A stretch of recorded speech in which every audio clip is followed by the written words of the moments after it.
What if Naruto awakens a bloodline in the forest of death? Get up boy. Naruto didn't stir. Half of him didn't feel like it, and the other half felt so battered and beaten it couldn't have moved anyway. That long-tongued freak really did a number on me. I said, get up. If you've got the strength to complain, you've got the strength to stand back up and do something about it this time. The voice moved him a bit. Head never heard anything like it, with power and tone so strong it felt like a physical force upon him, gingerly favoring his wounds. He sat up. About damn time.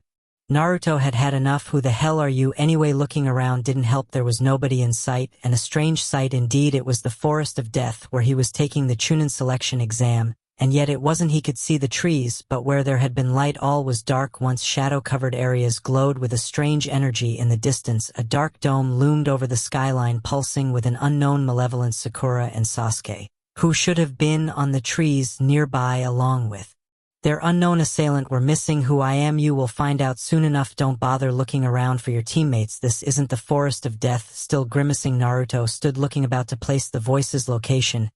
He found it hard. The voice seemed to come from all about him, permeating the almost forest. Then where the hell am I? How long have I been out cold? The voice sounded half amused and half disgusted. You're still out cold. This is all within your mind, and unless you can get your act together, you're probably better off staying unconscious. What's that supposed to mean? Bah, you'll know better when we speak in person. You can see that dome in the distance, I presume. Yeah, Naruto drawled out the comment, feeling a bit uncooperative. You do realize that I know exactly what you think, don't you? Being an idiot is only gonna make things worse. If you know what I think, then you know I want you to show your damn face. Stop skulking around like that.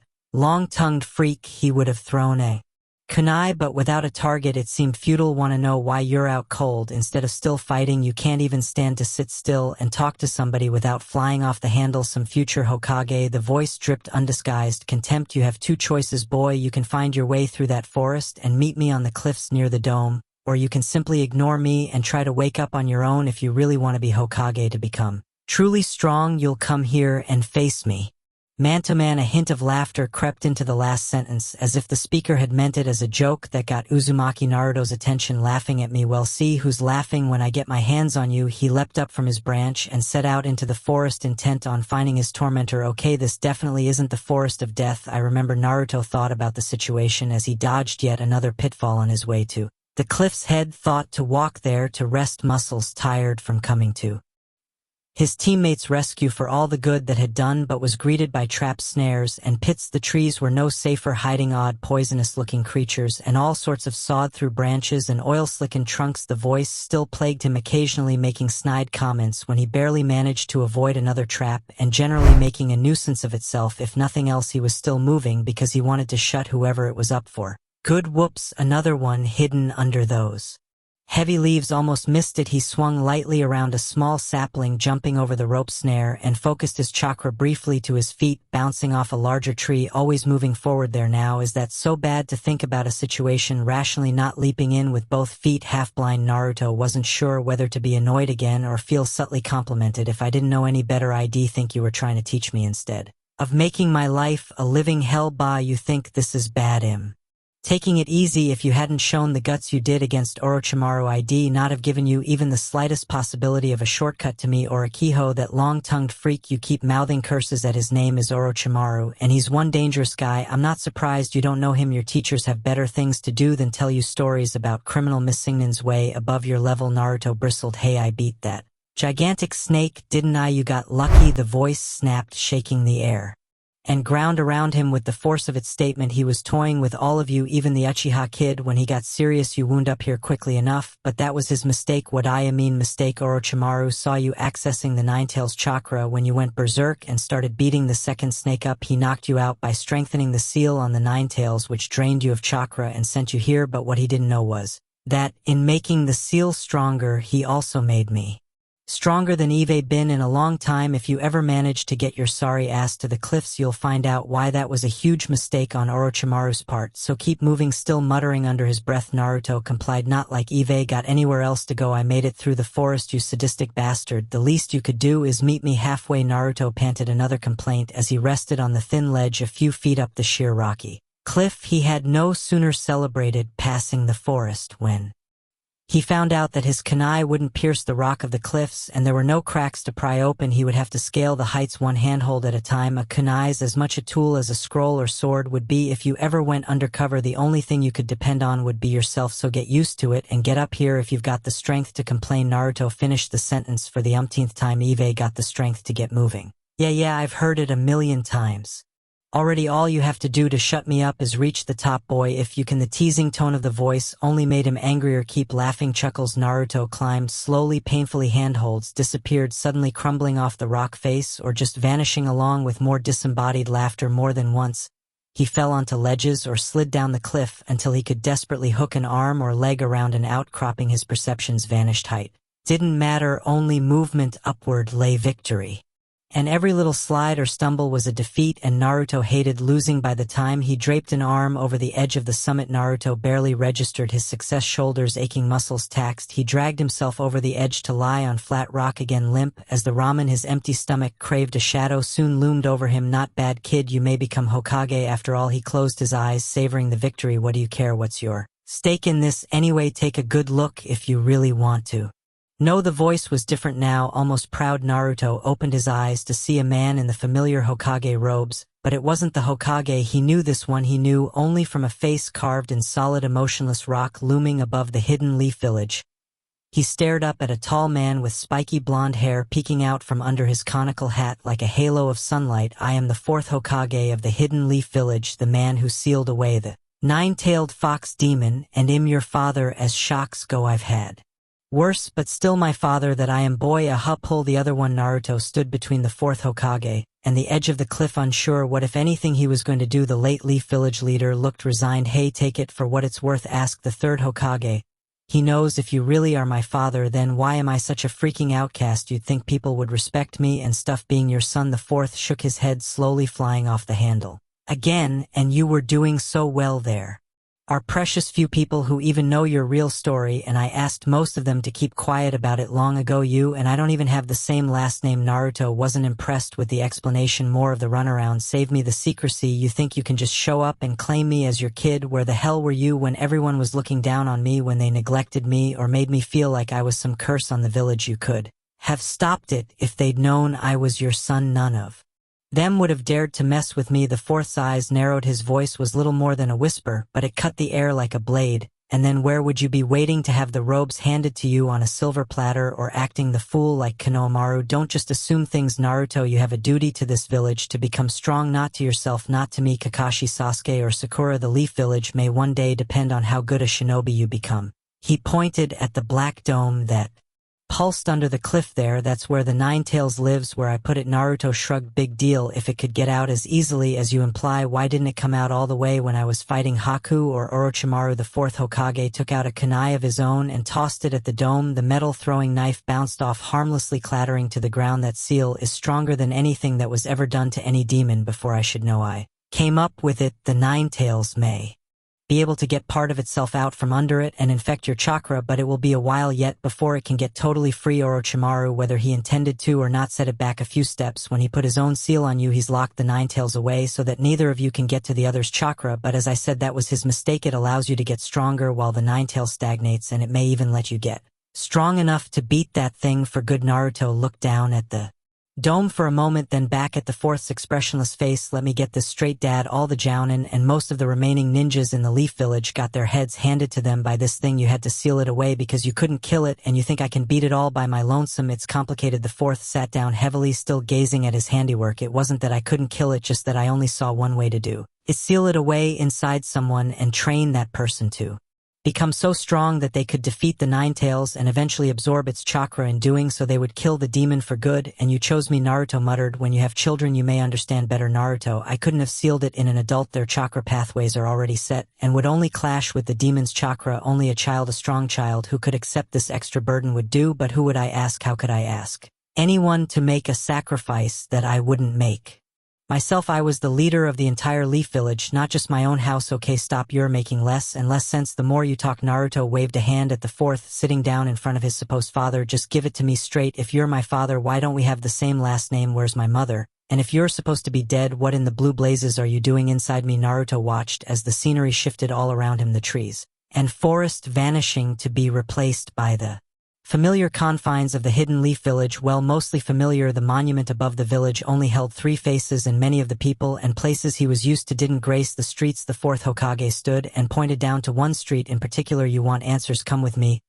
He leapt down from the cliff towards the village, Naruto at his heels. Don't look so surprised, boy. This is Kanehagakure from 13 years ago. Well, before you were born. The 4th smirked, relishing his connection to Naruto's thoughts. He stopped them in an alley behind a row of normal cookie-cutter apartment buildings. And here comes that handsome devil now. Another 4th Hokage strolled down the street dressed in the robes of his office, turning his head every so often as if looking for something. He stopped as a young woman dressed in a plain gray kimono stepped out of one of the buildings. Uzumaki Haruka, one of the youngest Umbu members in Leaf Village history. She had her own squad commander position by the time she was 14, if I remember right. She'd just gotten back from another mission when she sprung the news on me. What news? Naruto didn't bother looking at his 4th Hokage.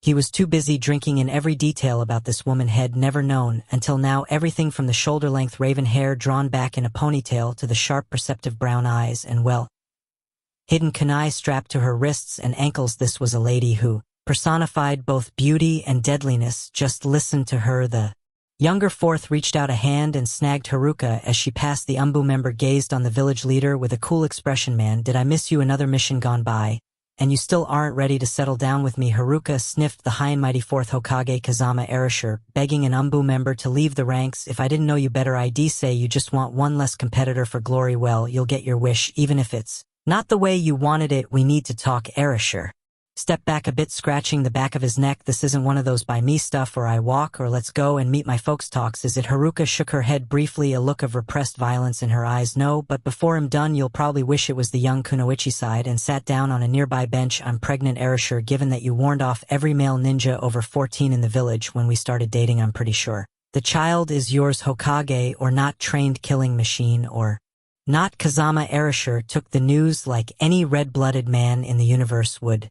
He fainted. And you call me a wuss? Snickered Naruto. The scenery blurred again, this time coalescing into a room much like the one Naruto lived in. Erasure and Haruka sat at a small table, Haruka nursing a cup of tea. Okay, I'm still not getting it. Haruka, can you're pregnant? The kid's mine. The doctors have pulled you off active Umbu duty, so why haven't we gone to Saratobi Sensei and asked him to marry us yet? As I've explained to you already, Hokage-sama, you can order me into battle at your pleasure, but last I checked you don't have the authority to go around making life decisions for me. Who said I was even going to bear the child? What? Haruka ignored the 4th Hokage's roar and sipped her tea. It's not like I'd be the first or last Kunoichi to put off having a family until later. I don't believe I'm hearing this. Erasure gazed up at the ceiling as if trying to summon a god or 3 to help his cause. This is a child we're talking about, not some kind of pet you can buy now or later, and let's not forget that this is my flesh and blood too, not just yours. Haruka's eyes flashed a dangerous gaze upon her leader-turned-boyfriend. I see, so you're volunteering me to go through 9 months of carrying a child, being unable to work, and then a delivery lasting who knows how long? No, damn it, I just want you to think about more than the one bloody option. There's nothing that says you can't take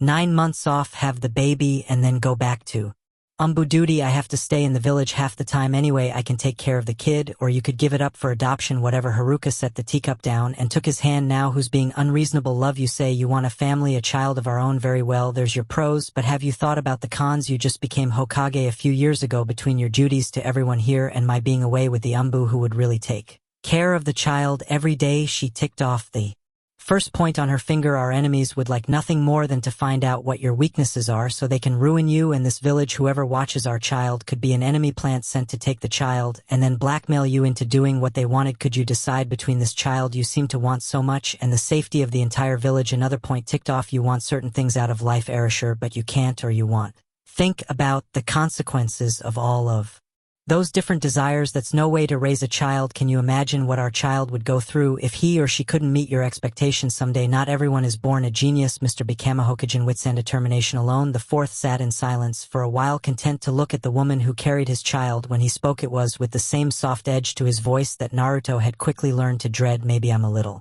overeager, but am not the one who's afraid of change here. Haruka bristled. What's that supposed to mean? Do I want things out of my life newer and better all the time? Yeah, sure, I'll admit to that. You, on the other hand, seem to be perfectly happy stuck in a comfortable little rut. You're the darling of the assassination squads, the young prodigy making a name for herself. You really want me to believe that's all you want out of life, to wind up like those dried up mummies on the Elders' Council who never married or took the Time to have a real relationship. I don't want to have a kid like it's some kind of knickknack that looks good around the house. I want to leave a legacy behind, not just of me but of both of us, something that represents the best of us put together." He grinned. "Don't tell me you haven't thought what your butt-kicking talents and my brains put together could accomplish." Haruka laughed softly. "That's the ticket." Appeal to my vanity. Looking at her, the pain tore through Kazama Arashi's heart anew. Even in his son's mind, 12 years had done nothing for the emptiness he still felt without Haruka. "He's seen enough." "Well, I've seen enough anyway. Time to go." Erasure tapped his son on the shoulder. Naruto slapped his father's hand away, unwilling to leave the memory behind, half-afraid. "Head, see no more of this woman,"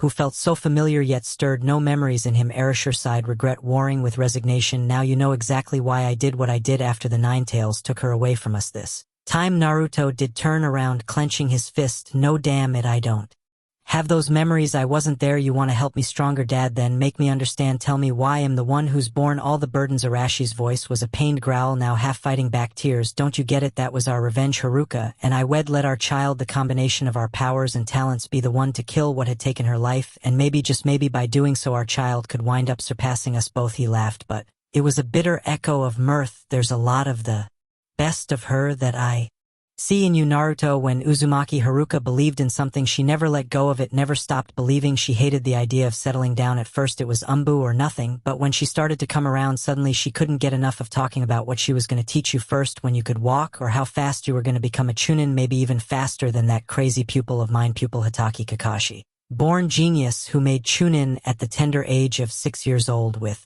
yours truly's help. Naruto gaped, trying to match the Kakashi sensei he knew with a little kid training under Kazama. Erasure, you never wondered why he's always trying to help you learn to improve? I doubt the third Hokage's ever told him the truth about who you are, but knowing Kakashi, he's probably got it figured out, and he's returning the favor. Naruto didn't really know what he knew anymore between a dead Hokage claiming him as a son, finally seeing his mother, and generally being confused out of his skull. It was all he could do to keep from going crazy. He turned away to look at Haruka. Could he even call her mother? And then at least some of the mess in his head became clear. "Teach me." The fourth crooked an eyebrow upwards as his son turned to face him. "Come again, son. You say you want your revenge, want me to become strong enough to defeat a demon, then do the job you've ducked for 12 years. Teach me how to kill the Nine Tails." Kazama Erasure, fourth Hokage of the Hidden Leaf style, grinned, "And it was a terrible sight to behold now that you got from me. So what jutsu will I be learning first?" Fire-breathing water blasts. What Naruto may have been unwilling to acknowledge the fourth Hokage as his father at first, but the prospect of being trained by a Hokage of all people had turned him around quickly. Thoughts of surpassing Sasuke's flashy tactics danced through his head, along with a fantasy or two of Haruno Sakura. Erasure groaned inwardly. Teenagers, then he grinned as a thought came to him. Had Naruto been paying attention to his father's expression, his enthusiasm would have vanished in a hurry, absorbed in dreaming of kicking his rival to the curb. He missed the half-cruel expression that flashed across the fourth's face. "I think we'll start with an oldie but goodie, the basic Uzumaki family taijutsu technique." Haruka said her grandfather named this training course the Path of the Diamond Body Kongo Karada no Michi. The scenery shifted around them both until it showed a large clearing dotted with trees of all shapes and sizes. Logs and nets filled with rocks dangled here and there from ropes. Bamboo poles took up much of the space between the trees. Were they for handholds for balance training? Naruto looked around to get a better idea of what he might be facing.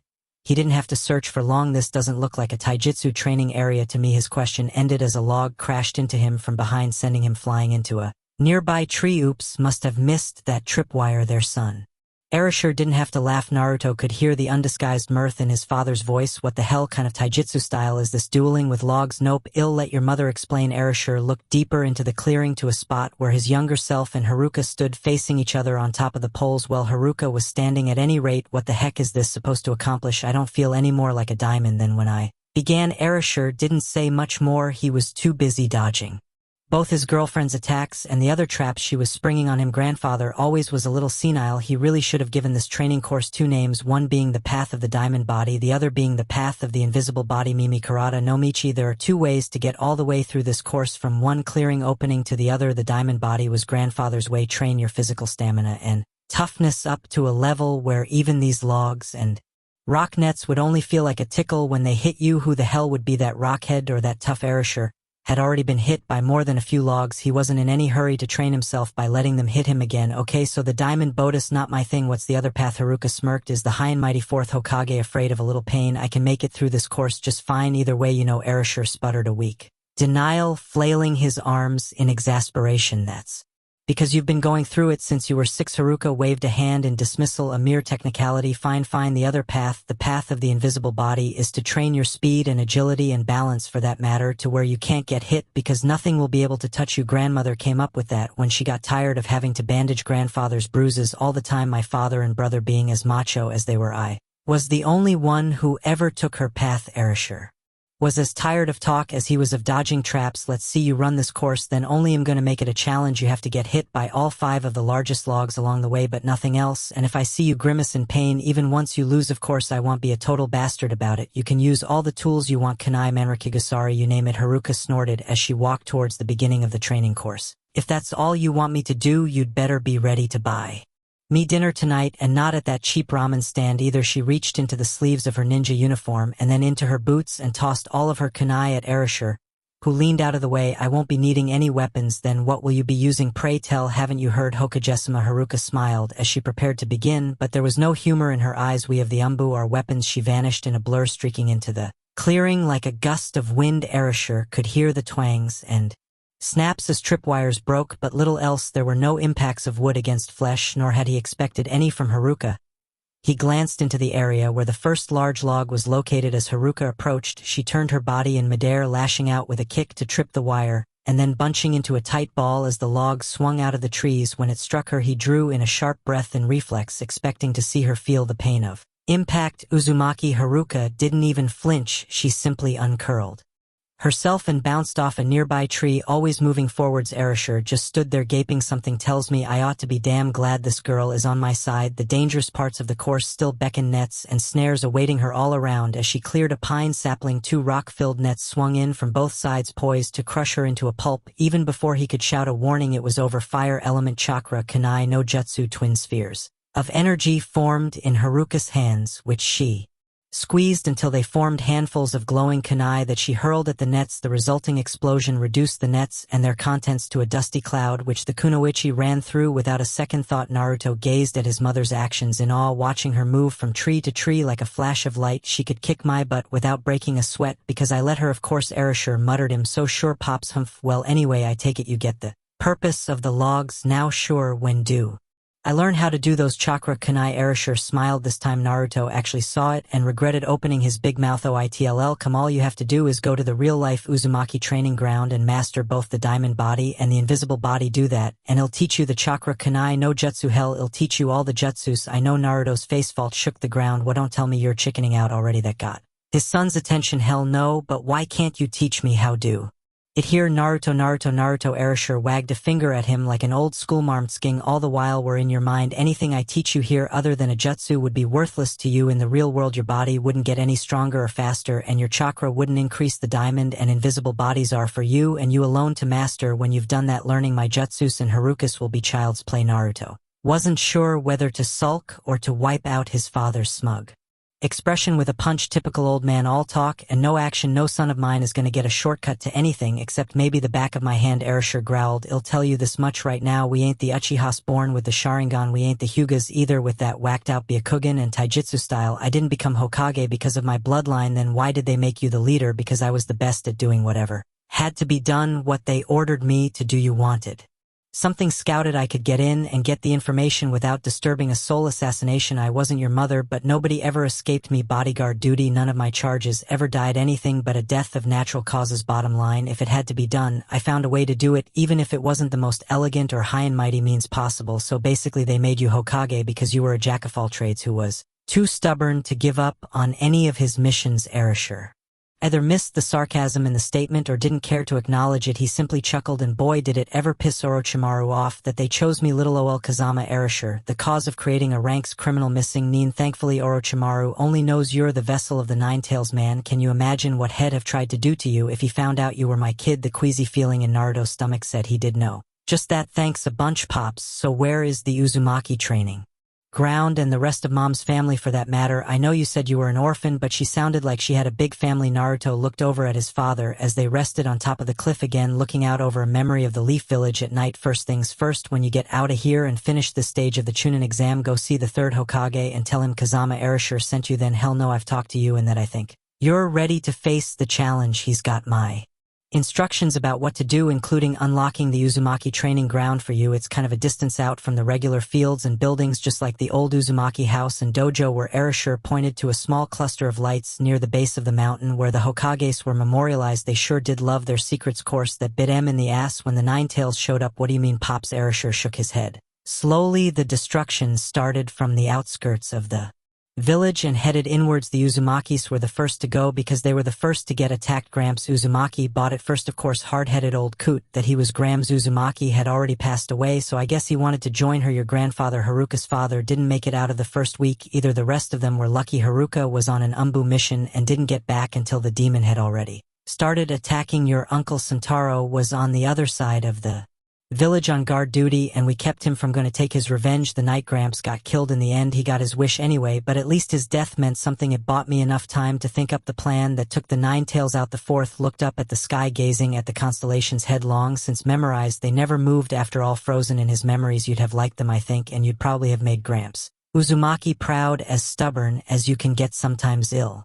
Tell you all about M someday. Right now, though, I think you should be getting ready to go back to reality. That exam's not going to pass itself. Aw man. Naruto laid back down, suddenly wishing he could stay longer, even if it was with his irritant of a father. Bah, you think this is it? I already told you I'm going to teach you all those jutsus someday, didn't I? But you got people out there depending on you, and you got to wake up eventually. Might as well be now. Naruto sat up slowly and looked at the bruises that still covered his body. And do what, Pops? Get my butt kicked by Orochimaru again? Erasure snorted. Even I don't expect you to do anything against him, but I have a little something that'll serve you in good stead until you can start training for real. So listen up, this is the Kazama code of ninja behavior. It saved my ass a time or three, and now it's going to do the same for the rest of your life. Rule 1, know your objective, Orochimaru. Isn't it your job is to get that second scroll, get to the tower, and out of the forest of death? Get away from him if he's still there, and concentrate on finishing the test. Saratobi Sensei can handle Snake Boy if he hasn't already. Rule 2, know your limitations. Don't go getting into situations you can't handle. You find a team that you don't think you can take. Move on until you find one that's more your level. You're not here for glory, you're here to survive, so don't take any losses you don't have to. Rule 3, keep your emotions in check. They can help, but they can hurt you. Inflame your mind. Best thing to do is compress all the things you're feeling into yourself and think rationally. Only get passionate when you've got no other choice, and then let it all out. That can be a jutsu in itself. Erasure winked to Naruto's confusion and then went on. Rule 4, defeat the weakest opponents first. The credit may go to the guy who kills the leader, but the glory hound who gets cut down from behind by a peon ain't remembered at all. Rule 5, and this is the most important one, kiddo. Never give up. I don't care how long the odds are, there's always a solution. Can't climb the wall, go around, go under, but keep on moving. Once you lose momentum, you might never get it back again. Naruto nodded, listening with a respect for his father that was growing steadily, even if he would never have admitted it. That all seems I've got an exam to finish. Erasure opened his mouth as if to speak, but hesitated. Finally he sighed. God, Haruka'd call me a wuss if she saw me doing this, but I got one more unofficial rule for you, and that is Rule 6. Whatever happens out there, whatever obstacles you run into, don't you ever forget that I'm proud of you. Your mom would be too. You're still a ways off from being the kick-ass shinobi we dreamed of, but you're on the right track now. Go back out there and show them all what Kazama, Erasure, and Uzumaki, Haruka's son, can do. This time Naruto was the one who grinned. You got it, Father. Naruto could have been excused if he'd thought he was still dreaming when he opened his eyes. He certainly hadn't anticipated anything like what greeted him. Where there had been trees, there was instead a flat clearing surrounded by the forest of death. Orochimaru was nowhere to be seen. On one side of the clearing were the 3 Soundnins who had attacked Kabuto before Marino Ibiki's written exam. On the other, the Leaf Village's teammate stood against them, Choji weaving to and fro in a daze, while Shikamaru supported a slumped over Ino rock. Lee He of the bowl-cut hair lay unconscious on the ground. Near them, Naruto turned his head slightly and caught sight of the Taijutsu master's teammates standing on a tree branch high above the battlefield. Uzumaki. Naruto cared for none of that. Head caught sight of something much more important. Sakura lay behind Ino's team, crumpled to the ground, covered in bruises and not a little blood. She was moving, but with the deliberate slowness of someone who has too many injuries to favor any one body part. Her hair, what happened to her hair? Did they cut it off? The Kazama code and most of what Head just heard from his father vanished in a red haze. Who the asterisk and $% laid their filthy hands on Sakurakin. Naruto stood up slowly, gauging how much of Orochimaru's damage to him had healed inwardly. He cursed the snake-like missing. There wouldn't be any repeat of the time. Head gotten angry and wiped the floor with Haku, not without the Ninetales chakra to aid him. Dad wasn't kidding when he said I was on my own for now. He thought back to the Wave Country and their battle with the 2 former Missnins, Zabuza and Haku.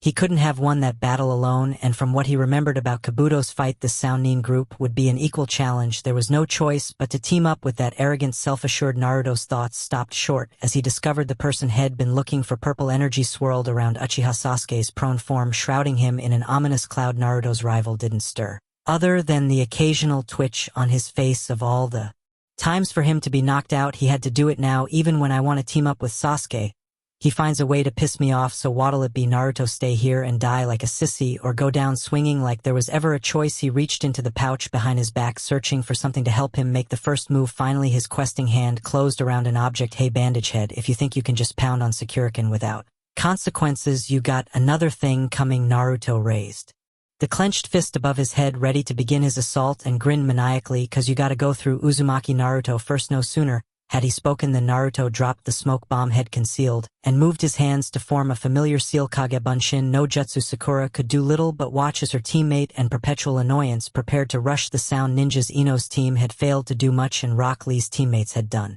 nothing but stand there and mock their enemies. What were they waiting for? Move already, you pupilless freak, her inner voice screamed. They had to know that Naruto had no chance of winning this fight. Naruto had to know it was hopeless, but there he was screaming a battle cry in stereo as dozens of clones rushed out of the smoke cloud. Why does he keep doing this for me? I tell him time and time again I'm not interested, and that stupid idiot keeps on being. Well, stupid. A brace of kunai fell into her lap as one of the Narutos sped by her. Sakurakin, cover me.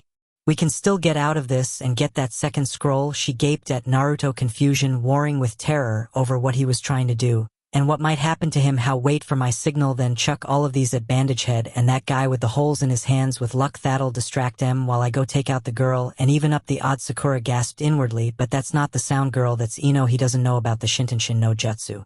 She tried to find the words to tell Naruto, but before she could warn him off, the Naruto clone had already moved on, bouncing upwards to ricochet off a tree towards the sound. Ninzaku laughed, raising his hands as some of the clones came at him. You should have stayed knocked out, kid. Woulda saved you the humiliation. Zankuha air blasts jetted from the holes in his hands, forcing the clones to scatter away from him. The real Naruto, still hidden, frowned. Can't get in front of him, have to hope Sakura can keep him facing away from me when I make my move on the other side. Dosu simply readied his arm-mounted sound amplifier and waited for the clones to approach. If the stupid kid was going to have his clones come straight at him, head just oblige and take them all out at once, as Shikamaru had before him. Naruto paid attention to Dosu's actions. Forget directions. I can't even get near bandage head. If Kabuto could dodge a punch and still get hurt, him in no position to risk it either. The Kazama code came back to him, and one rule in particular: defeat the weakest first. The Sannin girl was just standing there as if unsure what to do. Ruse or not, she looked like the weak link, and Naruto wasn't in the mood to think it over. His head learned from years of pulling pranks in the village. When it came to harebrained schemes, it was best to trust your gut. The girl would be his target. Sakura, do it now. A last group of 10 Narutos detached themselves from the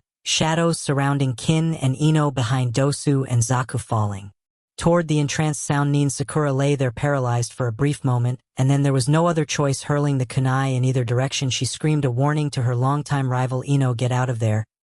He didn't see you. Take over her body. Realizing the danger, Shikamaru quickly scrambled back to Team 8's hiding spot, dragging Ino's unconscious body with him. Choji, get over here. We're hiding. Their chubby teammate leaped to safety as Ino made Kin's body form the seal to release her soul. As Ino returned to her body, the Sannin slumped bonelessly to the ground. Sakura's warning had worked, saving Ino from further injury and possibly death. It had also left Naruto hanging in midair like a hooked fish, his intended landing point gone. Dosu and Zaku, realizing their mistake, dodged Sakura's meager distraction and turned their attention to the real Naruto behind them. A crud, this is gonna hurt Naruto, Sakura screamed as she watched a Zankuha send her teammate flying into the tree behind Kin's body. Sakai, Sakura, can't this nice hard? Naruto weaved about, dizzily feeling for something to support himself and reaching the tree trunk. Tree broke my fall.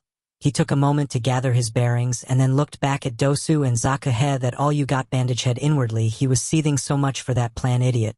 The element of surprise was all you had, and it's gone. He closed his eyes until something snapped him to attention. Never give up. There's always a solution. Sunlight gleamed off the sound amplifier on Dosu's arm, a flash of light like a bright star in the clearing. The other one has M built in. If I take out one arm, he can still point the other at me. Bandage head has to take a swing with that glorified cheese grater if he wants to do any damage. Take the arm away and you take his power away, but how can I do that if I can't get close to him? A little breeze blew into the clearing, ruffling his hair. Suddenly he knew how Million Tune shot, but heck, you only live once without the Nine Tails. Reserve of chakra, he couldn't have attempted this foolhardy idea more than once anyway. Gathering his strength anew, he grinned madly, pushing off the tree and rushing at Zaku. If that's all you got, then you're going down, freaks. Again his hands came together in his favorite seal Kage Bunshin no Jutsu. A line of Narutos streaked across the clearing, aimed directly at the sound Nin, master of air pressure. Dosu roared a curse at the leaf ninja's audacity, moving to intercept the real Naruto. Ignore me, you punk. Zaku, send this fool over here so I can teach him a lesson. His teammates' mad laughter followed. You'll have to take him in pieces. Dosu. Zaku stretched his arms out and pointed both at Naruto, grinning as crazily as his opponent. Ultimate Zankuha. Naruto exulted even as the massive shockwave approached. Idiots, you actually fell for it this time. When his hands met, Sakura's eyes widened. Those seals. What is he trying to do? She soon had her answer. Each of the cloned Narutos vanished as the shockwave hit them, until only the real Naruto, last in line, remained spinning. As tightly as he could, he released the last of his kunai and shuriken into the path of the ultimate Zankuha, and then vanished in a cloud of smoke, leaving behind a simple log. Sakura gasped, Kawarimi, no jutsu. Then the kunai, with no obstacles in their path, the throwing weapons were caught in Zaku's attack, and thrown directly at Dosu, momentum still taking him towards the place where Naruto would have been blown. Too late. Dosu realized what the Leaf Nin had intended to do by ignoring him, goad him into attacking, arm already outstretched, prepared to throw his sound attack. The Sound Nin team leader was barely able to fire off one last wave before he felt dozens of sharp, piercing impacts all along his right arm and shoulder. The kunai and shuriken driven deep into his flesh by the force of the ultimate Zankuha. Dosu's tortured scream rang through the clearing as he hit the ground, clutching the limp, bloody wreck of his arm to his stomach.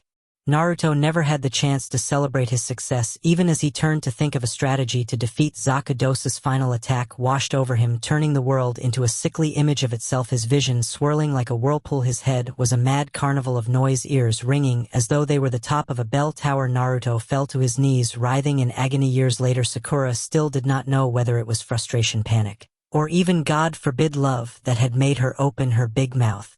At that very moment when she saw Naruto laid low, all the pink-haired kunoichi knew was that Naruto had rushed into the fray like the hot-headed hyperactive ninja Kakashi said he was, and was now about to get his butt kicked by the last Sound Nin standing. The fact that Shed helped put him into this predicament by failing to warn him quickly enough about Ino was temporarily forgotten. Naruto, you idiot, what do you think you're doing? There's no way you can beat those three without, even as the words left her mouth, she knew Shed made a huge mistake. The end of the sentence hung in the air unfinished, but both Sakura and Naruto knew what it would have been. There's no way you can beat those three without Sasuke. Naruto, who had been struggling to rise, stopped short and turned to stare wide-eyed at his crush. The kicker is she's probably right. I can barely stand up straight, and Eve got almost no chakra left. He wasn't sure whether to laugh or cry. Doesn't make it any easier hearing that Naruto didn't have to say it. The betrayal and hurt in his eyes said it all to Sakura. What the hell were you thinking? For once it seemed her inner self had sided with the spiky blonde ninja. She covered her mouth with her hands as if to stifle any further talk. Looking back to Zaku, Naruto winced. This was a great idea. All right, get hung out to dry by Ino, blown into trees, miss getting hit by a humongous wind blast, then get my head scrambled by Bandage Head, and for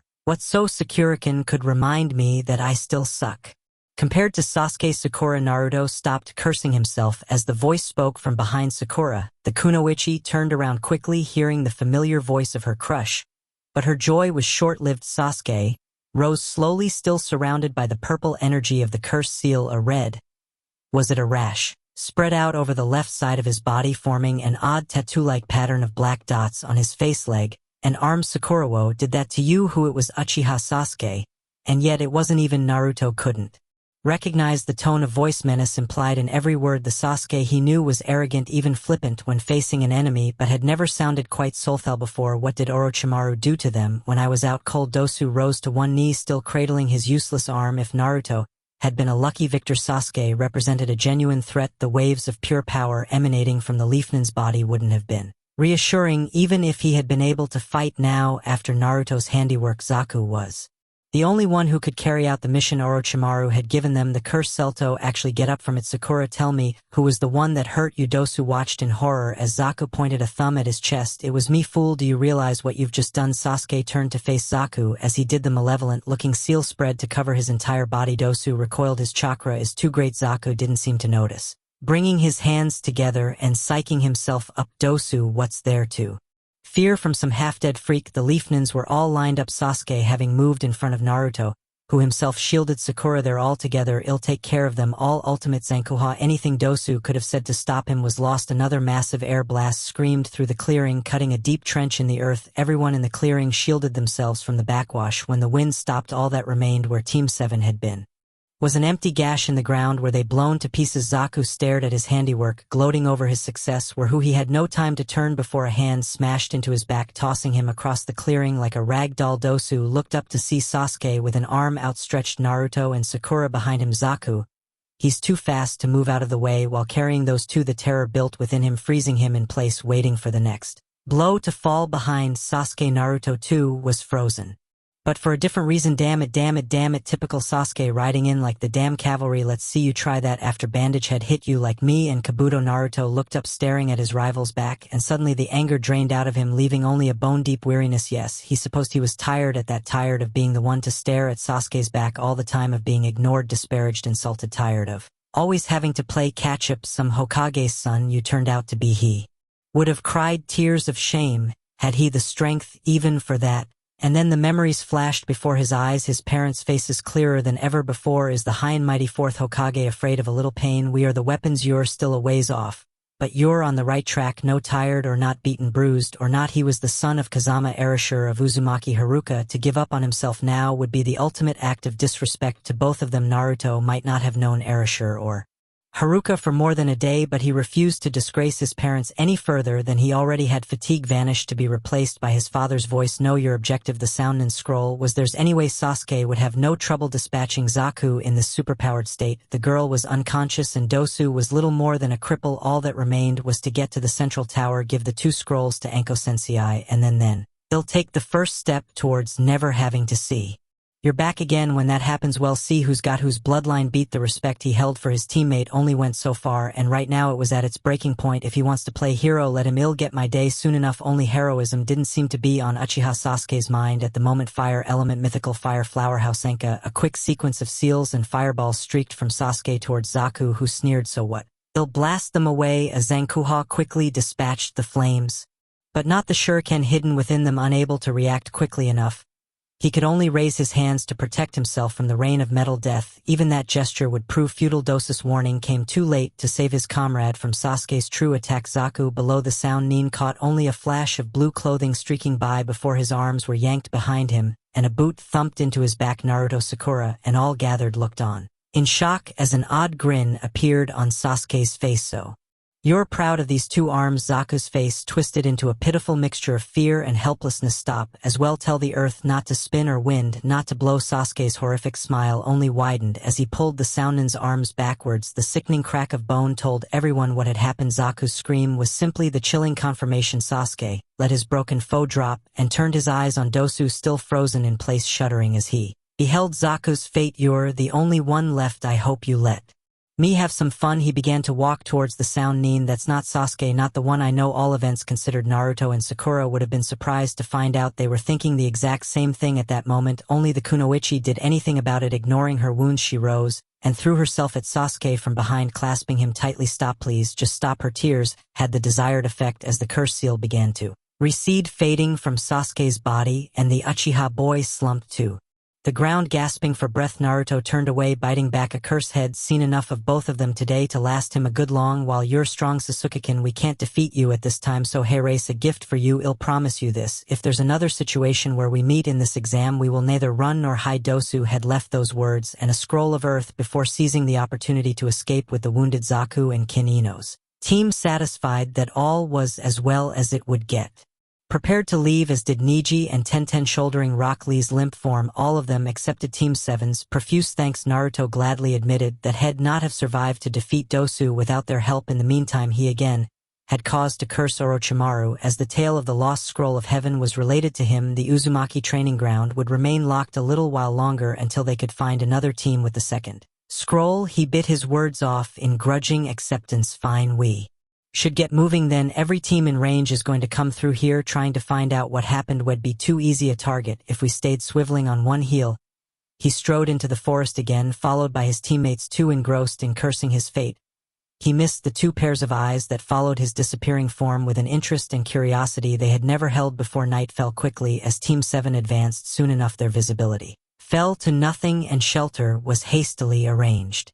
Under another giant canopy of roots, Sasuke, still exhausted from the day's events, quickly fell asleep. Naruto, we should talk. Sakura had been going over the words in her head as they walked, but the time hadn't seemed right to try and apologize. Naruto hadn't spoken to anyone since they'd left the clearing, keeping his attention firmly focused on their surroundings and searching for enemies. Now he was perched on one of the roots that formed their shelter, looking everywhere but back at her. Silence blanketed the shelter for a long moment. What's there to talk about? I screwed up. Sasuke saved the day. We're back to square one. Business as usual. Sakura almost missed his low growl, not used to hearing Naruto do anything but shout. Before she could respond, he shrugged his shoulders. Get some rest. Well, take turns standing guard. Call it 3 or 4 hours to a watch. I'll take first watch. For a moment Sakura thought Sasuke had somehow invaded Naruto's body. The cold indifference in his voice reminded her more of Sasuke's usual attitude towards her advances than the never-ending declarations of love she was accustomed to hearing from the hyperactive ninja. But why did she even care what he thought? Why did this sudden shift in his personality stir an empty feeling inside her? But Naruto, you're hurt from just now and from Orochimaru. Shouldn't you sleep first? He spoke again, back still turned to her. Eve been asleep long enough. The odd tone of his voice made her pause, wondering what hidden meaning it carried. Rest, I'll wake you when it's your turn. Not daring to challenge his order, Sakura settled back down under the tree next to Sasuke. As she fell into an uneasy sleep, she couldn't help but feel as though a gap had suddenly opened between all of them, one that was widening by the day. Naruto listened until he heard Sakura's breath even out, making sure she was asleep. Then he turned his senses back outwards into the forest, still keeping his objectives in mind. Only when they acquired their second scroll would the real journey begin. Until then, he'd bide his time and do the job he had been assigned, just as Erasure would have done. Yeah, darling, go make it happen. Take the world in a love embrace. Fire all of your guns at once and explode into space. Steppenwolf, born to be wild. So Kabutosen, you must really have put a lot of work into those ninja cards of yours. Sakura's voice sounded needlessly loud to all of them as Team 7 walked through the forest. Kabuto, who had become separated from his team and hooked up with them, strolled alongside her. Naruto and Sasuke had grudgingly accepted his presence, but their eyes never strayed far from the bespectacled Leaf Genin, the exam fostering distrust of his motives. Since the battle at the clearing, Team 7 had continued moving into the forest of death, but it was a tense atmosphere to say the least. Nobody spoke unless it was to give an order or report the results of a scouting jaunt. Sakura had found her attempts at conversation rebuffed by both of her teammates, and she still had not been able to muster the courage to apologize to Naruto.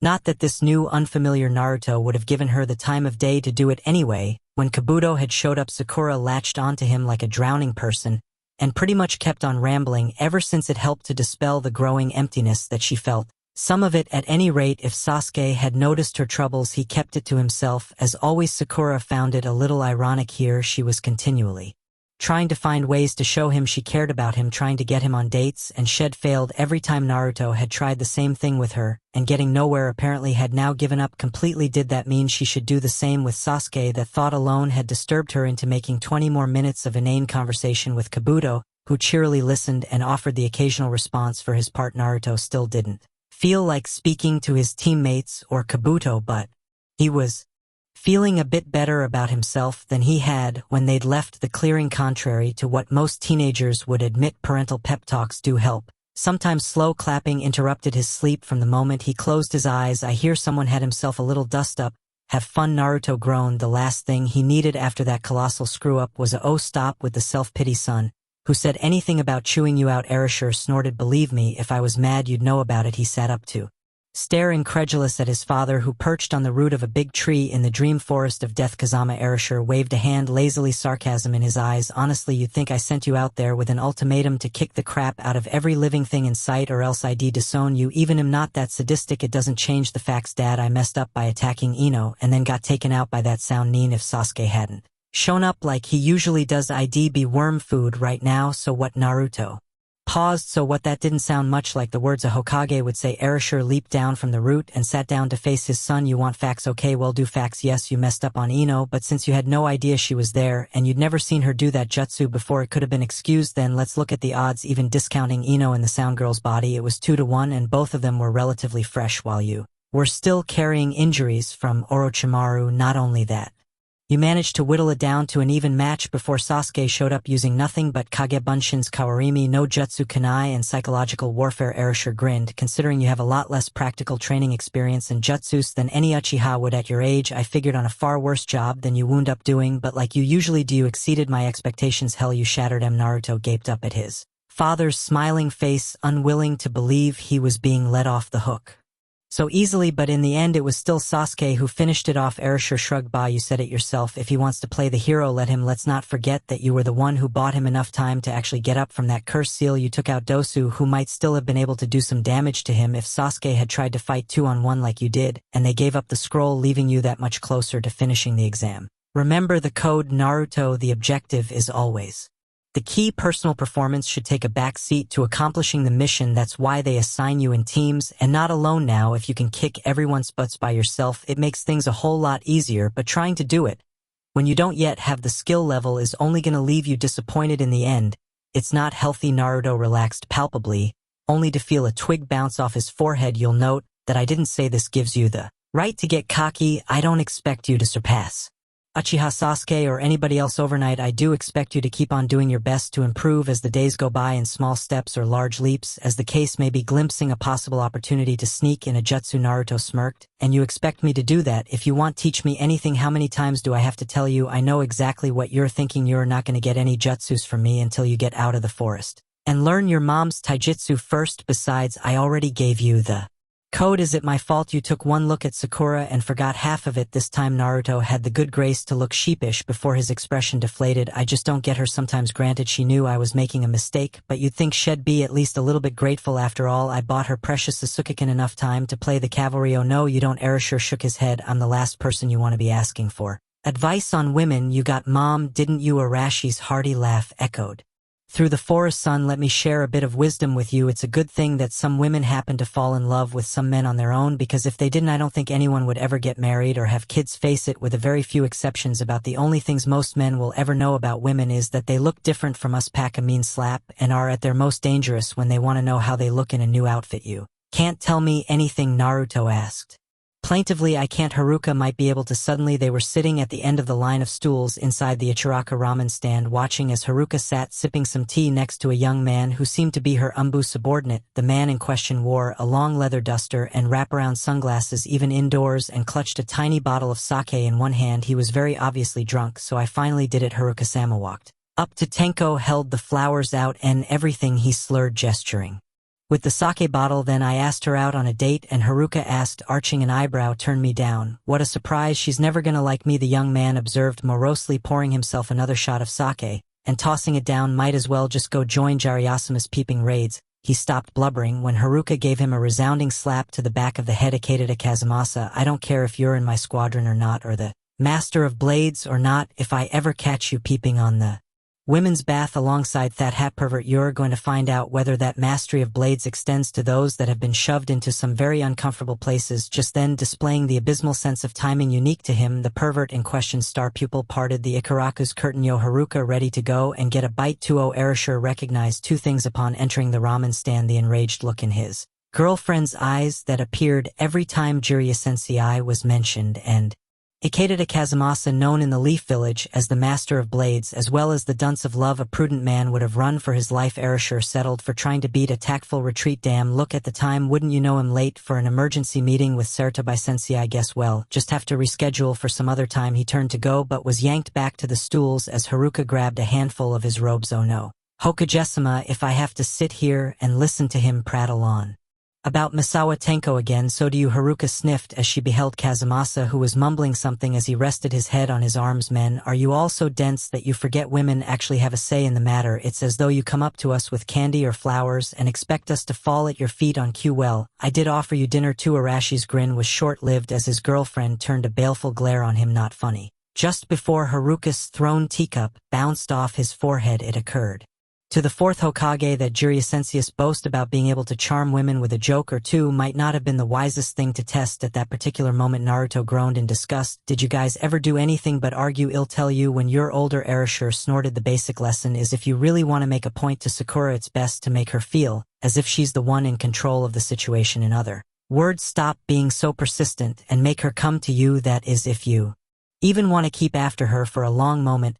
His son was silent. Naruto had been chasing Sakura for some time now, and nothing had come of it as unhealthy as his pursuit of perfection. Might have become an obsession over this girl, could get just as bad. Erasure decided to keep the outcome of Kazumasa and Tenko's relationship secret for now, lest the boy get the idea that another decade or so of persistence was all that he had to do to succeed. I don't know, Dad, I like her, but what she said back there. She's biased, you ought to know that much by now. Look, if you really want advice, I say just leave the whole thing alone for now. Mooning over her ain't gonna get you anywhere. Getting angry's only gonna make getting out of the forest harder, so finish your job, go train, and get it out of your system. When you're stronger, closer to Sasuke's level, there'll probably be girls lined up from here to the wave country chasing you. After a while, Naruto simply nodded. Why waste any more time with fruitless chases of Sakura when he could be training? So here he was doing his job. Naruto scanned the forest again, trying to gauge the distance remaining until they reached the tower. For some reason it felt as though they hadn't gotten any closer, even though they'd been on the move the entire day. He wiped a hand over his face as a misty fog passed him, leaving droplets of water everywhere. Wait, mist, it's the middle of the afternoon and it's been hot all day. Suddenly he flashed back to the wave country the last time head seen mist this thick appear out of nowhere. Was Zabuza and Haku Mistnins in the forest ahead? Then no, or at least that wasn't all that was going on. It helped explain why the tower wasn't getting any closer. Genjutsu illusions in the mist, and were also pissed at each other. Nobody noticed or mentioned that we're going in circles, hefting a kunai. Naruto lazily scratched an X on a nearby tree, trying to look as inconspicuous as possible. 2 minutes later, as they continued ahead, he caught sight of it again. Unmistakable, were trapped in their illusion, leaning against the trunk, head marked. He hung back and waited for the rest of the team to notice. They didn't. Sakura was so rattled by earlier events it escaped her completely. Kabuto was busy listening to her, and Sasuke. For once it seemed Naruto had gotten the drop on him. For once you can come on out, at Genjutsu's useless. Once someone's figured it out. His shout drew instant results. The rest of the team turned around, realizing their mistake as three forms coalesced in the mist ahead of them. It couldn't possibly be that easy. It wasn't. Kunai and Shuriken flew out of the mist, streaking towards the leaf ninjas. Sakura and Kabuto dodged sideways, while Sasuke ducked underneath the assault. Naruto went up into the trees too, absorbed in dodging the assault.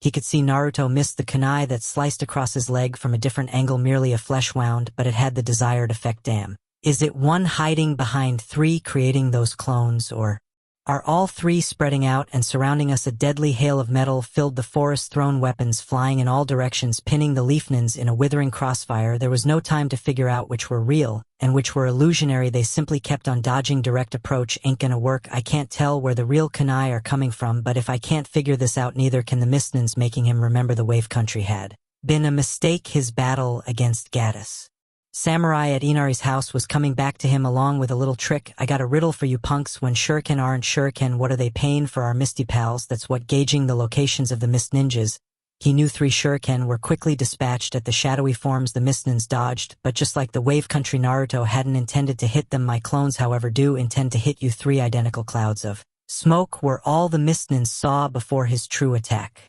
commenced. Naruto ignored most of the fighting, throwing the occasional punch at the mistnins for effect. They couldn't be Team 7's actual opponents. Nobody that stupid would have made it past Ibuki's exam. No, his clones were fighting enemy clones. A distraction meant to draw their attention away from the real enemy, still firing kunai at their leisure. The blonde ninja instead made his way back towards Sakura, Sasuke, and Kabuto. They want clones, ill give em clones. The rest of you get out of sight. Maybe try to work your way around and find the real mistnins. Ill duplicate you all and keep him occupied. They moved silently, leaving him to face their opponents with a familiar phrase, Kage Bunshin no Jutsu. Sasuke could have told Naruto from the beginning that something was wrong with the entire situation. As usual for him, he didn't say anything had it not been for his teammates' continuing refusal to treat him with any respect at all. Sasuke would have thought another ninja had infiltrated their group like Orochimaru had tried to do this. Naruto wasn't Naruto. There was very little shouting, and rational thoughts actually seemed to be going through that spiky sea urchin-like head. For once, not only that he was actually taking a leadership role and doing well with it. Sasuke wasn't sure if he liked that he couldn't have stopped Naruto in this shape anyway, but it still stung him that had it not been for the other genin's actions in the clearing, he might now be dead at the hands of Orochimaru's minions. How would he ever kill his brother if his teammates were the ones saving him instead of the other way around? The young Uchiha rather enjoyed being the one to save the day all the time. Not that he would have admitted it. Having so many people look to you felt good, even if it really was irrelevant to his goals. A voice lurking deep within him, one he usually ignored, whispered in his mind, "Are you sure that's all there is to it?" It was no secret to Uchiha Sasuke that he had many admirers as well as rivals.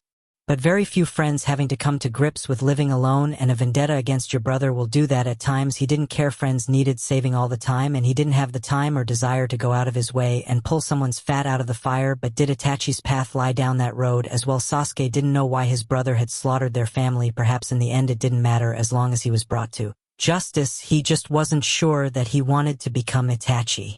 In order to kill him, what would be the point? Even if he did want to make some friends, what were his options? Sakura was well a special case. He knew she liked him, maybe even thought she loved him. Did he dare to return that affection, knowing that he might throw it all aside when he was ready to pursue Itachi? Even worse, would settling down with her someday dull his edge, take away his determination? She just didn't understand that any real relationship between them would always come second to him. And as always, there was Naruto, once nearly useless at everything. He seemed to be growing by leaps and bounds each day. How soon would it be before Sasuke was chasing him, instead of the way it was now? Things had been changing a little. Both Naruto and Sasuke had found respect grudgingly growing between them. Until the Forest of Death, Sasuke didn't have to be reminded that Naruto's last memory before he'd been knocked out by Orochimaru was of a scared, petrified boy who had been willing to fail the exam, just for an uncertain chance of preserving his life. Not only that, his exploits in the clearing had had a definite effect on his teammate, where there had been respect and even a hint of friendship. Now Sasuke only sensed resentment from Naruto, perhaps even outright hatred. Why did it even matter to him that they weren't friends or even friendly rivals? It wasn't relevant. Only his brother was relevant, wasn't he? For the first time in a long time, Uchiha Sasuke felt uncertainty creeping into the narrow focus he had shaped his world around. It wasn't a pleasant feeling. Shaking it off, he continued to follow Sakura and Kabuto deeper into the forest. He'd think about it later, maybe back on the battlefield. Naruto had no time to think. Quickly transforming the three clones head made, he led his fake Team 7 into battle. By time, but don't get too close. One hit and the clones disappear. Then they realize him the only one who's really still around. The whole thing had basically turned into a long-distance sniping match, both sides unwilling to reveal their true positions and resorting to volleys of weapons. Instead, the old Naruto would have lost patience by now and charged. The new Naruto was about 3 minutes from doing that anyway. Head had enough of dodging a bunch of kunai. What alternative was there, though? Until Sakura and the others got into position, he could do little else but wait. Unless I make their jobs a little easier. It was easy enough to lure the Mistnins out. He simply dropped to the ground behind a large root, gasping for breath, joined by the three clones. Now things were getting interesting. The stream of kunai continued, but this time they seemed to be merging. The bastards know where I am. Looks like the real Mistnins think they can go for the kill. Naruto watched them close in hazy forms becoming more and more defined. You'd better be on the ball, Sasuke. I'd hate to have to let your clone get humiliated by a bunch of cowardly knife chuckers because you couldn't do a simple flanking maneuver. To both Sakura and Sasuke's chagrin, Kabuto noticed the Mistnins first holding out an arm to stop the Kunoichi's advance. He pointed a finger in the direction they'd come from. Sakura-san, look, seems they're coming out of hiding. We should wait a moment and then move up from behind. How do we tell Naruto we're ready? The Leaf Genin grinned and held up a blank version of his ever-present ninja trading cards. I think I can take care of that. Something whizzed past Naruto as he prepared to tackle the real Mistnins. Not seeing the dull glint of light-off metal, he prepared to dismiss it, but took a look anyway. When he saw the little brown card stuck in the trunk of the tree behind him, he smiled. Seems that guy's more useful than I thought. Time to clear the field. Leaping over the root, he charged at the Mist Ninjas just as the real Sasuke, Sakura, and Kabuto's attacks diverted their opponent's attention. Hey guys, forget me already. This time he felt the satisfying feeling of flesh striking flesh as his fist crashed into the jaw of the rearmost Mist Genin. His smile didn't last long, though, as the other two ninjas rounded on him, twin blows to the chest, forcing him back and taking advantage of his retreat to escape back into the forest, leaving Team 7 alone again. Just as Naruto prepared to scream a frustrated curse, he stopped. Arashi's calm voice echoed in his thoughts. Keep your emotions in check. Best thing to do is compress all the things you're feeling into yourself and think rationally, but how to finish it. Their ploy had failed, and now the Mist Ninjas would be even harder to flush out. Another hail of kunai passed just a hair's breadth from his face, or maybe not, as the mist thickened. Solid forms emerged again, but no kunai came from their position. Great, so which ones are real, and where are they? It was long past time to just cut loose and throw caution to the wind. Eventually the Mist Ninjas would run out of kunai. He just had to hope this little kamikaze charge wouldn't get him in the path of what throwing weapons they had left. Leaping forward, Naruto hurled a few more shuriken in the general direction of the Mist Nin before lashing out at the first form he saw. This time he wasn't so lucky. The Mist Ninja blocked and sent him reeling with a short jab to the chest. As he rebounded off a tree, a flash of memory stopped him short. That didn't feel like the same punch, but it was the same movement, same form, less power. Think Uzumaki. Think, where have you seen this before? A bandage-swathed face and a massive sword swam before his mind's eye. Momochi Zabuza's first battle with them had begun much the same way, only more directly, and in the end Mizu Bunshin no Jutsu water clones, solid but far weaker than the original. That's why the mist has gotten so thick. Like back on Tazanesan's bridge, they waited until the mist got thick enough and then hit again, only this time their clones' attacks are real enough to confuse us even further while they hide and throw kunai. Kakashi Sensei had taken the direct approach and beaten up Zabuza's first few water clones with fog this thick and 3 fresh opponents instead of one. Team 7 could do that all day and still lose. A war of attrition. They had to do something, and fast. Sasuke exulted inwardly as his Sharingan reduced the situation to a no-brainer. The water clones showed up in his vision as nothing more than blobs of chakra, while the Mistnins fairly glowed with the exertion of creating so many clones. Should he tell Naruto and risk incurring further anger from his teammate, it would finish the job more quickly, and after everything that had happened it was probably best to just let them all finish this stage and get some time away from one another. Just as he opened his mouth to speak, that opportunity vanished forever, and things would never be the same for Sasuke, Sakura, and Naruto again. Naruto would never have called himself a genius, not even after learning who his parents were. Almost all of the successful battle plans he had come up with had involved him getting his butt kicked fairly thoroughly at some point, whether as bait or simply to make a point, like recovering his forehead protector from Zabuza. Erasure had called it a natural outgrowth of a lack of training. His son knew better. Sometimes adversity just helped you think. This was one of those times. There's got to be something I can do without asking Sasuke to go blowing fireballs everywhere. In his condition, I don't think he could even produce a spark. Anyway, gotta find a way to end this myself. Think Uzumaki. What happened to being rational? Dad said the code was all I would need to get out of here. Arashi's voice came back to him in fits and starts, but what he could dredge up was no better than a riddle. There was another half to that rational thinking rule. What was it? Only get passionate when you've got no other choice and then let it all out. That can be a jutsu in itself. Clarity of thought is rare in the world. When it comes, it almost seems like a miracle. Zen masters find enlightenment in such moments.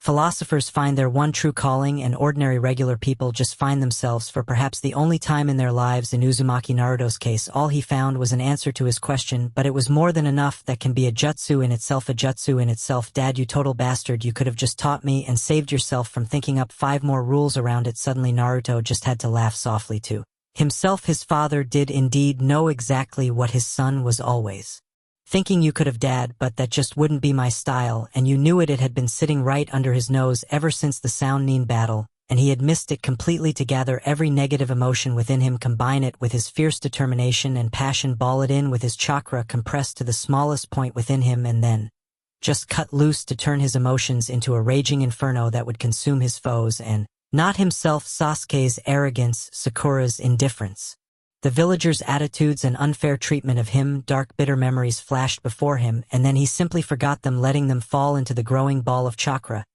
He could feel inside now they would be his fuel, and not his burden. Today I begin a new life. Konoha's going to see a Naruto they ain't never seen before. The seals came naturally to him, hands flashing to and fro in a rhythm that Arashi's or Haruka's might have once upon a time, but when it came time to attack, this new jutsu's name was uniquely Hisa's. It should have been as Erasure must have wanted when he left his son to figure it out for himself. His eyes opened and Naruto roared in triumph, nice try, punks. But as with life, all things must come to an end. Fire element Naruto Bakuden no Jutsu. Naruto bomb. Heat filled the forest. First a short thermal pulse, almost like the overture to a symphony. The enemy had no time to react to that before a white-hot corona of fire exploded from Naruto's position, flash boiling the water clones and sending the Mistnins flying through the forest to land in a battered heap, singed, burned, and smoking. In that moment, long-held perceptions vanished. Kabuto's eyebrows rose slowly, the genin letting out a slow whistle of appreciation. Sasuke shut his mouth, wondering anew what this new Naruto was capable of, and Sakura gasped as she watched the explosion's aftermath. Naruto glowing faintly with an energy and strength she'd never seen from him before.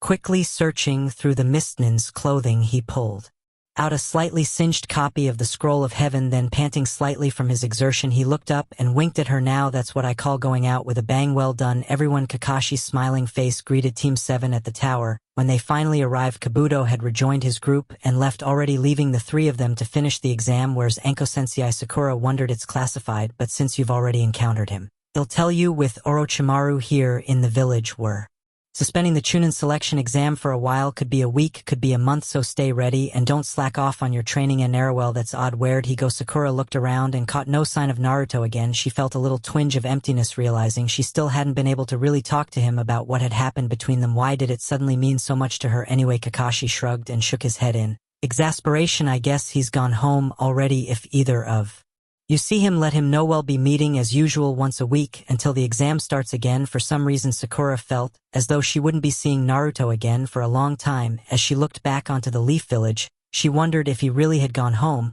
but at least one person in the Leaf Village already had an answer to that question. He hadn't. Hokagesama, the third Hokage, looked up from his crystal ball and searching for Orochimaru to see Naruto kneeling in a formal position before him. The village leader smiled. Had known this day was coming for 12 years. Yes, Naruto. The boy looked back at him, that infernal grin on his face, eyes tinged with a hint of steel that hadn't been there before. I've spoken with Kazama. Erasure, Hokagesama. Naruto bowed, and then rose slowly. I'm ready. The third Hokage watched his successor's son for a moment and finally nodded. Indeed, rise then, and prepare yourself. Your training will begin in the morning. It's my turn to fly a proving ground tonight. Try to be the best that I can. Grown to be a man only humans could understand. I fill my lungs with fear and I exhale. It's my turn to fly. Father, be with me tonight. I'm right on target. Keep your dream alive. It's my turn to fly. Gotta prove this tonight. The urge. It's my turn to fly. People think of many things the morning after any life-changing event. That was especially true the morning after Team 7 returned from the Forest of Death. For most people in the Leaf Village, Orochimaru was the focus. Would their children be safe? How had the criminal managed to evade security and enter their home in the first place? Did he have anyone else working for him? Uzumaki Naruto fortunately wasn't most people. After scarfing down his usual morning meal of instant ramen and assorted junk food plus regular milk, his last experience with the raw stuff had taught him a rather painful lesson. He pulled the directions that the third Hokage had given him from under his pillow. Go to the base of the mountain, it said, and then head east until you come to the Uzumaki house. Don't ask, you'll know it when you see it. As he headed out, the young genin looked up into the sun. Its bright rays were a welcome sight after spending 3 days in the gloomy forest. Today would be a good day, and rightly so. Maybe once I've gotten familiar with the training ground, I can practice the Naruto Bakudan again. See if I can't learn to control the power and range, otherwise it'll probably fry some poor genin. When the Chunin exam starts again, the thought of turning Sasuke into a crispy critter brought on a little snicker, and Naruto whistled a jaunty tune as he strolled towards the Hokage monument across the village. Haruno. Sakura rose slowly out of bed, blearily blinking the sleep out of her eyes. Getting a full night's rest in an actual bed felt like a luxury after living the forest life. The pink-haired girl winced as one of her remaining bruises brushed against the sheets. Luxury was not what she needed right now. Training was. Sasuke was still miles ahead of her, and Naruto had gone from a hothead with some power to a decent threat after only being knocked out. Sakura not even close. When had she become the third wheel of the team? Things had to change, or else she might as well just stay home. What use was there in being a Chunin if the enemy could take you out with scant effort? Now was the perfect time to start getting stronger again. With no missions to go on and the exam suspended, she could go and ask Kakashi-sensei to tutor her, and she might even have a little fun in the process. It was the perfect idea. Feeling more energized than she had in weeks, Sakura prepared to leap out of bed and greet the new day. It probably would have been a good idea for her to untangle her legs from the sheets first, however. Ow! As she picked herself up from her little faceplant, it seemed the new Sakura was a little behind schedule. All the more reason then for her to rise with what dignity she had left, dress, and head out to find Kakashi-sensei. The Jounin in question was sitting in the Konoha infirmary across the table from a grim-looking Mitarashi. Anko, the examiner of the second test, rubbed her neck as they both looked over at Sasuke resting in bed. You think he's still around? Kakashi asked the other Jounin quietly. Anko knew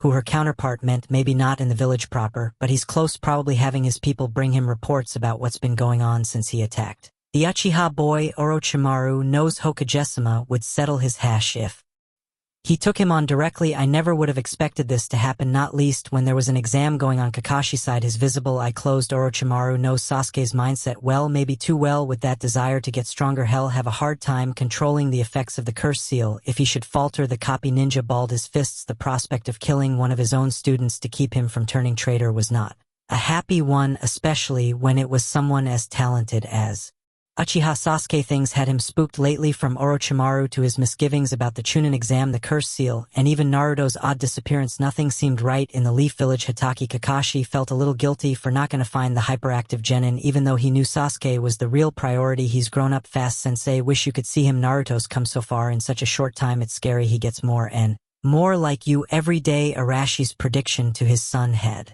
indeed been correct. Almost from the moment he laid eyes on Uzumaki, Naruto Kakashi had uncovered his former teacher's last secret. The child might not have been named Kazama, but his features and spirit told a different story. But what to do? Arashi Sensei had never told him to look out for his son. Indeed, the fourth had never told Kakashi anything about having a child. Should he have protected Naruto, the boy wouldn't have stood for it. As independent as he was, besides, that would have been showing favoritism, not Kakashi's style. Had uneasily settled on trying to keep the boy safe until he could figure out what to do. Things had spiraled out of control from there, from Zabuza to Haku, and now Orochimaru. When he should have been keeping his charges safe from harm, they had saved him instead. Naruto and Sasuke freeing him from Zabuza's prison, and when the criminal missing Nin had struck, he hadn't been there at all. Of all things in life, Hitaki Kakashi hated not being able to protect his friends and comrades. After that incident, he had to do a better job of looking out for them. From now on, the only question was who to protect first, and how painful as it was, there was no avoiding reality. He needed to supervise Sasuke and work the boy through this seal. First, the safety of the village demanded it. Kakashi only hoped that Naruto could stay out of harm's way until he could find a way to repay the debt he owed to Arashi Sensei. Forgive me, Naruto, you'll be on your own a little longer, it seems. At that moment, Uzumaki Naruto could have cared less what anyone else was thinking. Now he understood what the third Hokage meant when head said head. Know the place. When he saw it, a tall wooden arch stood in front of him. As he cleared the tree line, the name Uzumaki carved in beautiful hiragana on a wooden plaque at its apex. Beneath it lay a path of crushed stones lined with stands of bamboo, and at the end of the path it wasn't much of a place, as houses in the Leaf Village went wide and spread out rather than the tall apartment building he was used to, and its dilapidated appearance gave him an odd feeling. Was it regret, loss? As he saw the third Hokage approach, Naruto pointed a thumb back at the residence. Hakajesima, how come I wasn't brought here when my parents died? It's a big enough place after all. The third sighed as memories of the Nine Tails attack assailed him. Because of who the Uzumakis were, Naruto, they were the most secretive clan in the village, almost all of them umbu or retired from it. There are traps in that house that nobody other than an Uzumaki would know how to disarm or avoid, so many that, with most of the family gone, having someone take care of you here would be suicide. Perhaps once you have completed your training here, you'll be able to move in and make it safer for others. For now, I suggest you come with me. The training ground is separate from the house and dojo, and it's safer, figuratively speaking. Naruto noticed the large wooden box the third carried under one arm as they walked around to the back of the house. What's in the box? Your father's instructions, both to me and to you. The third looked down at the box and thought back to the night he had received it. You look like hell. Rashikin, the fourth Hokage, looked up from the scrolls he was packing into a box to see his predecessor striding into the room. Yeah, if you're going through hell, might as well look the part. His face haggard. Kazama Erasure continued packing, getting ready to evacuate. The third's half-hearted joke fell flat. They both knew Erasure wasn't planning to run. Don't tell me you're actually going to try this harebrained scheme. You said it yourself. This is a suicide mission without Haruka. Erasure gritted his teeth. This was not the time to fall prey to emotions. There was no time for anything but the job at hand. I can't kill the demon outright. The Tenshinhan was one of the only ways we might have done it, and I can't do it alone. It has to be a paired jutsu. All that's left is to weaken the Nine Tails and seal it away, then he'll join her. So you're going to seal it in a box? The third looked at the growing pile of scrolls within the container, arching an eyebrow. High-level stuff. Hardly. These are for Naruto. If he's to become strong enough to kill the Nine Tails, hell, need training in my absence. These will have to do. I've written out everything I know, from what I taught Kakashi to what Jiraiya Sensei taught me. Stuffing the last scroll in the box, Erasure shut the lid and handed it over to the third. I hate to do this to him and to you, but secrets were made to be kept. After all, we can't afford to have him grow up weak or coddled. If his bloodlines become common knowledge, he'll be a hero, a sympathetic figure. Know as much as I'd like people to know the sacrifice he'll be making for the sake of everyone. I'd rather he grows up on his own, unheralded, with the Uzumaki clan almost wiped out. There's nobody to take care of him anyway. He's your son. Erasure the third shook his head. Nobody deserves a life like that. At least let me try to find one of the other Uzumaki clan members out there. Perhaps the other Senins would know. Believe me, Sensei, Eve tried everything, but without Jiraiya Sensei in the village, nobody knows where to find Tsunade. Even if we did find her, she's just a distant relation. No guarantee she'd return just to raise a kid she doesn't know. And other Uzumakis, forget it. I don't know them, and they didn't know of our Uzumakis. Better to leave them be in their own villages besides Arashi's mouth twisted in a savage grin. I never could resist the opportunity to go for a little poetic justice. This way Haruka's son will get to take revenge for his mother. Not only that, hell take the demon's strength for himself. No better vengeance than that. He won't be avenging you then. Hell no. Erasure shook his head slowly, an odd smile on his face. After what I'm gonna put him through, he's gonna want to kill me himself when he's ready. Since he give the scrolls to him, they'll say what needs to be done better than any stupid will or letter could. As you wish, Hokage. The words were roughly written, a hasty scrawl marred by the occasional dot of ink on the paper. The third had handed Naruto 2 scrolls from the box before he unlocked the gate to the training ground and headed back to the village.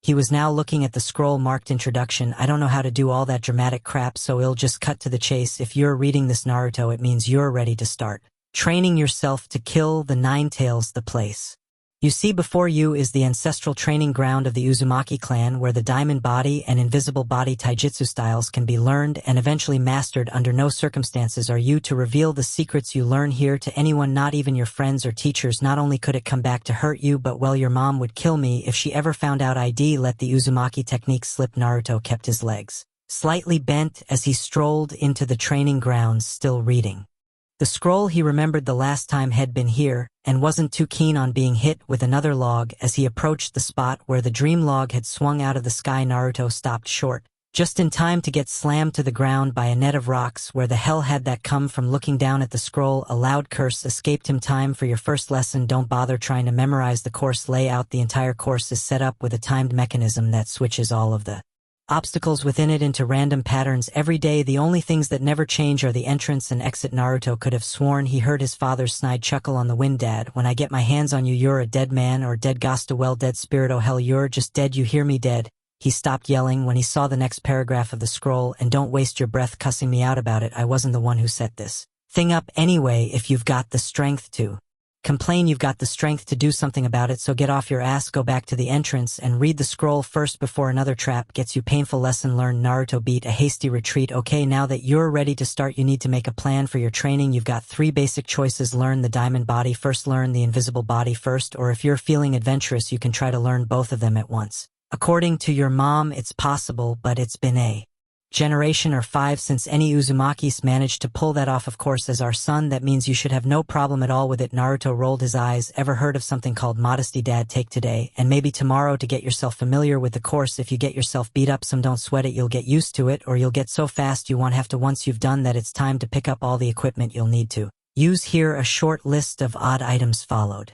Naruto scanned it, getting more and more puzzled as he continued. What did steel plates and ring weights have to do with a zipper-pocketed jacket and pants? Bandages he could understand, but why a ball and chain? There's a few pros and cons to start. The diamond body is painful to learn. I ain't gonna sugarcoat things, but you may want to either learn it first or do the two-in-one method. Hint hint, I say this because the invisible body can be misleading. If you master it first, you'll get so fast that you want to absorb the punishment that the diamond body requires. If that happens, you've just cheated yourself out of a valuable technique. Wouldn't want that now, would we? Probably just wants to see me get pulverized for kicks. Naruto snorted. 2 days later, a battered Naruto staggered into the training ground, dragging a huge bag behind him. Getting familiar with the place had meant absorbing tremendous punishment from all sides. With the obstacles constantly changing position, he was basically one big bruise from head to toe. As for training choices, there really hadn't been any. Not after Arashi's first scroll directed him to read the chicken scroll. If he chose anything other than learning both styles at once, his father hadn't appeared in any dreams the past 2 days, so Naruto was reduced to grumbling as he opened the scroll marked dual path training. I'll assume you've got all your stuff and you're ready to get started. Step 1, get the steel plates and ring weights as well as the zipper pocket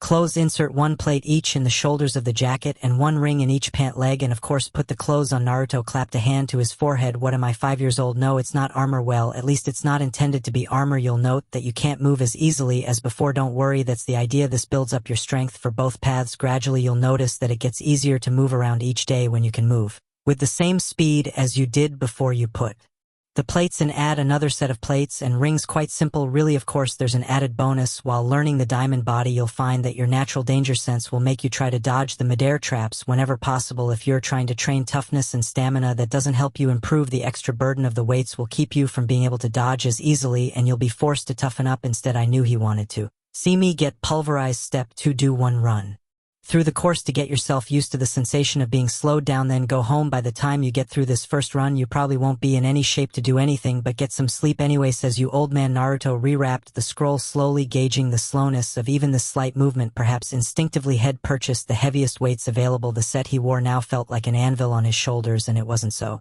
much walking as it was like trudging through a deep bed of mud. No dodging, indeed. Walking over to the starting area, he knelt, gathering strength, and then he was off. Unlike the old training ground from Arashi's memories, pressure plates and other sensors had apparently replaced the tripwires. Naruto had no idea when or where to expect an attack. Running into the first clearing, all he could do was keep his eyes peeled there. Out of the corner of one eye, a log descending from the trees. He had to dodge. No, wait. Thinking back to Haruka's methods, Naruto leaped up, instead trying to meet the obstacle in midair. Unfortunately, he didn't have the benefit of Haruka's training, especially in geometry and physics. Curled up into a ball, Naruto did manage to meet the log. Unfortunately, head met it at an angle that bounced him right into a nearby cluster of poles and trees. By the time Naruto had ceased to be a human pinball, his father's instructions actually made sense. A bath and a couple days of sleep sounded damned good. Of course, he'd have to get through the rest of the course first. Oh, that does it. Too slow to dodge, too hurt to run. This course is toast. Gamely advancing, Naruto grabbed onto poles and tree trunks as best he could, feeling movements he could have done blindfolded, turn clumsy and slow, missing paths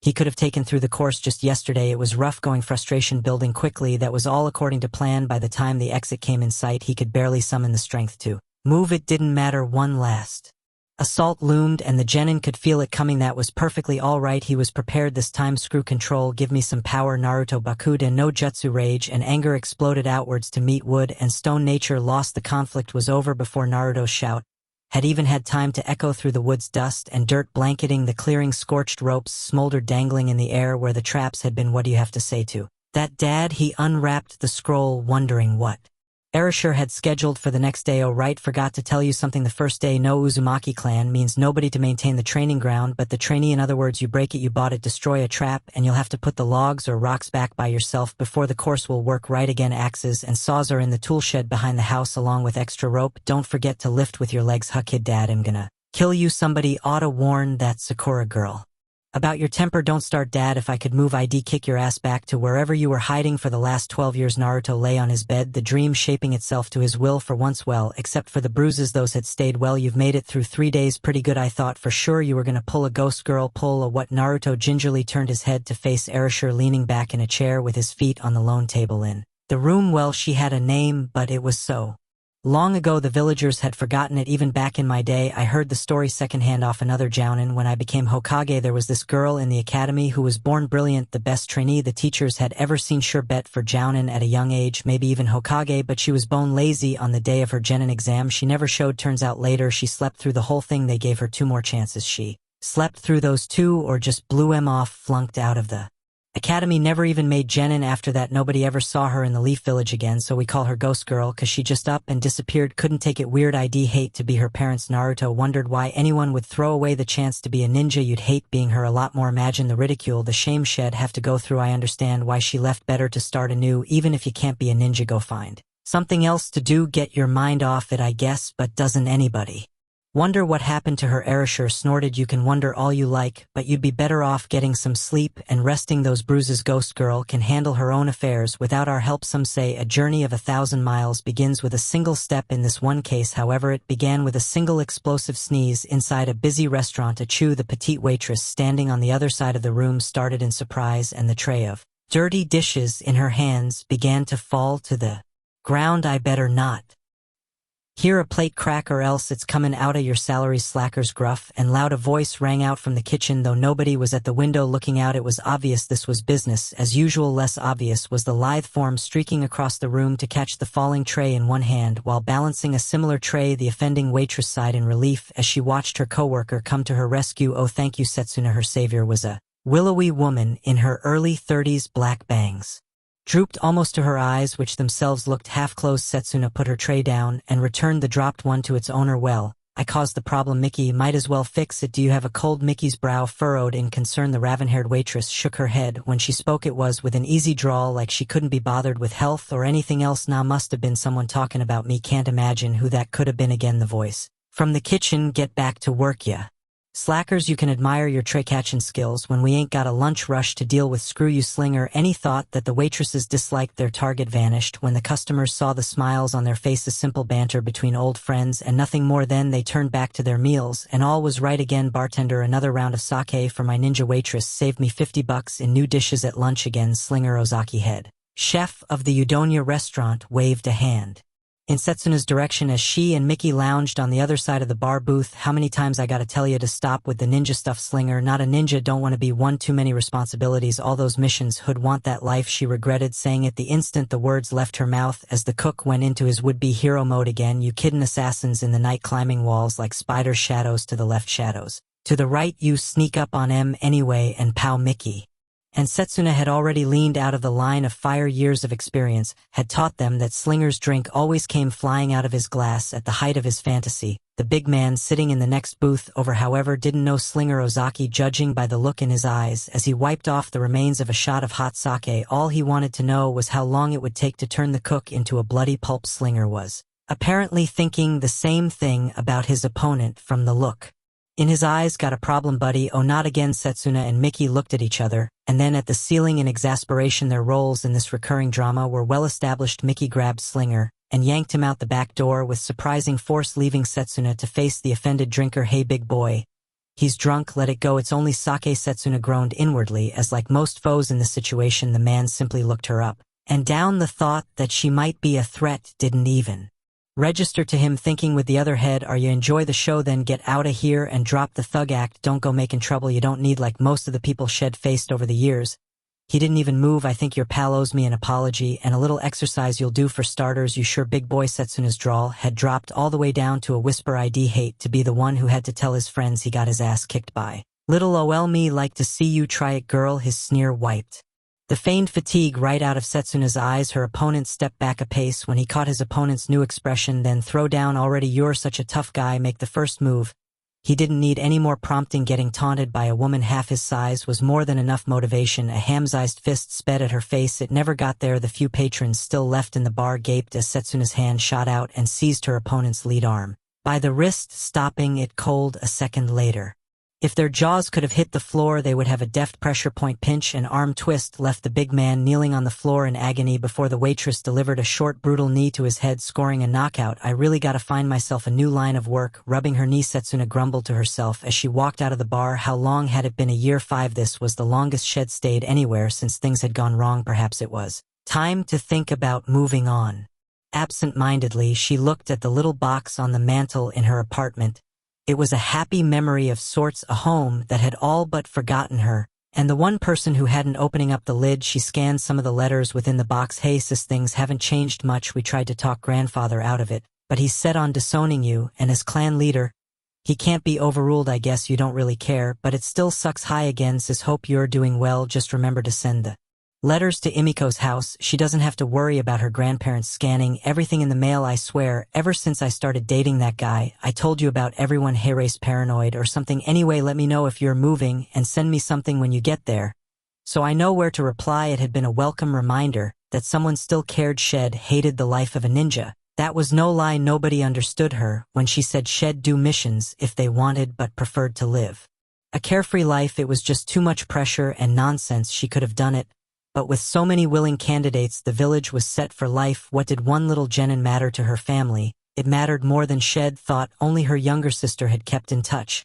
and even those letters had stopped. Turning the last envelope over in her hands, Setsuna opened it. It had only been read once, and Shed been running from it ever since. Sis, I don't really know how to say this, but by the time you read this letter, it'll probably be dead. The village is under attack by a fox demon, and nobody we have can stop it. Arashishima thinks he has a way to seal it off, but he's been at it for 2 weeks, and he's still not done with the new technique. Grandfather's dead, and so is Daddy. In the end, Daddy stood up to the demon more than he ever did to Grandfather. I guess he felt guilty about what happened when you left. Strange way of showing it, though. I suppose I should apologize. Been hiding a secret from you the last few months. That's why you're getting this letter. Really, I need a favor, and it won't keep. Setsuna closed her eyes, shame bringing unwanted tears to them. For 12 years, she hadn't read past this line, hadn't wanted to read the end. She owed no duty to the Leaf Village or to her clan, but her sister can't be carefree forever. Girl, everyone's got some responsibilities. Past time you faced yours instead of hiding here and kicking back. She opened her eyes Slowly and hands shaking unfolded the last part of her sister's final letter. I have a son almost 2 months old now, his father and I didn't see eye to eye on how he should be raised, so we haven't married yet, and he's still part of our clan, but right now I'm about to go out there to fight the demon. I know I'm not coming back. Arashishima still needs more time. I think I can give him that, but it could mean leaving my child an orphan, and that's just not going to happen before I make backup plans. People here have forgotten you, even if you seem to think you're some legendary failure. It's safe to come back. I know it's a lot to ask, but I'd feel better about this fight tonight if I knew my child was going to have someone to watch over him when I'm gone. Should his father follow me into the grave as that over-emotional idiot, probably will I'd be honored if you were that person. Setsuna, if you don't want to come back, I understand. No matter what you decide, know that I'll always be there wishing the best for you, hoping you're safe. That's what family is for, right?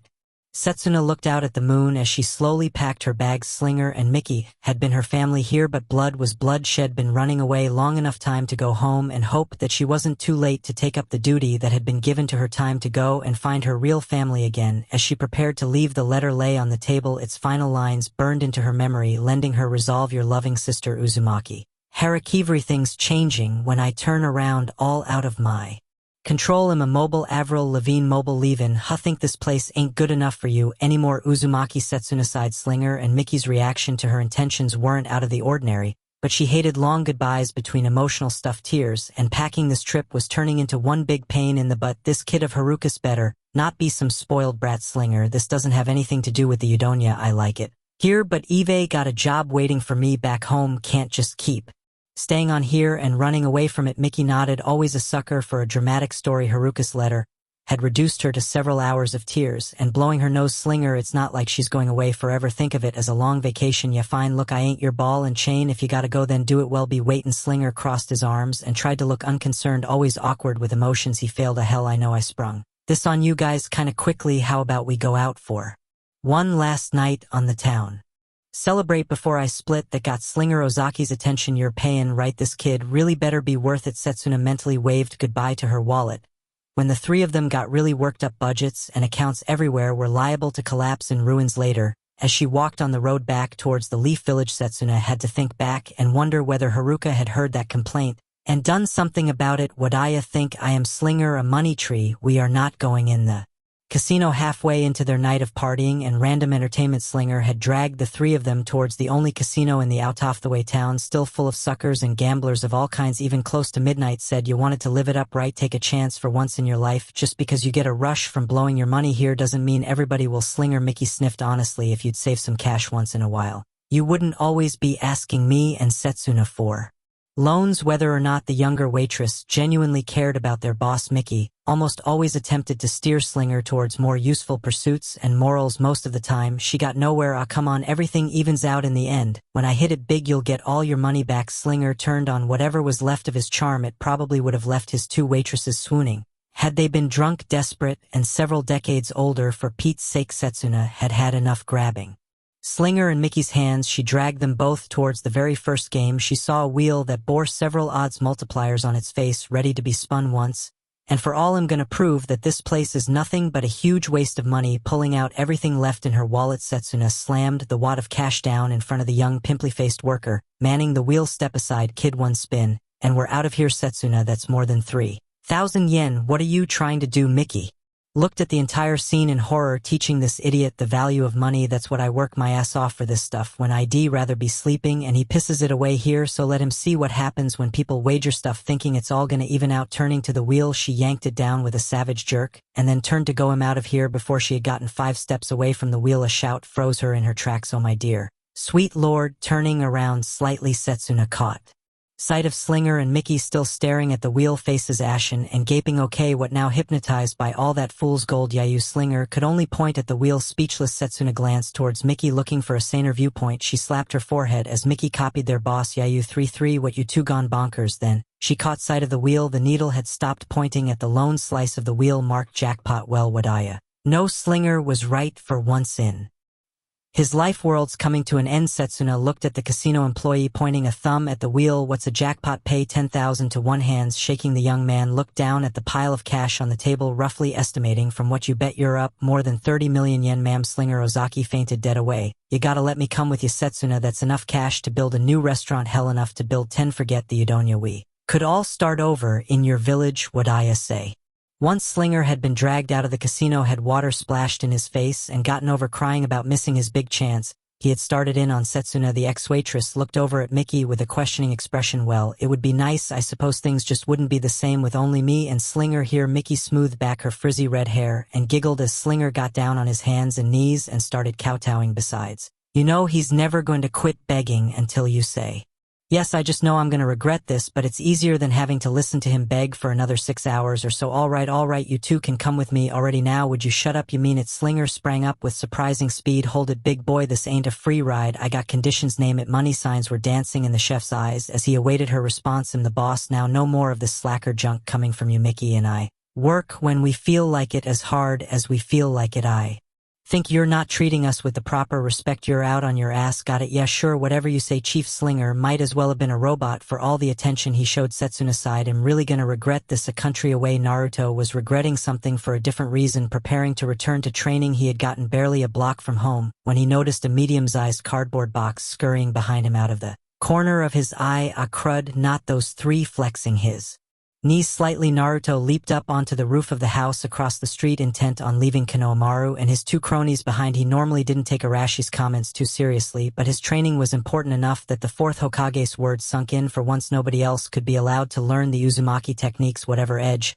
he might gain would quickly vanish. Still stiff from 3 days of being pounded by traps, Naruto couldn't move as fast as he wished. The weights on his shoulders and legs weren't helping, so he wasn't surprised when 3 houses later the box was still scrambling along the street after him. With such reduced mobility, there was no way he could outrun them. Bowing to reality, Naruto leaped backwards off the roofs, landing behind the box. No training for a while. All right, you idiots, how'd you find me this time? Konohamaru's muffled voice echoed from inside his hiding place. Leader, you clank when you walk. It's hard not to notice you. Would you get out from under that stupid box? Naruto bristled. He had to deal with the kids, but he didn't have to like it. It never fools anyone. While it was a good lesson for the 3 kids, Naruto probably should have kept his mouth shut. The box exploded, as it usually did when Konohamaru was discovered, sending multicolored clouds of smoke billowing into the air as Konohamaru, Udon, and Moegi were revealed. Leader, will you play with us? It's been so boring with everybody away in the forest. Moegi coupled her request with the deadliest form of genjutsu known to man,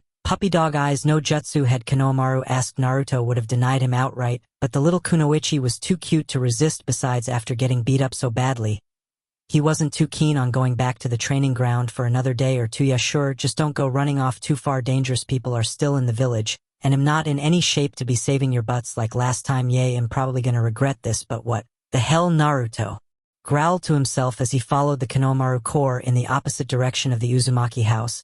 His actions did not go unnoticed. Looking through houses again, Hyuga Hinata jumped as the soft voice startled her out of the Byakugan, solidifying the objects between her and Naruto. She turned from her seat on a bench to see her teammate Aburame Shino sitting down next to her. Well, I thought I would practice. Nejikin is always looking at birds, so I thought I'd try looking through things instead. He wouldn't like me copying him. Shino shrugged. You really shouldn't worry about what others think of you, Hinata. It's your life to live. Hinata twiddled her thumbs absently. I know, Theitai, just don't like to make trouble. The ghost of a smile flittered across Shino's face. For once, I think you should follow Kiba's example. He couldn't care less what others think of him, as he usually lets everyone know. Hinata giggled. Team 8 didn't have a true leader, but from watching the constant conflicts between Kiba and Shino, an outside observer would think the 2 boys wanted to settle the issue once, and for all Hinata knew, they both respected each other too much to actually pull rank. No matter how many subtle insults they threw at each other, they weren't friends, but they'd band together before they let anyone else get the upper hand. Akamaru would bite anyone that disrespected Kiba. Anyway, Shino, I could give you a hive or 2 of wasps. Shino grinned. Forget it. With my personality, they'd probably turn on me first. Hinata's timidity was half a running joke and half a problem for teammate Shino. Normally said nothing about it since he himself preferred the conservative approach. Kiba, on the other hand, what's with you two? You got nothing better to do than sit around? Then we ought to go train or something. Shino grimaced. Speak of the devil, Inuzuka. Kiba, as usual, strolled up with the brashness that defined him. Akamaru perched on top of the Fang Genin's hood. What about it? Shouldn't waste this break time. Everyone smart's gonna be looking for every advantage they can get while the exam's suspended, and I'm no idiot. Shino snorted. Could have fooled me. Bite me, you bug-loving freak. Sorry, dog. Blood doesn't interest the guys here. Hinata smiled as Shino and Kiba continued the argument, all the while moving towards their usual sparring grounds in the forest. It was just business as usual for teammates. Still, her teammates had brought up some good points. Things weren't going too well the way She was now unassertive and behind everyone in strength. Perhaps once she got stronger and more confident, Naruto would actually do more than greet her and move on. She shouldn't waste time knowing Naruto. His strength was growing day by day. To catch up, she'd have to be just as dedicated, resolving herself to work harder. Hinata followed her teammates and went to train. Her dreams would have to wait a little longer. Daydreams were on the mind of another leaf ninja, but this time it was Nara Shikamaru.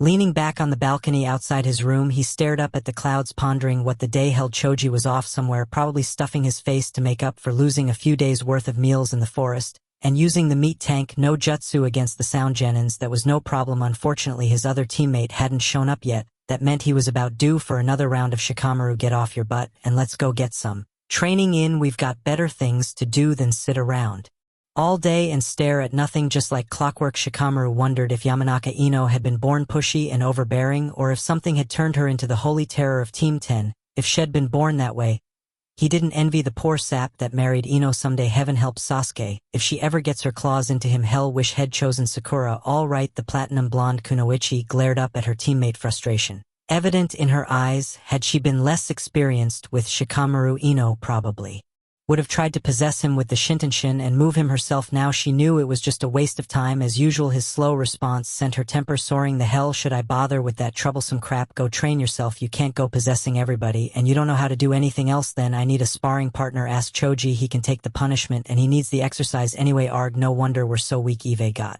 a human vacuum cleaner and a lump that calls itself a ninja to work with. When Shikamaru was like this, Ino knew she wasn't getting him to go anywhere. If even Asuma Sensei had trouble motivating him, nothing short of dynamite was going to pry her teammate off the balcony. Shikamaru turned his attention back to the clouds. Once Ino had stormed off, not bothering to think about where she might go. It was such a pain in the butt anyway. As much as he liked Ino as a teammate, he wasn't fond of her constant pushing. You'd think that if I never talk about her Sasuke obsession, she'd leave me alone. Team 10 wouldn't have looked like this if things had been left to chance. Their parents had been looking to recreate the Inoshikacho formation that had worked so well for their generation, and Iruka Sensei had gone along. Unfortunately, the adults hadn't counted on the kids' different personalities. Neither did they remember that the three ninja formation had only formed out of years of teamwork in close quarters, building the trust and camaraderie that made it work. If Ino wasn't pitching a fit, Choji was kicking back and eating something that made it tough for any of them to build confidence in the team. Adults ain't a damn one of them that tries doing something for us without screwing it up. Shikamaru might have been a little lazy, okay, a lot lazy, but he wasn't stupid. The longer this experiment went on, the more likely it became that Team 10 would just self-destruct someday. That'd be troublesome for all of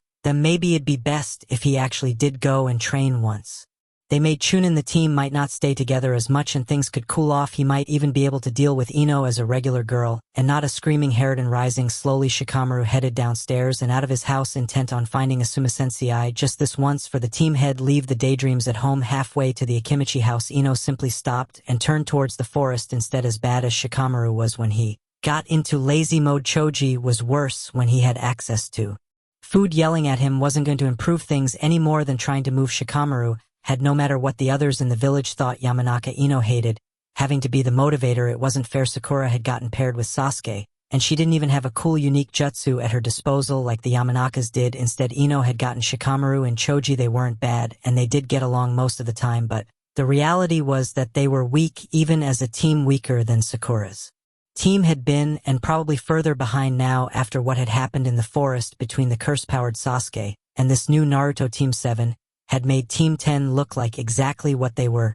flawed and unprepared, or at least that was what it had felt like to Ino. It still sounded weird to her, even after a week of playing the memory back, but just once Ino wished that Shikamaru were a little more like Naruto. The passion and tenacity in his eyes had been undeniable, even when he was only the class clown of the academy. But when Naruto had turned himself loose against the sound ninjas, she had seen him go to a completely new level. This was someone who actually seemed to care about being a ninja. Granted, he was a little hot-headed, but it had to be better than sitting around daydreaming and playing shogi like Shikamaru. If Sakura hadn't warned her, Ino shivered. Naruto wasn't a clown anymore. He might not be in Sasuke-kun's class yet, but it wouldn't be for lack of trying. The looks of despair, then savage determination she'd seen in his eyes when Sasuke had rescued him had told her as much. In spite of everything, the blonde ninja found herself admiring and envying Sakura. She has two people on her team who'd be willing to die for her, and what do I have? Not a whole lot, really. Perhaps Shikamaru had been right about one thing. She didn't know much other than the Shintenshin,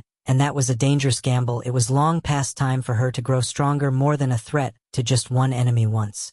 She made Chunin she could let someone else deal with her teammates and maybe find out whether a certain spiky-haired ninja would be interested in helping her improve. Maybe that will motivate Shikamaru's lazy, but many journeys would begin in the Leaf Village that day, revolving around the son of the fourth Hokage. In some way the most important one to Naruto would soon arrive to take him along for the strangest ride yet. Uzumaki Setsuna. It's been a while. The third Hokage waved his guards off the ex-waitress as he entered his office. I take it you've reconsidered my offer to reinstate you at the academy. Like most of the Hokage's jokes, this one fell flat too hardly. Setsuna took Haruka's letter out of her pocket and slid it over to the third. It's true, I'm taking up a duty, but this one's purely personal. The leader of the Leaf Village grunted an affirmative as he scanned the letter. Frankly, this is a surprise. Haruka never spoke a word about you in public after Kotaro disowned you. She knew better.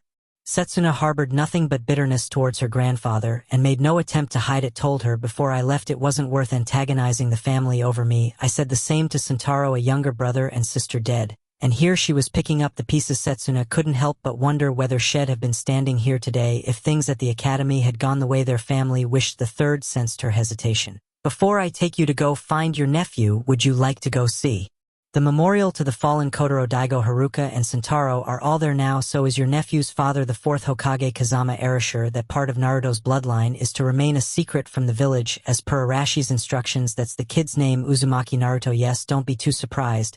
He may not look much like Haruka, but his spirit is all hers. Surely you didn't stick him in the old house. Setsuna didn't remember much about the village, but she did know how dangerous the Uzumaki house could be for the unprepared. Nobody would be crazy enough to live there. Setsuna the third had been in Uzumaki Kotaro's house often enough that he knew the dangers. It had been hard enough to find someone to watch over Naruto every so often in a regular house. Well, I am, and he's coming with me. Past time someone fixed the place up again. Setsuna looked out in the direction of the mountain memorial and down towards her old haunts. But my brother and sister come first. The third Hokage nodded, as it should be. You drive a hard bargain, sis, but I don't make promises I can't keep, so consider this that favor I owe you. Setsuna looked down at the names engraved in the rock, those ninjas who had died in service to the Leaf Village the Hokage had left to summon Naruto, allowing her to be alone with her thoughts. Her eye strayed to Sentaro's name, as well as memories assailed her. Growing up had been something of a struggle for all of them, with parents and grandparents so often gone on missions. The clan wasn't well known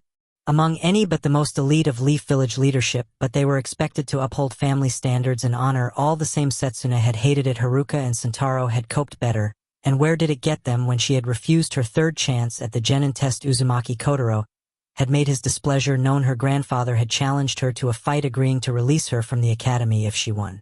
Only Haruka's intervention had saved Setsuna from serious injury or even death at Kotaro's hands, agreeing to take her sister's place in the family's lineage and the duty of becoming an Umbu member. Haruka took up the burden that Setsuna had once shouldered. It seemed she hadn't looked back, tracing her younger brother's name. Setsuna recalled a struggling kid trying to live up to his ancestors' legacy, yet knowing that he was powerless compared to his two elder sisters, with rare exceptions like Kotaro and Setsuna's father. Daigo talent in the Uzumaki line usually skipped over men. Uzumaki daughters could produce brilliant children, but only for other houses. The sons almost always had to wait until their own daughters were born in order to contribute much to the house. From what the third Hokage had told her of Sentaro's demise, her little brother had finally had enough. For the only time in his life he had equaled Haruka's exploits, dealing so much damage to the nine-tailed fox that it backed off for a week. Too bad he wasn't around to enjoy it. This kid Naruto would be different. He had to be different. No more burdens, nothing to live up to, just the freedom to become whatever he wanted. Shed give that to him, and hope it was what Haruka would have asked for. Otherwise, you're great at guilt trip, sis, but you suck at giving instructions. Just stick around and help me keep him out of trouble until he's out of my hair. Okay, that's all I came to say.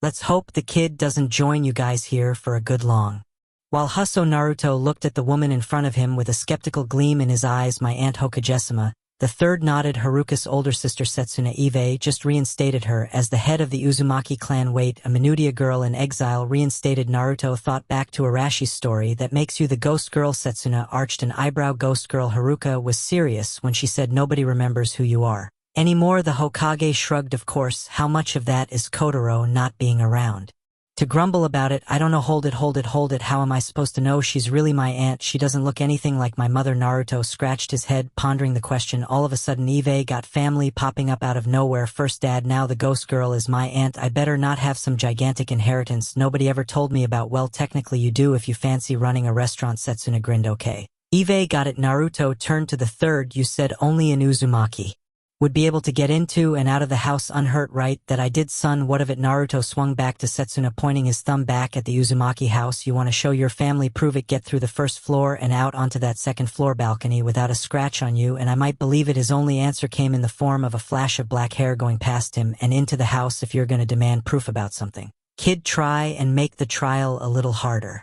Next time, Naruto gaped as Setsuna suddenly appeared, vaulting over the balcony railing to land gracefully on her feet in front of him. Geez, you must know a ton of jutsus. If you're that good, what can you teach me? Nothing. Naruto's head made a dent in the ground as he face-faulted. What I mean, nothing. I only know taijutsu, never made genin, so all those flashy jutsus and hand seals might as well be gibberish to me. Just a simple waitress for the rest of the day. People in the Leaf Village wondered why a shout was still echoing through the woods. How come the only family I get is the kind that can't teach me anything? Setsuna only grinned, watching her journey into motherhood begin. I think you and me are gonna have a lot of fun together, kid. Well, I will anyway. Still chuckling, she took Naruto by the arm and led him into the Uzumaki house for the first time. Come on, stop whining. I can at least teach you to get to your new room without getting yourself killed. The third Hokage watched them go, the Uzumaki clan alive again at last, and smiled as he headed back home. Things are getting interesting again. For now, at least, life was back to normal. There would be time enough to think about the village's problems later. Kids, you can talk and talk till your face turns blue, kids, but they still just do what they want to do. Why can't they be like we are, perfect in every way? What's the matter with kids today? From the musical Bye Bye Birdie. Kids, hey kid, don't just go wandering around, okay? Second floors, no safer than the first. Naruto blinked sleepily and turned toward his aunt's voice. He quickly turned around and dashed for his new room. Geez, Aunt Setsuna, put a shirt on, will ya? Setsuna looked down at herself and then slowly returned to her room. She'd forgotten that she was actually living with someone now and kept on sleeping in next to nothing. Don't tell me you've never seen a rack before, Naruto. His answer was muffled from coming through two doors. Yeah, but it wasn't one related to me. Setsuna didn't stop laughing for a good long while her nephew was still refusing to look at her. When they met again at the top of the second floor stairs, and dressed. Now you can turn around. Naruto didn't move. Setsuna arched an eyebrow as she looked on. You sure you're not mad, Setsuna, you dimwit? Hey, race this kid who hasn't had any parents, not even anybody who's supposed to care about him. Now he's probably scared you're gonna boot him out of the house cause he got a good look at your chest. Kid, it's all a learning process.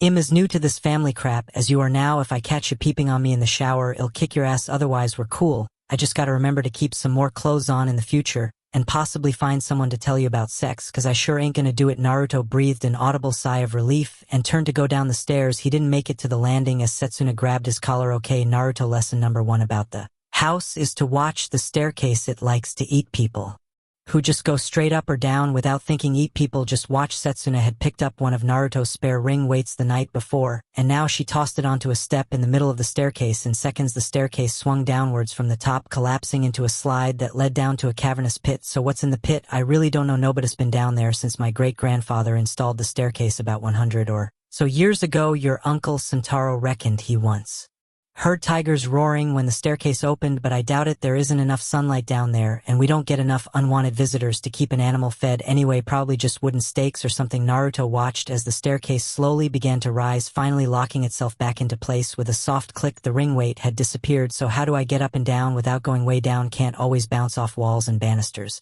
like we did yesterday. There's always tricks to this place for the staircase. It's math practice. Naruto made a face, drawing more laughter from Setsuna. If you ever want to survive the training ground, you have to learn a little geometry and physics. It's not only about blindly getting hit or dodging. Fastest way to get through is to use the course to your advantage, borrowing the momentum of the traps. So what's the math practice? Simple addition, 1 + 2 and so on. When you're coming up, the first step is always safe, then you skip a step and hit the third step, skip 2 more and hit the 6th. Keep adding 1 to the number of steps to skip and you'll be fine. Helps with the number crunching you'll have to do when you start learning higher math. Wait a minute, that only covers going up. How do I get down? I can't remember all that stuff going backwards. So jump. Naruto wondered when his aunt had turned cuckoo. Just jump. What if there's a trap on the floor where I land? Ha, the kid's got a brain in his head. After all, you know, you've got a similar enough build to Sentaro that you could try what he used to do to get down. Setsuna took a running start and leaped onto the banister. Aunt Setsuna, what the hell are you doing? Just watch and learn. Naruto leave the screaming to some girly girl. He looked on as she slid down the banister, only to leap off halfway down to land on the first step of the staircase. Simple and fast, least that's what Sentaro used to say about it. Naruto shrugged. Why not taking a running leap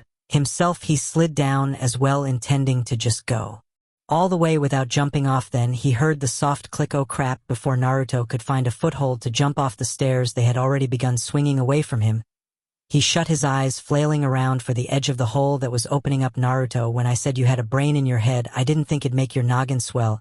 He felt a hard jerk as a hand latched onto his jacket. Setsuna landed on the first floor next to the staircase and let her nephew drop to the ground. No place for arrogance or cockiness in this house, Naruto. The minute you forget this place is dangerous, you're gonna get hurt. Your mom wouldn't be too pleased and I'd be out of a job.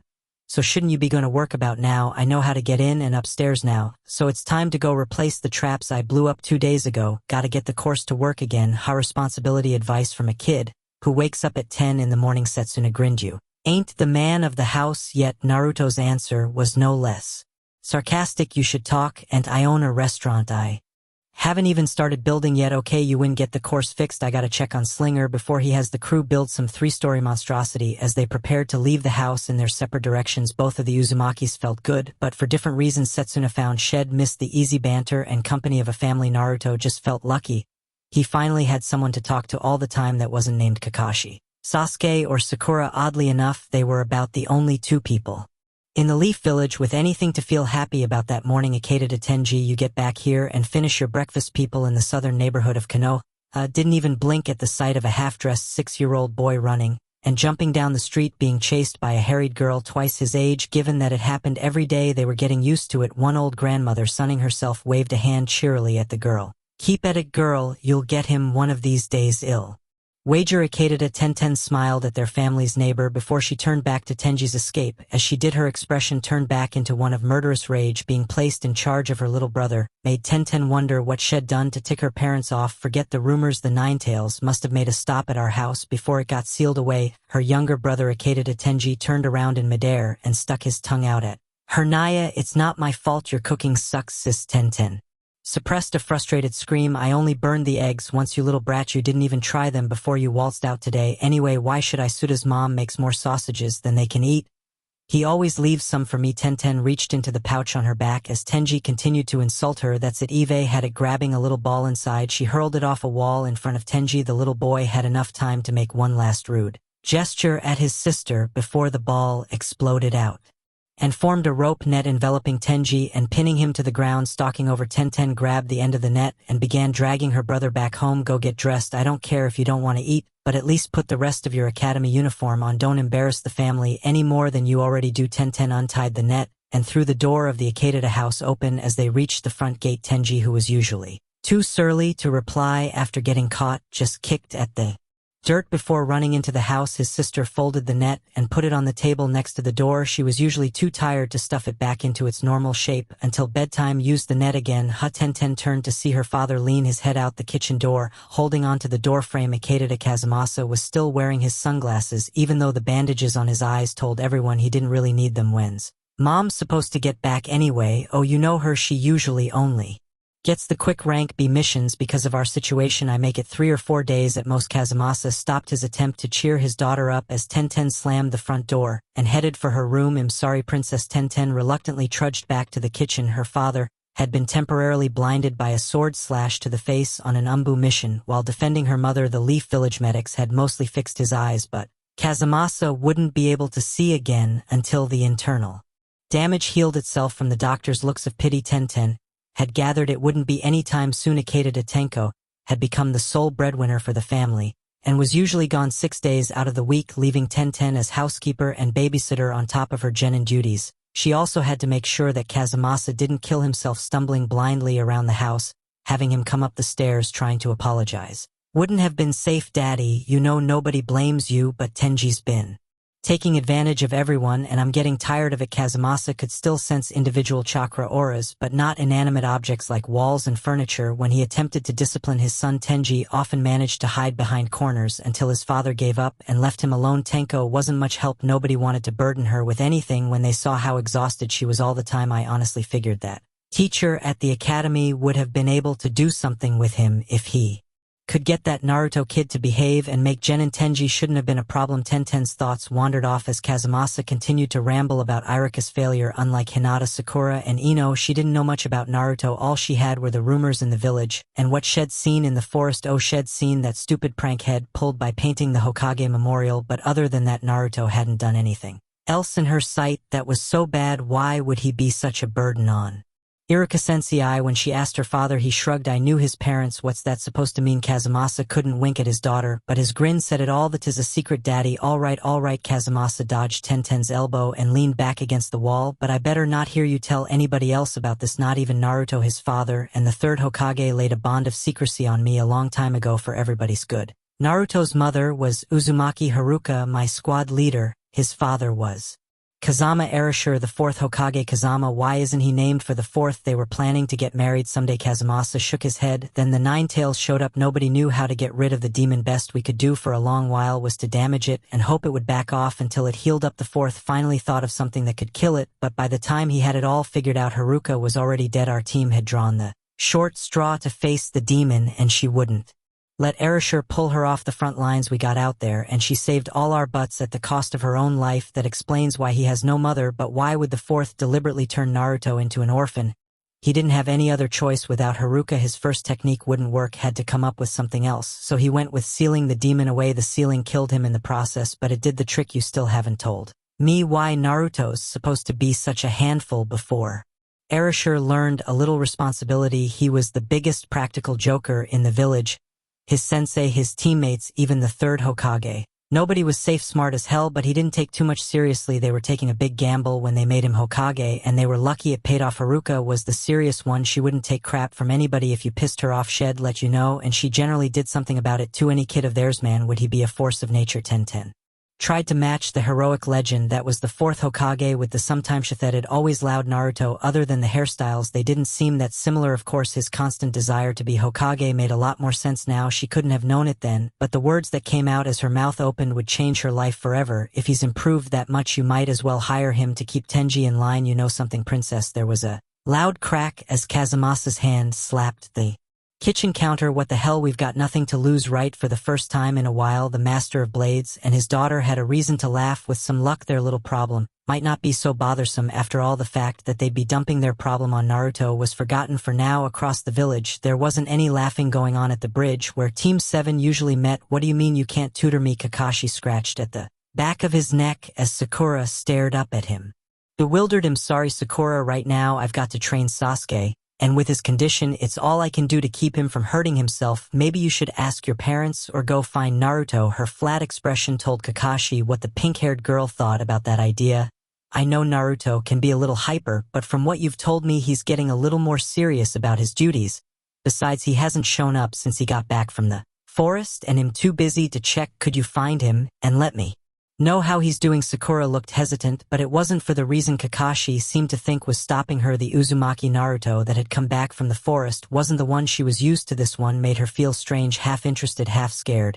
And for the life of her, Sakura wasn't sure. She wanted to know what had happened to Naruto, and whether it was permanent, but without anyone else to help her train, she reluctantly bowed to reality. All right, Kakashi Sensei, only it wasn't all right as Sakura found out when she reached Naruto's house. The door was open, and apparently nothing was inside. It was as though nobody had ever lived there. If you're looking for Naruto, he doesn't live here anymore. The voice behind her echoed in the empty hall. Sakura jumped a bit in surprise and turned to find Iruka looking in through the front door. But Iruka Sensei, where would he move? The academy teacher shrugged. Seems he has a family after all. Naruto's aunt left the village 20 years ago, but she got a letter from his mother asking her to come back soon as she arrived. They both moved to the old Uzumaki house. Sakura could only stand and wonder about another odd turn of events involving Naruto. What was going on? You know, Naruto's aunt is building a restaurant. If you want to find him, shed probably know where he is. Where would I have to go? Iruka smiled down at his former pupil. Hokage-sama told me where the building site is. I have to drop off something I was going to give Naruto. Why don't you come along? Okay, I guess. Iruka stopped them at an old building that was being torn down. Voices were coming from within, but nobody was outside. Sakura could hear faint arguing going on. Look, I ain't paying you guys overtime for a simple demolition job. Knock this thing over and let's get building. Slinger, would you shut up? Everybody just step back and calm down. I'll give you time and a half for today, only 'cause you had to deal with this windbag, but only if everybody leaves the building right now. What the hell? For Setsuna gonna blow the thing down? Remember what happened the night you got wasted and challenged all those lumberjacks in the Timbertown bar? Only from what Mickey told me the next day. Well, this old building has the exact same design flaw as the Timbertown did. Bust the two central supports and the entire thing'll come crashing down. So you want me to destroy every post in the room? Not unless you want to wind up buried under 2 stories of wood and brick. I can Do it, come on everybody out. Irika and Sakura watched as a team of construction workers filed out of the building, followed by a stocky man in a chef's hat. The chef turned around and yelled something back through the door, but a shout sent him running back to where the workers had gathered. The two ninjas went a little closer and saw a woman walking back and forth on the ground floor, rapping every post in the room with her knuckles once she had tested each one. She turned around and cupped her hands to her mouth. Don't get close, the sucker's going down. Setsuna turned her attention back to the biggest support in front of her, going into an attack stance. A ninja, she wasn't, but a very tough street fighter. She definitely was taking a running start. She launched herself at the wooden pillar and lashed out with a spinning kick. You're standing in the way of progress, so hit the skids. The pillar disintegrated into a cloud of wooden splinters, accompanied by a loud creaking noise as the building sagged on. One side okay, one left, and then book it out the door. Wouldn't want to leave Naruto an orphan again. Striding over to the side without a support, Setsuna braced herself against the wall before launching herself at the other support with a flying shoulder block. Well, old man, who'd have thought it? That junk you taught us in the training ground served some use after all. Summoning what she remembered of the diamond body training, Setsuna slammed into the remaining support pillar and blasted right through it. Now get out, girl, no time to admire your handiwork. Leaping through an open window, the ex-waitress kept on running until she was a good 200 feet away from the condemned building. She didn't need to turn around to know her work was done. The loud crash of wood and stone collapsing in on itself was proof enough. Pay 'em their overtime, and then go back to the inn. Slinger, well, clean the place up tomorrow and get to building. Setsuna waved a lazy hand back at the stunned workers and her chef. Where are you going? The hell do you think I'm going? I'm gonna go take a *% nap is what I'm gonna do. Haven't had to get rough like that in years, even with all the bar fights you get us into. Irika stopped her with a question as she turned to leave again. Excuse me, madam, you wouldn't happen to be Uzumaki Setsuna, would you? Naruto's and what he do? Irika blinked in surprise at Setsuna's quick sharp response. What do you mean by that? Look, it's no secret, Naruto and I are family. All day long I've been getting weird stares, people coming up to me telling me he's done this, he's a monster, pulled some prank or pissed somebody off. Some of them even say I'm crazy for raising a kid like him, as if they even tried to get to know him. I don't need to hear about any more grudges or be insulted. Save your breath and throw down, mess with the kid, and you get me thrown in the academy. Teacher put his hands up quickly to ward off any violence. I don't think any such thing. Uzumaki-san, let me introduce myself. I'm Irika, Naruto's Academy sensei. Before you came to the village, I was the one who was mostly in charge of looking after him. Setsuna relaxed visibly. So you're the one who feeds him all that ramen, I swear. He won't eat anything else now that the tensions had been done away with. Irika could let himself laugh about it. Well, I guess this new restaurant means I won't have to treat him to meals anymore. Teachers only make so much. Setsuna looked at him impassively, then shrugged. You want some food? You're welcome to drop in on this place after it's been built. Anyone who takes care of my family's a friend of mine. Actually, there's something I need to stop by your house. Forgot a little message for Naruto that has to be delivered in person. Follow me. Then probably a waste of your time, though. What makes you say that? Irika and Sakura had to jog to keep up with Setsuna. As she turned to leave, she tossed a comment idly back over her shoulder. Kids busy training in the family obstacle course. A team of jounin couldn't pry him out of there now if they tried. Sakura pondered that as she hurried along behind Naruto's aunt. What could he be learning that would be stronger than what he was doing in the forest? Looking at Setsuna as she strode into the forest, the genin wondered if another Uzumaki could help her train instead of Naruto. Setsuna's sarcastic comment to Irika had actually been wrong. Right now Naruto wasn't feeling too great about the training ground. The rock nets had been fairly easy to replace. Heavy and unwieldy logs were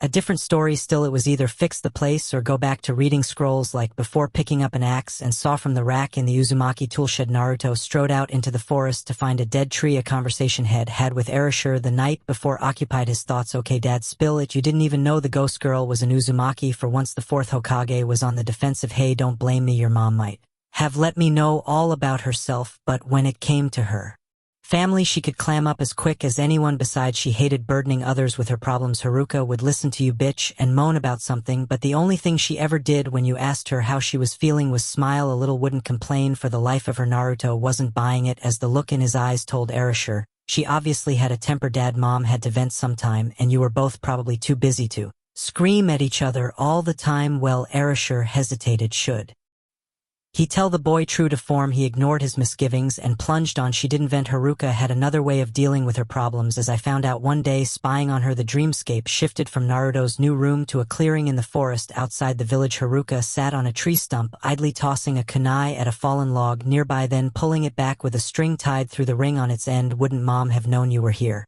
Naruto's question drew a laugh from his father. I know you Don't think that much of me, Naruto, but even a Hokage has some special tricks. Take a look at the third tree from the left behind her. Naruto looked up and saw an outline of his father's younger self against the branches and trunk of a tree a distance from Haruka. Your mom was good, but she wasn't that good. I had ways to screen out light and sound with my chakra. If I didn't go making any quick moves, nobody could find me. Helps a bit on assassinations. Anyhow, Haruka always walked off when her father or her grandfather got her angry. I used to think she was only doing it to annoy Gramps until the day you're seeing caught the end of another screaming fight between the two of them and decided to follow her on a whim. A branch snapped in the forest behind Uzumaki Haruka, but she didn't seem to notice. The younger Erasure started as a pack of large wolves emerged from the trees in the direction of the noise, causing his outline to waver. What the hell is she doing? Those are dire wolves, not the timber wolves. Eve seen the Chunin summon. The fourth laid a restraining hand on his son's shoulder. Relax, son, that was what I thought at the time. She's about to prove us both wrong. Haruka turned around without any apparent concern. Naruto kept a tense watch, clenching and unclenching his fists in the back of his head. The blonde boy knew it was only a memory. Haruka couldn't have been killed here. It didn't make having to watch his mother in apparent danger any easier. Of course, that was before the danger vanished. The young Arashi's outline blurred again, and Naruto's jaw dropped as the largest dire wolf simply sat down on its haunches and fixed Haruka with an expectant look on its battle-scarred face. She smiled and inclined her head briefly in a gesture of respect. Your early pack master, what is it you want of me? The dire wolf growled deep in its throat, ears flicking slightly backward. Haruka's smile was unfazed.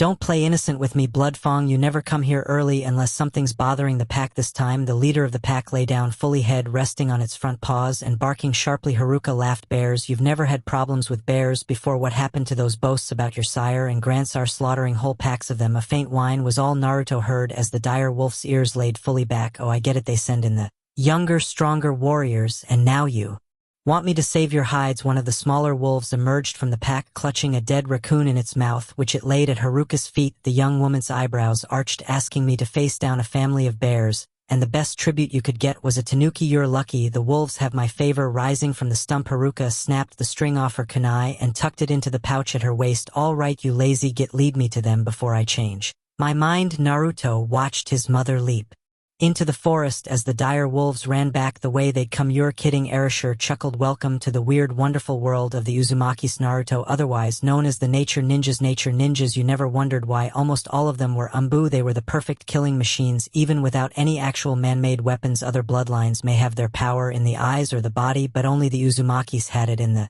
soul. Every last one of them had an innate ability to commune with animals. Haruka's favorite was always the dire wolves. Your Uncle Sentaro had an owl familiar, and Gramps Uzumaki kept some ravens. I still don't get it. Naruto turned away from his mother and the wolf pack to look at Erasure. Sure, it's great to be one with nature, but what's that got to do with the umbu? It has everything to do with the umbu. Erasure snapped his fingers, taking them to a model of a large house. Armed guards appeared on the veranda facing the rear courtyard, while other shadowy forms lurked inside behind the shoji panels. Most humans are either too dumb or proud to admit that animals are useful for anything other than food. The Uzumakis knew better. Need a scout, send a human in, and if he gets caught, you're screwed. Guards are alerted, and your job just got that much harder, maybe even deadlier. As Erasure spoke, the guards at the model house sprung into action, drawing swords and moving to cover all the entrances. But send a bird or a squirrel, and nobody even bats an eye. It can tell you exactly how many you're up against, where they are, and you keep the element of surprise. Now the guards went back to their original posts, some alert, but others asleep or distracted. Need to distract guards once you're in. Summon a skunk snake, something people are always afraid of. They're too busy dealing with a little annoyance to realize you've crept up on them. By then it's too late. They get knocked out or they're dead. Naruto scratched the back of his neck. Learning taijutsu and stuff was one thing, but talking to animals, he remembered Hinata's teammates vaguely. One could control bugs, the other dogs. The idea that he might be able to do the same was just bizarre. What's this got to do with Mom and Aunt Setsuna anyway? Erasure shrugged. The forest was Haruka's refuge. When the human world got too messy or frustrating, the rest of the family had an animal or two to speak with, but she became something of a roving problem solver for the creatures in the forest. It made her feel like she had control over something in her life and kept her from venting in public, where embarrassing stuff like the ghost girl thing might have come out. You'd think she would have said something about Aunt Setsuna to you. At least the fourth Hokage sat down, shaking his head. Some wounds run deep, Naruto, deeper than even a lover or a spouse can reach. Sometimes living in a house with people as old-fashioned and inflexible as Uzumaki Kotaro wasn't easy for Haruka. I get the feeling she buried her memories of Setsuna deep inside As much to keep from reminding Gramps of his failures as to keep from missing her sister telling me about it would only have brought back bad memories. Erasure waited for a response. When none came, he looked over to his son sitting next to him and staring out into space. What's eating you? Looks like someone kicked your dog or something. Dad, can you miss someone you've never even met? The fourth kicked himself mentally. He should have known that using memories of Haruka to motivate their son would do.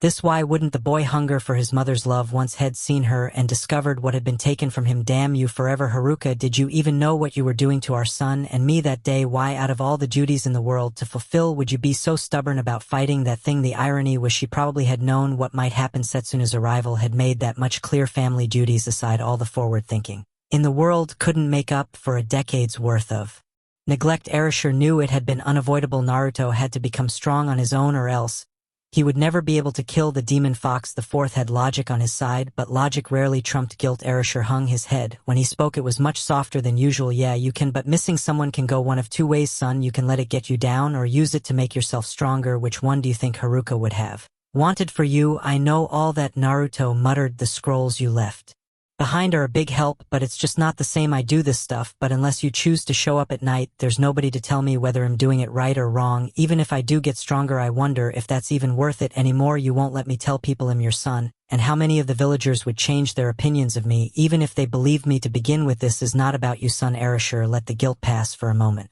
and fixed his child with a stern gaze. The becoming Hokage thing, you could give it up today and nobody would think any worse of you, but the one thing I ain't gonna let you do is stop improving or getting stronger. Killing the Nine Tails is your duty now. Can't just drop everything halfway. I'm not, Naruto shouted hotly. Who said anything about quitting? It's just a lot harder than what I used to be learning, and you can't help me with the physical stuff anyway. Well, you won't be doing anything physical anyway until you fix the course. Why don't you try and see if you can activate your mother's ability while you're off getting the logs? Naruto glared darkly at his father. Typical. I haven't even finished learning one thing and you stick me with another. Erasure simply whistled, trying to look innocent. One hint, and one hint only. Your mom used to say that the secret to dealing with anything in nature was using your soul to do things. Once again, you've lost me. Figured out the last one, didn't you? Just remember, see with your soul, not just your eyes, for the eye simply sees what the heart believes. He's not a Hokage, he's a court jester. Naruto muttered an oath as he trudged deeper into the forest. So far, most of the trees he'd seen were too young or small to replace the logs head blown up. All the older growth was further back towards the mountain. As the blonde-haired ninja walked, Arashi's next puzzle taunted him. See with your soul, not just your eyes, for the eye simply sees what the heart believes. What was he supposed to do? Walk up to an animal, say hello, and wait for a response? That was too easy, too simple. Putting it out of his mind, Naruto kept looking for a likely tree. Spotting a fairly old one, he readied the axe. Just as he was about to strike, chirping began to echo from the surrounding trees. It stopped the blonde ninja short, but when he lowered his axe, the chirping ceased. What the hell? Shrugging the bird calls aside, Naruto raised the axe again. As soon as he did so, the chirping started again. Geez, you'd think they were trying to warn me off this tree or something. The thought gave him pause. Nah, if you're going to warn a guy, you could at least do it in a way he can understand. Naruto smirked flippantly as he looked back in the direction of the chirping. Let's see you respond to that. Even knowing what Erasure told him, Naruto wasn't prepared for what he heard next. As he turned back to the tree, the renewed chirping suddenly became something very different. Bloody human, just chop the tree down. Why taunt us about it? Who? The another voice spoke, female to the first one's male. That's enough. If you're going to feel anything for the humans, feel pity. They know not what they do. Isn't it enough that they destroy our homes? Must we watch and do nothing this time? The female sounded exasperated. What would you do? Peck its face. It's pointless to speak of such things. Naruto shook his head. He had to be going nuts. As that belief arose, the conversation disappeared to be replaced by chirping again. It can't be that simple. Was it that simple? As soon as he had treated the chirping a little seriously, taken it as more than simple bird song, it was understandable. But think of the birds as dumb animals again, and speech faded back into chirps. Just believe. Naruto, how is this any different from having to trust that dad's not just a figment of my imagination? But Erasure at least was human. Naruto expected to understand what the fourth said. That doesn't stop Kiba or Shino from talking to their companions. If they can do it, why can't you just? Because it's not human doesn't mean it can't think or feel. Years later, Uzumaki Naruto would look back on that very thought as the one that had made him worthy of his family's legacy. The birds' voices immediately returned, still arguing, taking a chance. He spoke. All right then, what's so special about this tree? The clearing was silent for a minute or so before anyone spoke again. Did he just talk to us? And more importantly, did you actually understand that? Can you birds get what I'm saying? Naruto watched as A pair of tiny sparrows flitted out of the forest, coming to rest on a branch of the tree head, tried to cut down the male bird, chirped/spoke. First, that much I understood. If I didn't know any better, I'd swear the speakers had returned. Speakers, did they mean the Uzumaki family? Perhaps. Naruto chanced a question. Excuse me, was the last speaker a human woman about this tall with black hair? The female sparrow cocked her head at him, hopping along the branch until it could peer down at Naruto's features. Indeed, there is something of her in your voice, human. Where have the speakers been these long years? There has been no one to maintain order since the destroyer's time. The strong run rampant, the weak have no champion. Is the ancient pact forgotten? Naruto shrugged, shaking his head. I don't know anything about any pact. I didn't even know I could speak to animals until last night. For once the male sparrow didn't sound agitated, instead its voice bore faint disgust. How far have the speakers fallen? The only one left is completely ignorant of everything. I didn't come here to be insulted by a couple of birds. Naruto's mouth twisted in a snarl. Maybe that's because my family was nearly wiped out, or had you forgotten? I'm sorry, I don't meet your exalted expectations enough. The female sparrow fluttered down to Naruto's shoulder. As long as he is of the blood, he can be taught. If you have waited this long, surely you can continue. Wait a minute, you still haven't explained what my job is even supposed to be, or why I have to do it. It is quite simple. Some centuries ago, the first of your line, as well as some in other places, the original speakers made a pact in exchange for the ability to speak with and gain the trust of the animals. The speakers agreed that they would help to watch over and resolve the petty problems that plagued us all. Your ability to speak with us proves that you are of the blood, but with that power comes responsibility. If you choose to speak with the children of nature, you must abide by the pact. So what is it that I actually have to do, and does it have anything to do with this tree? I really need to get some logs. Speak with the ravens. They have always been the keepers of information and can teach you what must be done when you are ready. Seek out any bird and ask them to lead you to the ebon shadows. Okay, what about the tree? It is unwise to harm a living thing, even those you cannot speak with. We will lead you to a dead tree if you so require. Lead on then. Before I do, I would know the name of the future speaker. Uzumaki. Naruto. The female sparrow spread her wings and flew back into the tree. Well met, Naruto. Let us hope we see each other again. It has been too long since there was a speaker in this forest. I can't promise you anything much, but I'll keep it in mind. Don't exactly have a lot of free time right now. It's your life, we know that. But even if we do not demand an answer of you now, such a time will come when it does. You must make a choice for the sake of all in this forest. We pray that it will be a good one. Naruto only nodded, walking into the forest as the sparrows began to look for his tree. As he walked, a smile played over his face. At the very least, following in his mother's footsteps would be pretty interesting. Even after lugging 3 huge log sections back to the training ground, Naruto was still faintly grinning when Setsuna, Irika, and Sakura arrived. Setsuna smirked as she watched her nephew try to hook up a 100-pound piece of wood back into its rope harness. You must be a glutton for punishment, kid. Even your great-gramps never smiled when he had to fix this place up. Naruto shrugged, a little sweat and dirt now compared to being able to kick Sasuke's, but someday I think I can live with that. Our training ground alone is gonna let you beat that Sharingan kid you're always complaining about, among other things. Naruto spared an aside glance at Sakura. Let's just say that there's some stuff even a super pair of eyes can't copy. What more could he risk saying? Sakura was an unknown quantity. How much would she tell Sasuke of this? Still, she was his teammate. For now, best to be charitable. What are you doing here, Sakura? She started, as if surprised that Naruto would speak to her. Oh, nothing really, Kakashi-sensei. Wanted me to check on how you were doing. While he's off training Sasuke-kun. That's all. Training Sasuke. That's great. That's just carrot. Great. Visions of Kakashi's battle with Zabuza resurfaced. The power of the Sharingan wasn't lost on Naruto. Sasuke was already far enough ahead of him. This might just make it worse. More training ahead if he's going to be learning from Kakashi-sensei. I can't afford to slack off. No reason to burden Sakura with that, though. Well, just training is all. Nothing special. Putting the troubling news about Sasuke aside for the moment, Naruto turned and greeted his favorite teacher. Yo, Irika-sensei, I see you met Aunt Setsuna. Now I can get all the ramen I want without dragging you to Ichiraku. Irika laughed, but in the back of his mind he felt a bit strange. He couldn't deny that Head thought of Naruto as a little brother, if not a son, after what happened with Mizuki and the Forbidden Scroll. Maybe it was for the best. He was protective of the boy so much, so that Head nearly convinced the 3rd Hokage to keep the rookie Genin teams from taking the Chunin exam. Instead, they'd passed their preliminary tests and taught Irika a valuable lesson. There comes a time to let go, even if it's hard on you. They can't be kids forever. The proof of that was lying in Irika's pocket. Kazumasa's request had specifically asked for Naruto, and the Umbu member had classified it as a rank C mission. Knowing what he did about Ikeda to Tenji, Irika wasn't about to dispute the ranking. Naruto didn't know Tenji, and the prospect of getting to do a rank C mission by himself would be too tempting to make him suspicious. Still, some lessons have to be learned the hard way. Maybe this will teach Naruto a little responsibility. Food is all you think about, huh? Maybe I should Take this mission somewhere else. Mission? What mission? We're in the middle of an exam here, Irika Sensei. Oh, that Irika waved a hand. Don't worry, it's supposed to start after the Chunin exam is over. The client doesn't mind if you do it as a genin. Geez, thanks a lot. I feel so confident now. Naruto glared at his old sensei. Fine, you're a big boy, just don't go getting yourself killed. Irika rolled his eyes and handed Naruto the mission form too. Things. The third stage of the exam begins tomorrow morning. A path will be cleared for all remaining teams to go to the tower inside the Forest of Death. Secondly, you've been specially requested for an emergency indefinite rank C mission. The details are on that form in your hand. A mentoring job for one person. Payment will be discussed once you've decided whether or not you want to accept the mission. Another step towards becoming a Chunin. A mission just for him. Naruto had but one thing to say to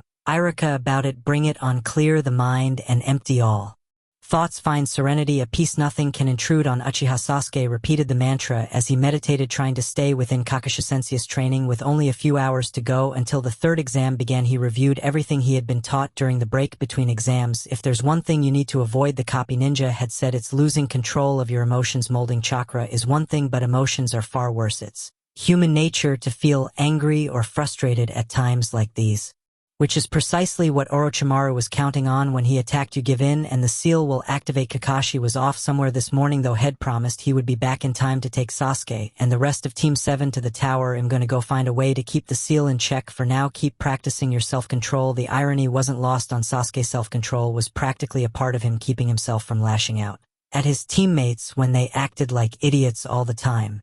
Was bad enough one couldn't keep her hands off him, and the other that idiot's not dead last anymore. But nothing's really changed. What was Naruto but a lucky fool? Orochimaru had done something to him, but instead of being unable to use his chakra, Naruto was stronger than ever, and that attack typical of the blonde genin head named it something dumb. Who named a technique after themselves? Not like it matters anyway. The next time we fight, hell, get a taste of his own techniques, then we'll see who's better. Sasuke ran through the list in his mind. All of the promising genin head met before the exam were still alive. Gaara of the Desert, Hyuga, Niji, Rock Lee, and now Uzumaki Naruto had joined them on the list of Sasuke's desired opponents. If Naruto had been around, the smirk on Sasuke's face would have driven him into a fit of rage. Opponents, mere obstacles in his path. Itachi was stronger than all of them. To kill him, Sasuke would have to become stronger than even his brother. No genin would get in his way. Even if they did, curse seal or no curse seal, he would find a way to win. That would be all the peace Uchiha Sasuke needed. Naruto had his own ways of finding inner peace and even a mantra of his own. Okay, today I'm gonna go out there and get even stronger. Time to kick some. But Setsuna's muffled voice came through her closed door. Naruto, could you kick but outside please? I need my beauty sleep. Even people in Konoha, who didn't really like Uzumaki Naruto, freely admitted the boy was fearless. The words coming out of his mouth proved that his reputation was accurate. Aunt Setsuna, if that were true, you'd be waking up sometime next week too. Engaged in laughing at his joke, Naruto missed the quiet sound of a shoji door sliding open. The pillow Setsuna threw caught him full in the face. I think I can stop wondering why that Sakura girl doesn't like you now. That's hitting below the belt. Keep it up, and I'm gonna make you pay for the ramen you eat at the restaurant. No, anything but that. Setsuna had never seen anyone go from insulting to groveling that quick before. I'll have to remember that trick. Learned your place in this house. Have you get out of here. If I can actually get back to sleep, I may forget what's happened so far this morning. Before the words had a chance to echo through the hallway, her nephew was gone. Setsuna looked around before shutting her door and pulling the pillow over her eyes again. You're about a dozen years too early to be challenging me to a war of insults, kid. Naruto put the temporary defeat out of his mind. After 10 minutes or so, like he usually did, unzipping his backpack, he pulled out another set of plates and rings, grinning all the while. After almost a week of having to deal with the added weight on his shoulders and legs, the spiky-haired boy felt like his movements were back to normal again. That meant it was time to crank his training up another level. Sitting on a bench and taking his jacket off, Naruto slipped the plates inside its shoulders and likewise added 2 rings to the ones already in the cuffs of his pants. Hey you, that human everyone's talking about. Naruto looked up to see a small furry creature looking at him from the leaves of a nearby bush. Before the heir of the Uzumaki legacy could respond, the animal turned into a gray streak, scurrying out towards him. It stopped on the bench beside him, revealing a weasel. Hey, I'm a ferret, not a weasel. Get it straight, speaker. Naruto blinked. Speaker? Since when am I the speaker? The ferret groomed its whiskers. Naruto's new ability translated that into the animal's attempt at a shrug. Talking to me, ain't you? Listen, the more you talk to us, the deeper the speaker ability sinks in. The sparrows have been telling everyone that runs across you to talk, so you get used to the idea. What, so every dog or cat I see in the village is going to be dishing out the gossip on their masters, forcing me into the job? The ferret gave an incredulous snort or a full body shake to anyone else's eye. Them forget it, you won't hear nothing from an animal that's living with humans there.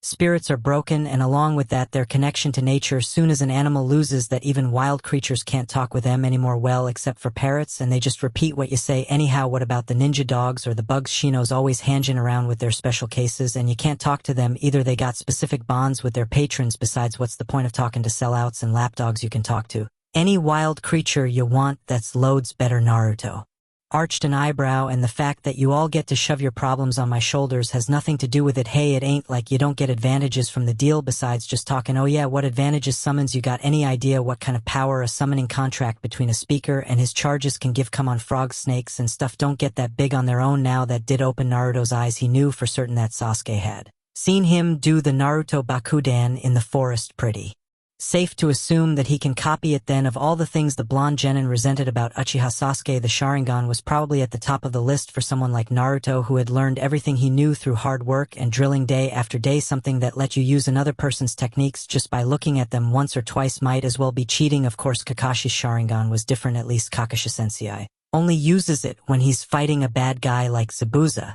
Something that required a contract couldn't be copied. At least he hoped it worked that way. You needed to have your own contract with the animal or spirit, and no super pair of eyes could give that to Sasuke. The speaker's job suddenly looked a lot better than it had when he'd gotten out of bed. So what, you want to sign a contract with me? The ferret shrugged again. Who, me? Am more a sidekick type. Us ferrets are scavengers, not fighters. I'll bet. Hey, what am I supposed to call you guys anyway? What are names?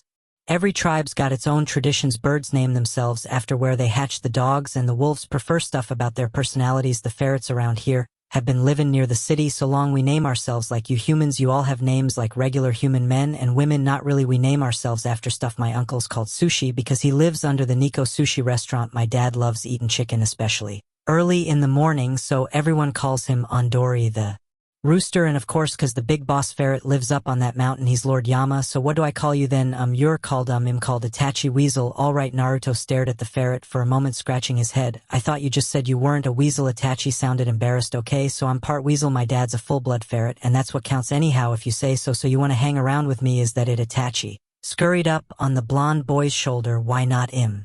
Bored. Other ferrets don't do much until nighttime anyway. I'm about to go take a test, though who knows if that's gonna be any fun. Will there be human girls there? Thinking about the teams that had survived, Naruto counted up how many included Kunoichis. There was that Sand Village girl that teamed with Gaara of the desert, and the weird kid who played with dolls. Ino had made it, as had Hinata, Rock Lee's female teammate. What the heck was her name anyway? And of course Sakura. Yeah, a few girls. Why, human girls go crazy when they see guys like me. You know, kawaii. This kawaii, that whatever that means. They feed you, pet you, and all kinds of good stuff.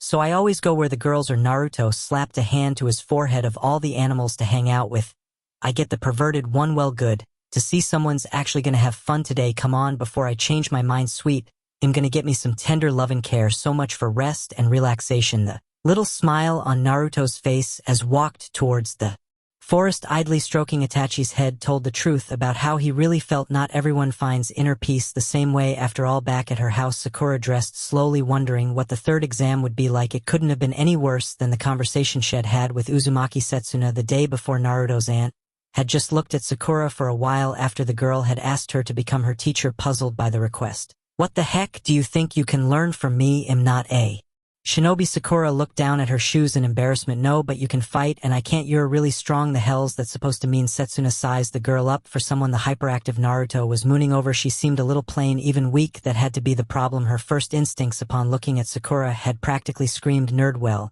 there's only one way to find out. Hit me. Sakura looked up at Naruto's aunt, startled by the request. What? Look, I just demolished a building and pooped. The last thing I need right now is to spend an hour or two trying to figure out whether you actually need training or if you're just insecure. The easiest way to find out how strong somebody is will always be a straight-up fight, so gimme your best shot. Already punch, kick, whatever you're best at. Okay, Setsuna sighed, shaking her head at the timid tone of Sakura's reply. Stop right there. Sakura, talking weakly is just as bad as fighting weakly. What do you mean? Strength ain't only about your body.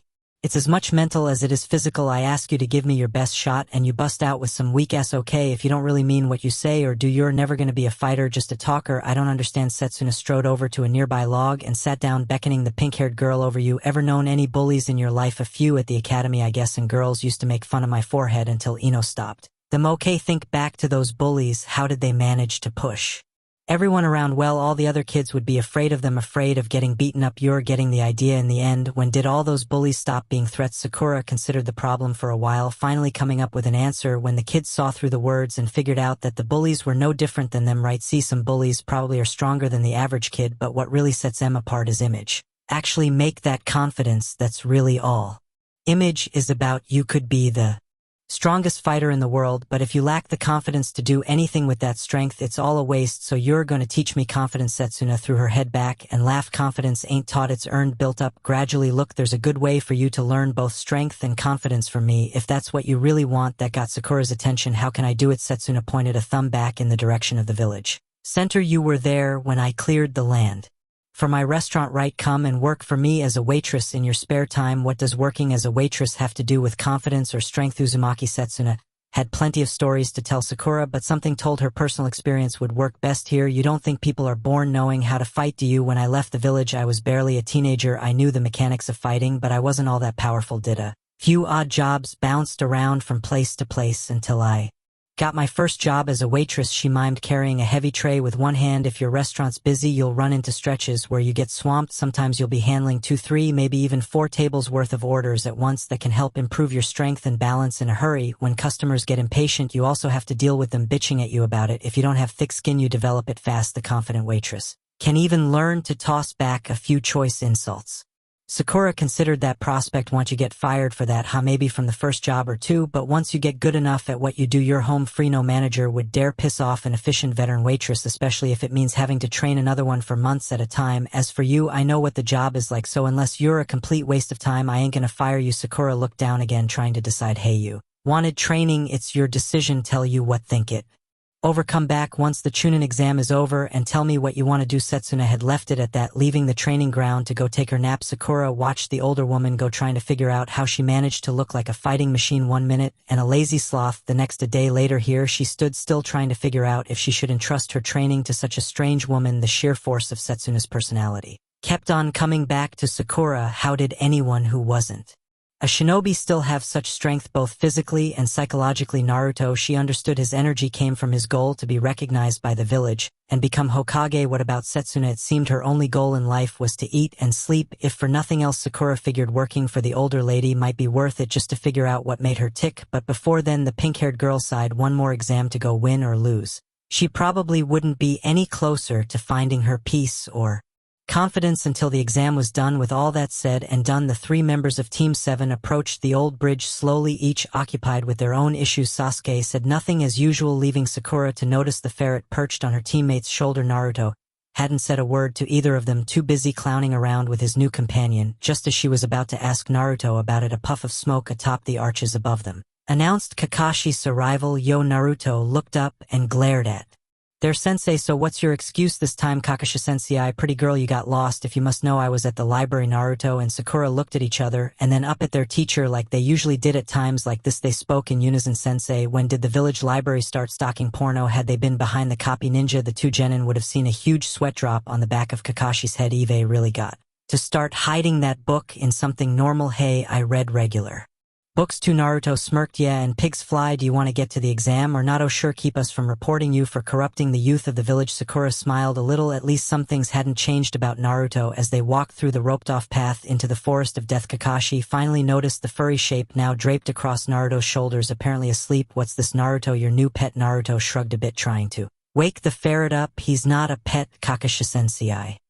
He's just along for the ride. Itachi, say hello to Kakashi-sensei. The ferret looked up for a bit, wrinkled its nose and whiskers lazily at Kakashi, and laid down again. Hi there, now go away. Oh, Itachi, look alive and show some respect, will ya? He's my teacher. The ferret's sleepy mumble was accompanied by even lazier stretching. If he were a she, I probably would. If he ain't petting or feeding me, then I got nothing to say. Naruto sighed. He should have talked to Aunt Setsuna. They're a matched pair except for the perverted part. Anyway, sorry, Kakashi-sensei. Itachi's more a nighttime type, I think. Kakashi looked down at the sleeping animal. His mask moved in something resembling a smile. Itachi, an interesting choice of names. Naruto looked over at the copy ninja in confusion and then shrugged. Itachi's part weasel. What's strange and what's interesting about the name Itachi? It just means weasel. Anyhow, too engrossed in talking to Kakashi, Naruto missed the odd twitch that flickered across Sasuke's face every time he Mentioned the ferret's name, the same name as that damned older brother of his Sasuke's hated foe. Is that idiot baiting me? The mantra head repeated earlier began to recede, frustration and anger building up anew, forgetting that Naruto couldn't have had the faintest idea what the name Itachi meant to an Uchiha. Sasuke concentrated all of the pent-up emotion in his head on a single target.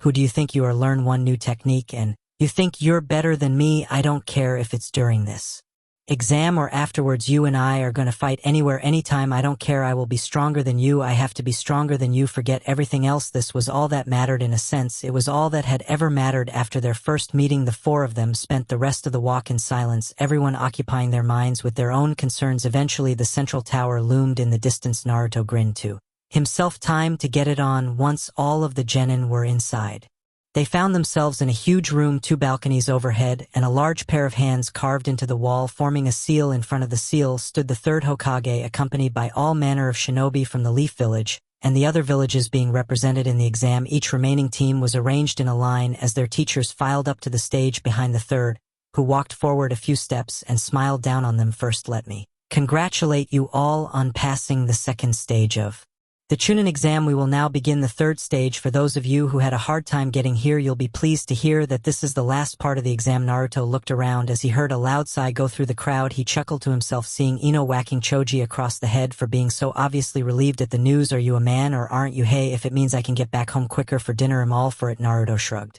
None of my business, really. Choji was good for comic relief once in a while. What he was more concerned about was the team that had shown up with only 2 members. Where's Kabuto-san? Never one to keep quiet. The blonde boy raised his hand to ask a question. Hey, where's Kabuto? The guy with the glasses. His speech interrupted by Ino, Choji, and Naruto. The third cleared his throat and began again. Yakushi. Kabuto withdrew from the Chunin exam after the second stage, citing injuries received during that stage. His teammates, however, will continue on, leaving and even 20 genin remaining to conclude everything. Now, before I tell you what the third stage is all about, there is something you all should know. It concerns the real reason for the Chunin exam. Confusion quickly spread through the crowd of genin. Nobody responded, so the third continued on. It's all well and good to talk about friendship among the allied nations. However, this test is, and always has been, nothing more than a replacement for war among our nations. In the rear of the group, Ten and Rock Lee exchanged glances, the kunoichi speaking for both of them. What's that supposed to mean? The third, his face normally smiling or gruff, looked uncommonly stern. Now, relations between the shinobi villages haven't always been so good. We're not far removed from the last great war for dominance. In the end, it proved to be a waste. Instead, the allied nations created a stage on which a different battle could be fought, which eventually formed this Chunin exam. Naruto puzzled over it and didn't come up with any reason for the change. What the hell does a bunch of genin trying for promotion have to do with wars? The third's expression didn't change unless you caught the sudden gleam of challenge and maybe a little pride in his eyes. That much is true. Part of this exam is about deciding who has what it takes to be a Chunin, but at the same time it's also about prestige. In other words, the shinobi of each village risk their own lives to protect their lands, reputation, and power. For once, Sakura looked confused too. Why prestige, Hokage-sama? This stage of the exam is special. Previously, there were no witnesses other than your fellow candidates and the examiners. The third stage will have an audience composed of influential leaders and individuals from all nations. You could say these are all potential clients of our villages. The basic point should be obvious. Villages that do well in these battles will be seen as stronger. They will then attract more clients. Those who do poorly will see the opposite effect. Similarly, a weaker village may be seen as more vulnerable to attack by other forces. Political consequences are at stake here. Kiba's snarl broke through the nervous whispering in the genin ranks. Fine then, but why do we have to risk our necks? The third's reply carried both wisdom and experience. The strength of the country is the strength of the village, and a village is only as strong as its shinobi. The only way to determine that strength is through life-risking battle. Ten took over with a question. So why all the stuff about friendship if we're all going to be trying to kill each other? To a shinobi, friendship is nothing more than achieving balance through life and the loss of life. That isn't the kindest view of life, to be sure, but then this isn't a kind profession, so let me make things perfectly clear before we begin. You will battle with your lives on the line, and the stakes are not only your dreams. The honor and prestige of your nation lies in the balance as well. The third stepped back as another leaf ninja appeared. Hey 8, please begin. Racked by a fit of coughing, the examiner nodded to the Hokage and turned to the candidates. Hello everyone, I'm Hey 8. Before the third stage begins, I'll have to ask you all to do something. We're going to have a preliminary round to determine who advances to the actual third stage. Shikamaru roused out of his usual laziness, for once voice raised in protest. Preliminary? What the hell is this troublesome crap? Well, it seems that the first 2 stages of this year's exam may have been too easy. There are too many candidates left, and we only have so much time for the third exam since the audience is full of busy people. Therefore, we need to reduce the number of candidates. Anybody who doesn't want to continue should leave now since the preliminaries will begin immediately. Naruto laughed, like I'm gonna wuss out now. Sasuke wasn't laughing, you utter moron. The thought had hardly come to him when the Sharingan user flinched, grabbing at his shoulder more then one person watching him knew what that meant. I told him not to get emotional. Kakashi knew Sasuke wasn't stupid, but the Leaf Village couldn't afford to lose such a talent to Orochimaru. If you give in to the cursed seal, you're finished. Anko had told him as much. If I have to stop you from hurting yourself, even if it means pulling you out of this exam, I will. Sakura, closer to the problem, took hold of Sasuke's arm. That seal thing is acting up again, isn't it? You shouldn't be fighting in this condition. If you're still in pain. When her teammate didn't respond, Sakura turned and took a step towards Kakashi up on the stage. This time Sasuke moved, blocking her path. Shut up and stay out of this. Kakashi Sensei's already seen it. Eve been working on controlling this thing. This test doesn't mean anything to me. Promotion's not my goal. All I want to do is find out how strong I am. If I'm to be an Avenger, I need to fight the strong. This is the best place to do it. If you get in the way of that, I won't forgive you. Naruto might not have been speaking much to Sakura, but he wasn't gonna let that comment slide. What's your problem? Sakura's worried about you, even if you damn well don't deserve it. Where do you get off threatening her? Naruto. Sasuke gave him that annoying smirk. I'll especially be looking forward to kicking your ass. The blonde boy's eyes narrowed, but he kept his mouth shut. The hell you will. What do you want to do? Steal my techniques? Better to keep up appearances though. Try it if you think you can. Not gonna go down so easy. So if you want to use that thing as an excuse when I whip your butt from here back to the wave country, then go right ahead. Before they could start throwing punches at each other, Hayat's voice intruded on the situation. If there are no more takers, well, begin the preliminary. It will be composed of unknown fighting, as if you were truly battling each other. Only the winners will advance to the finals. A win is achieved either through a knockout or surrender. I may also stop the fight if I think a winner's been clearly established. Now, if you'll turn to the scoreboard on the back wall, we can start the first match. The battles will be determined by random draw. The draw had in fact begun as soon as Hayate had mentioned the electronic scoreboard, all of their names flashing across the screen. As the order was determined, eventually the two lines stopped flashing as two names emerged: Akita Yoroi versus Uchiha Sasuke. Very well. Hayate nodded to both of them. Let's have the two fighters step up, please. Will everyone else go to the upper level while you wait? Naruto noted Kakashi stepping off the stage as he filed up the stairs with Sakura and the other genin. If you want a shot at me, you'd better not bow out here. Sasuke, the copy ninja, had few words for Sasuke.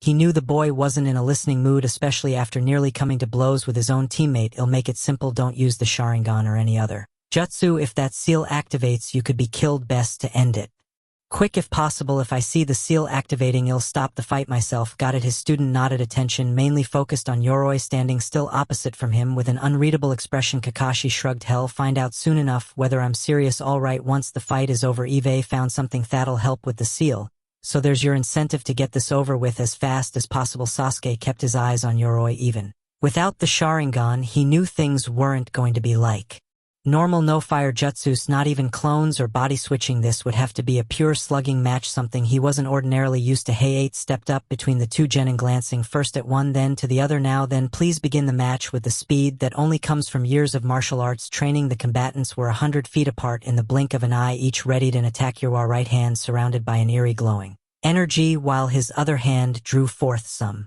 shuriken without chakra. Sasuke could only reach for the kunai strapped to his thigh. Let him make the first move. Maybe hell give away his strategy. The masked genin didn't keep him waiting long. Yoroi hurled a brace of shuriken at his foe. Sasuke hung back, still unimpressed. That can't be all you're capable of. You never could have made it here if that was the only attack in your arsenal. Sasuke parried the thrown weapons with a cool wave of his kunai. Come on, don't get all shy now. At that moment, Kakashi's warning flashed across his thoughts, accompanied by a searing burst of pain from the cursed seal. Idiot, pride's as much an emotion as anger or frustration. Don't get too high or too low on yourself. Any happiness he could have found in realizing his mistake soon vanished as the seal's flare-up staggered Sasuke. Yoroi closed in for the kill. The Sharingan user could hear his opponent's footsteps closing, but it was almost too late by the time he regained enough control over his rebelling body to get clear of the descending fist. This isn't working. He was too riled up over Naruto and too frustrated by Orochimaru's seal to stay focused for long and keep the seal in check. Every time it flared, his mobility took a hit. The only way to win the fight would be to restrict Yoroi movements. He had to wear down the masked boy's speed and agility until they were evenly matched again. Then there might be a chance to land one good attack. With that in mind, Sasuke stopped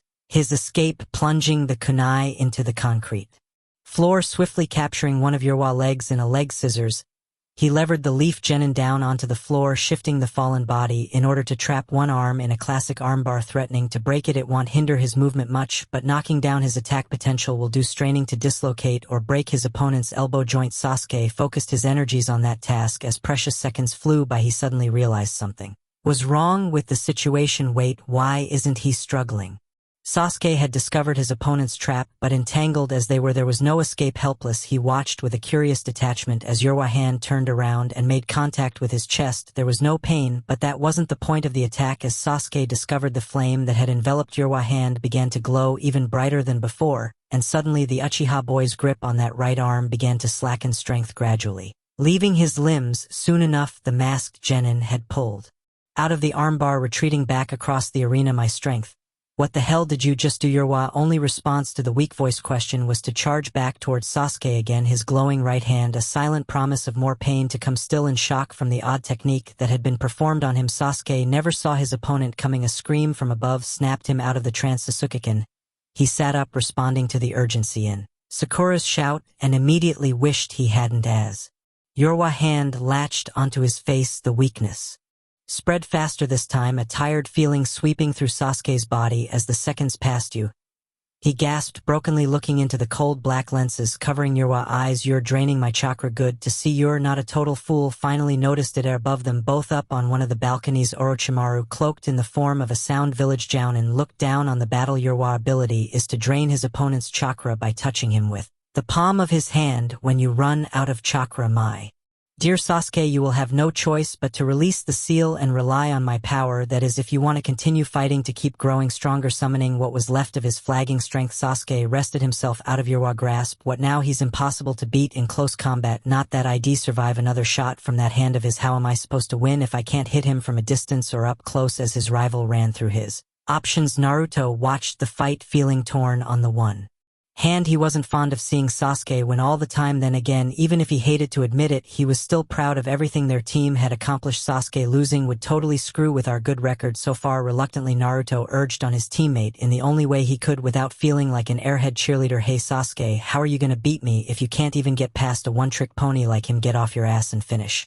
this. Even in later years, when their relationship had gone through twists and turns of all sorts, Sasuke would look back on Naruto's shout as one of the few times the spiky-haired boy had treated him as a friend, and in spite of himself remember the moment with a smile. I hate to say it, but the idiot's right. You've been going about this the wrong way. This guy relies on close combat, getting inside your guard and doing his thing. I have to take him out of his element to beat him without chakra. There's only one way to do that. Sasuke's thought process ended when Yoroi rushed forward again, fully intent on ending the match. You don't have time to daydream, kid. The audience had enough time to see the corners of Uchiha Sasuke's mouth rise a little before he disappeared from view. When the Sharingan user reappeared, everything changed. Rock Lee was the first to notice what had happened, as he probably should have been. That hat's my, he had a right to be stunned. Sasuke had just launched Yoroi airborne with the same taijutsu kick that Rock had used on him before the exam.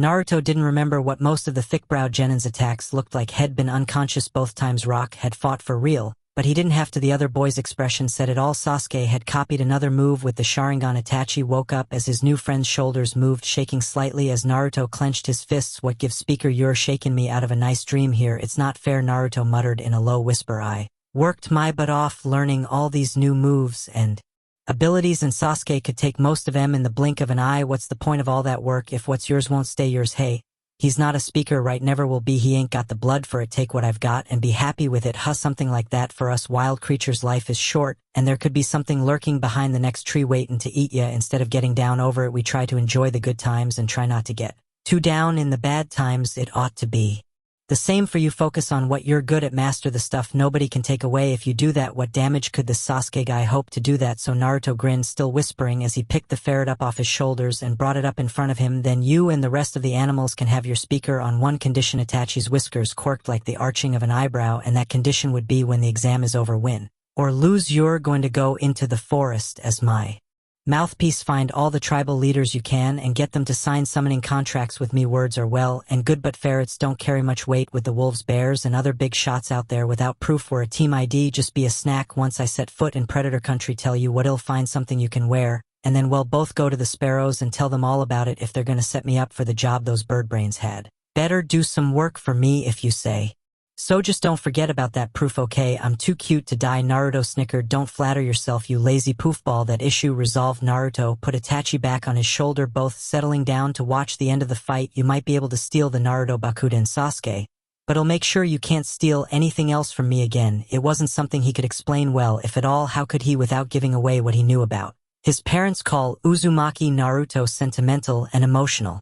Sap, if you wanted. None of his critics had had to live without parents for 12 years. The things he'd seen with Erasure, the memories of Haruka, were more than just training to Naruto. They were family moments, what he had been missing for so long. Setsuna was funny and treated him well, but right now taking care of Naruto was just what Shed called it, a job. There was no guarantee his aunt would ever love him as Haruka would have until that moment came. All he really had were the things his parents had taught him. Uzumaki Naruto wasn't about to just let someone just come along and take that away, so he watched Sasuke work, and the distance between them, bridged just moments ago, silently widened again. Sasuke hadn't noticed. He was too busy dealing with Yoroi in midair. From this point out, him going totally original. While feelings of triumph were usually good, in Sasuke's case they were disastrous as he prepared to finish his opponent off. The seal flared to life again, even stronger than before. No, not now.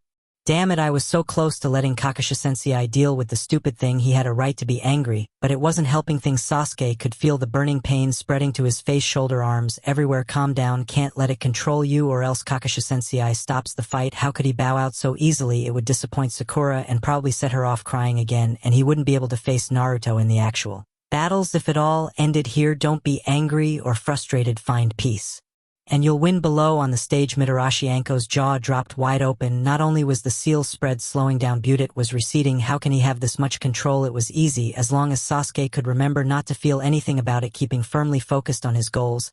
He spun Yoroi about, whipping a leg through the air, aimed at the other Genin's side, only to be parried away by Yorwa arm. Not quite enough, kid. Sasuke gave him the trademark smirk. I'd agree with you if I were actually done. His opponent had no time to respond, not when Sasuke had already spun about and booted him in the chin with his other foot. Following Yoroi down, Sasuke sped up the descent by punching the falling Genin in the face. Let's end this now. One last shot for the road. Shurshur Runden Lion combo. Yoroi didn't say anything this time either. Then again, it's hard to say much when you've got a foot planted in your stomach, helped out by gravity. Both of them skidded apart upon making contact with the ground, but hey, didn't have to check on the fighters in order to know who'd won. The winner of the first preliminary and first to reach the final, Sis Uchiha Sasuke. Naruto watched Sasuke and Kakashi leave the arena as Hayate and some other leaf shinobi cleared the floor of stray weapons so the next match could begin. What the two of them were going off to do, he didn't know and didn't care. Geez, how lucky could I get? If I get picked to fight next, I can pull all the tricks and techniques I want, and Sasuke won't see any of them. Not that he'd come up with any new ones, but if it happened during the fight, he'd have them all to himself for a while anyway. Glancing over at the scoreboard, he silently willed his name to come up. Thus, when the second battle was set, he was probably the only one in the room who wasn't surprised. Uzumaki Naruto versus Inuzuka Kiba. Bwahahaha, man, I must be psychic or something. Kiba was laughing too, but for a different reason. Wahoo, talk about your strokes of luck. We can beat him for sure, Akamaru. Naruto just grinned, leaping over the balcony railing to land on the floor below. You gonna fight me, dog boy, or just keep barking? Ain't no way you can just talk me to death. Heck, might as well use that pooch of yours to even up the odds a little. Kiba came down from his perch, just as quick, putting Akamaru on the ground next to him. Ha, straight up fight against Naruto the loser. I could take you myself. Going down on all fours, Kiba began the fight. Beast effect, ninpu quadruped, no jutsu, whatever this new technique was. Naruto was stunned to see its effects on Kiba. The other boy's face had taken on an animal-like quality, nails lengthening into claws. His hands now looked more like paws. He didn't have time to observe much more as Kiba charged straight at him. Is he nuts? All Eve gotta do is dodge. Simple. It might have been in Naruto's mind, except for one small problem which he discovered as he tried to move away. Oh crap, you've gotta be kidding me. In all his excitement over being able to fight without Sasuke present, had forgotten about one tiny problem that was proving not so tiny after all. The weights. Why did you put them in today? Hell, why did you leave them in after you found out what was going on? This is a fight. How the hell are you gonna dodge Kiba's attacks if you're only half as fast as normal? There was no way to ask for time to take the extra set of weights out, and no time to try and at least take his jacket off. Just gotta find another way he could focus chakra to his feet and use it to speed up his dodging, but that wasn't gonna work forever and had run out of chakra he needed for other techniques. Think of something, or else running out of chakra is gonna be the least of your concerns. Naruto got a sinking feeling racking his brain and coming up empty even as he crouched to try and get clear of Kiba. This was gonna hurt in more ways than one. I just know Dad's gonna kill me for this scene, a shooting star tonight, and I thought of me if I was still the same, if I Ever became what you wanted me to be? Did I miss the mark or overstep the line that only you could see? Seen a shooting star tonight and I thought of me, Bob Dylan. Shooting star. Wonder if you can feel strong but incredibly stupid at the same time. Naruto harbored more than one embarrassed thought as he watched Kiba's charge. Still ready to dodge, he ran through his options. I could take the hit, find out for myself how much extra strength Kiba got from that beast effect. Ninpu, maybe try to deflect it like Mom would have done in the training ground and use the momentum to buy time. That wouldn't cut it. One option might kill him, and running away from Kiba would only tire him out anyway. If you're gonna run, you might as well stay in one piece. Just as Naruto was about to make a move, a voice in his ear startled him right out of his planning. A Naruto speaker type person. Are we just gonna stand here and get run over, or what? Itachi, what are you still doing here? In the middle of a fight? The young Genin's ferret sidekick sounded exasperated. What were you expecting? You got so pumped up about getting to fight you just jumped over the rail without say and anything. It was either hang on to your shoulder or get turned into a big furry pancake. I'm sorry, now get out of here, it's too dangerous. Too late. Hearing the ferret's last gasp warning, Naruto looked up only to see Kiba plow into him, sending him flying towards the wall with a whoosh of expelled breath. Where's Itachi? Can't let that poofball get hurt. Before he talks to the other tribes, Naruto grabbed his furry friend off his shoulder and cradled Itachi to his chest as his back slammed into the wall. Stunned by the impact, the spiky-haired Genin slid down off the wall, landing face first on the floor. As Itachi scrambled out from under him, Kiba laughed as he turned to Hayate. He'll be taking a nice long nap. From above the battlefield, many eyes watched Naruto lie there for a moment perfectly still as the ferret nipped cautiously at his ear, trying to awaken its friend. For most of them, their thoughts were the same: man, that was bad, what a loser, he's a weakling, no way he could beat that other kid. Others in the audience knew better. Yamanaka Ino thought back a few weeks, remembering what the Soundins had done to Naruto in the Forest of Death. If hitting a tree like that couldn't beat him, this won't either. Hyuga Hinata hadn't seen that earlier fight, but her opinion was no different. Naruto-kun never gives up. If Kiba thinks the fight is over, he's wrong. Rock Lee turned to his teammates and sighed. That was so lame. I thought Naruto-kun was strong. His disappointment turned to surprise when he saw Neji and Tenten smile. What's so funny? Tenten couldn't reveal what her father had told her about Naruto, but the battle in the forest would serve just as well as a reminder. You haven't seen Naruto in action like we've seen him. Just watch. Sakura couldn't have agreed more. Naruto had once been an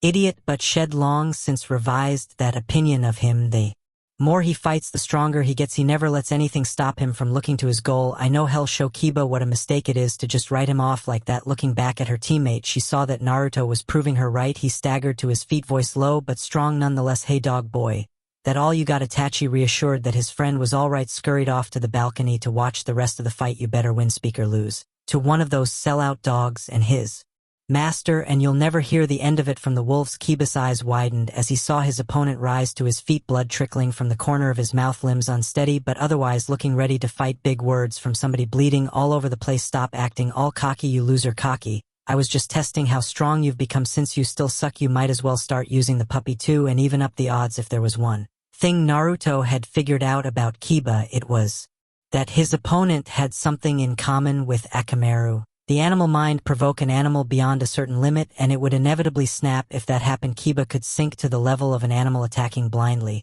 and without strategy. It went without saying that Naruto would have a much easier time winning. From the look on Kiba's face, the blonde boy figured his plan was working. You asked for it, punk. Akamaru, let's go. Naruto didn't much mind the little dog joining in a bite here and there. Wouldn't faze him. Kiba had other things in mind. Grabbing a smoke bomb, he hurled it at Naruto's position. You want to know? You've got it. Okay, that was unexpected. Naruto frowned as the cloud of smoke billowed around him, obscuring his vision and rooting him to the spot he couldn't dodge for fear of running into either Kiba or Akamaru. Neither could he attack. If there was no way to see a target head, just have to hope his reflexes were good enough to dodge an attack. If he somehow saw it coming, they weren't.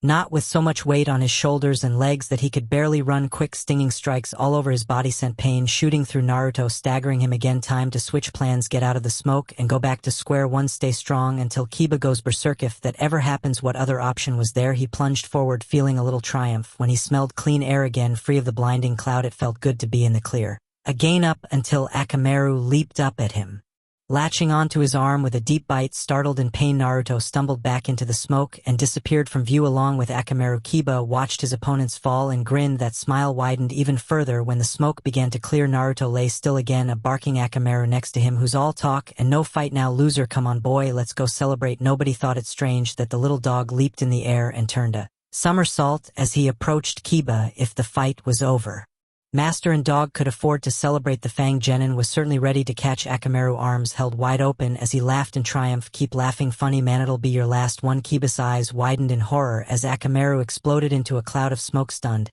he couldn't get out of the way before Naruto whipped his leg around in midair and blasted a foot into his opponent's jaw. Get a clue, dog boy, I ain't gonna drop the match just because of a bite or two. For once the weights on the blonde boy's legs had come in handy, knocking Kiba for a loop. The fanged boy went flying, falling to the floor and skidding back to the wall on his side of the room. Naruto landed in a ready position, trying to predict Kiba's response. As he did, the weights in his clothes came together with a soft clanking noise. With the combined noise from Kiba's pain growls, Naruto's labored breathing, and the murmuring of the audience, the metal noise nearly went unnoticed, except for one keen set of ears underneath a bowl cut. What are you nodding for, Gazensei? Tenten looked over to see her team's teacher looking down at Naruto, an approving gleam in his eye. Madogai simply turned to Neji. Nejikan, why don't you take a peek and tell your teammates whether or not young Naruto has anything hidden in his clothing? A few hand seals later, the pulsating veins on Hyuga Neji's face told his teammates that he was using his birthright. The Byakugan are those metal weights indeed, said Guy with a grin and his trademark flashing teeth. It seems Naruto-kun had the same idea as our Lee and is using weights to increase his strength and agility. That would explain why his reaction time has been so slow. Tenten looked down at Naruto, who did seem to be moving slower than he had been in the forest, but Lee's been using those weights for more than a year and Naruto was moving much faster in the forest barely 2 weeks ago. Nobody gets used to so much extra weight so soon, isn't he taking too big a risk? Guy nodded sternly, but the approval in his expression hadn't changed. That may well be true. Still, I admire Naruto's spirit and determination. He could have removed those weights and tried to battle normally once he knew what the test would be. Instead, he chose to fight under that extra burden, accepting adversity to make himself stronger. Now, he's risen to meet the difficulty, as you saw by tricking Kiba into ignoring that somersault. Naruto was able to use momentum and the weight on his leg to add force to his kick, a fine example of the power of youth, that boy turning adversity into an advantage. Rock Lee looked down at the younger genin and a little thrill of expectation ran through him. It had happened when Uchiha Sasuke had shown off his skills in the last battle. As well, I misjudged him. Show me how great a threat you really are. Naruto-kun. Kiba scrambled to his feet, swaying a bit as his legs wobbled. Naruto might have gotten one hit in, but he wouldn't get lucky again. If you're there, then where's Akamaru?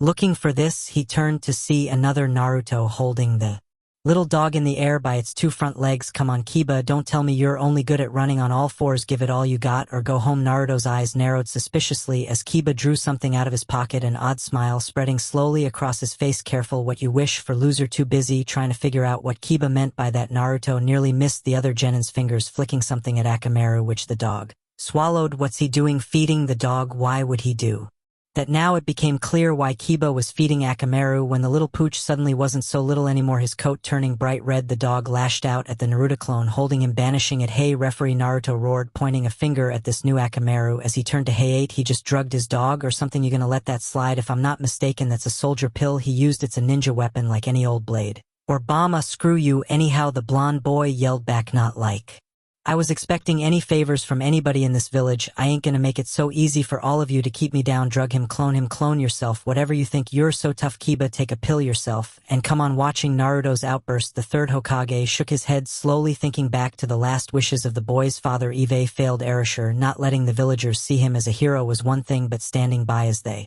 belittled him and ignored him was just as foolish. The third didn't have to be inside Naruto's head to know why the boy had had such a knee-jerk reaction. They've held him down so long, he thinks everyone is against him unless they prove otherwise. Like Iruka, even his goal of becoming Hokage isn't really for the good of the village. Naruto just wants to show that everyone was wrong about him. Should he someday be pushed over the edge, anyone in his way might be in serious danger. He'll have to work on that now. And then when Naruto wasn't acting up, he looked like any normal boy. Right now, he didn't look normal at all. Rage twisted his mouth in a snarl that promised extreme pain for Kiba.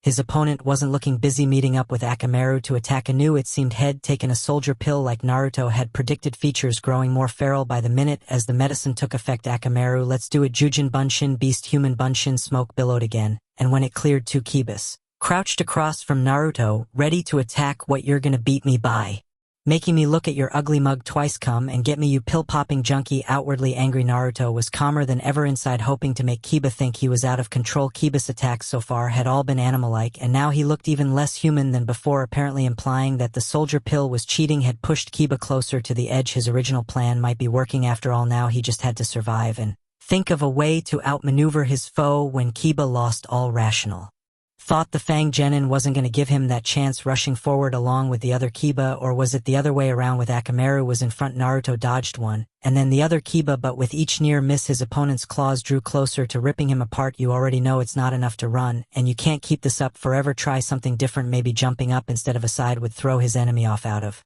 ideas, Naruto tried it out. As soon as he saw the triumphant look on Kiba's face, he knew he'd made a terrible mistake. So much for something different. Jujin Taijutsu, Ugi Beast, Human Taijutsu, Ultimate Technique, Getsuga, Piercing Fang. Both Kibas began to spin as they leaped towards him, quickly blurring into twin torpedoes of claws and teeth. Naruto barely had time to register the attack before he felt the tearing sensation of his flesh being slashed from head to toe, leaking blood everywhere. He fell to earth once more, ragged, breathing evidence of the damage had suffered. Kiba taunted Naruto with a derisive laugh as he landed some fighter. You are where's that stupid catchphrase you always use, loser? You think you can still become Hokage with that level of skill? Hell, I'd be a better Hokage than you. Give it up. Yui Kurenai sensei of teammate looked around, startled out of her contemplation of the fight. Had she heard someone scoff at Kiba's taunt? Fool. Kurenai's eyes narrowed as she identified the speaker, chuckling softly to himself. What would Guy know about a genin who wasn't even under his care? What's so funny, Guy? Oh, nothing, the taijutsu master replied. I was just amused at how Kiba keeps sabotaging himself. What are you talking about? Guy nodded down at Naruto, still lying there, as Kiba laughed. Naruto-kun has a spirit and will unmatched by any genin Eve seen in this exam so far, except perhaps our Lee or Niji. The more Kiba-kun insults him, the stronger Naruto's determination becomes, and the harder hell fight. Kurenai shrugged. You talk about willpower, but Naruto's the one lying there all torn up. I'd say our Kibas progressed far past him. Nothing ever happens without someone's will behind it. If your heart's not in it, if passion is lacking, you'll never be able to accomplish anything. As long as you want it bad enough, you'll find a way to get it. I may not be Naruto-kun's teacher, but from what I've seen and heard of him, I know he's thinking much the same thing. If Kiba were really capable of finishing Naruto off, why would he waste time taunting him?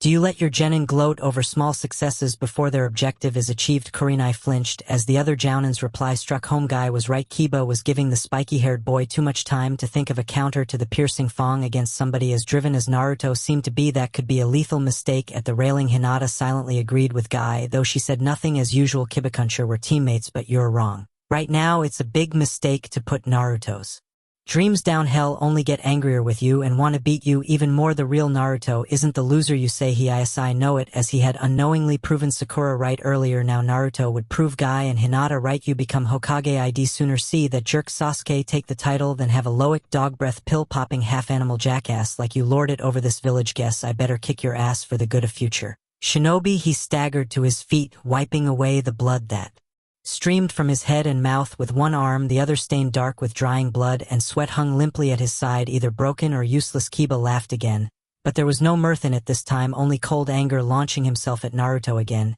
he beckoned the other Kiba on with a nod of his head. Losers like you just don't know when to quit. I'll do you a favor and shut you down myself. Watching above, Sakura gasped. Naruto had begun running forward even as the two Kibas started spinning, preparing to use the piercing Fang. Is he insane? Get out of the way, you can't fight with one arm. Shikamaru smirked, seeing the pink-haired girl's distress. Sakura had it all wrong. The faint smile he saw on Naruto's face told the real story. You had a good run, Kiba, but you should have finished him off while you had the chance. That Naruto isn't standing in front of you anymore. The confusion Sakura had felt spread through the audience when Naruto leaped up to meet his opponent's charge, spinning in the opposite direction of the Fang shinobi, and his dog clone. Was Naruto trying to commit suicide? The answer came in the form of a loud, resounding clang. Getsuga Hangiki, piercing Fang counter Henku Kaiten deflection spin. Yes, Sakura's exultant shout was just one of the reactions to the sight before everyone's eyes. Kiba and Akamaru's claws had met Naruto's armor, the training weights, head-on, and been turned aside. Niji and Tenten started as their sensei began to clap, applauding the counter move joined quickly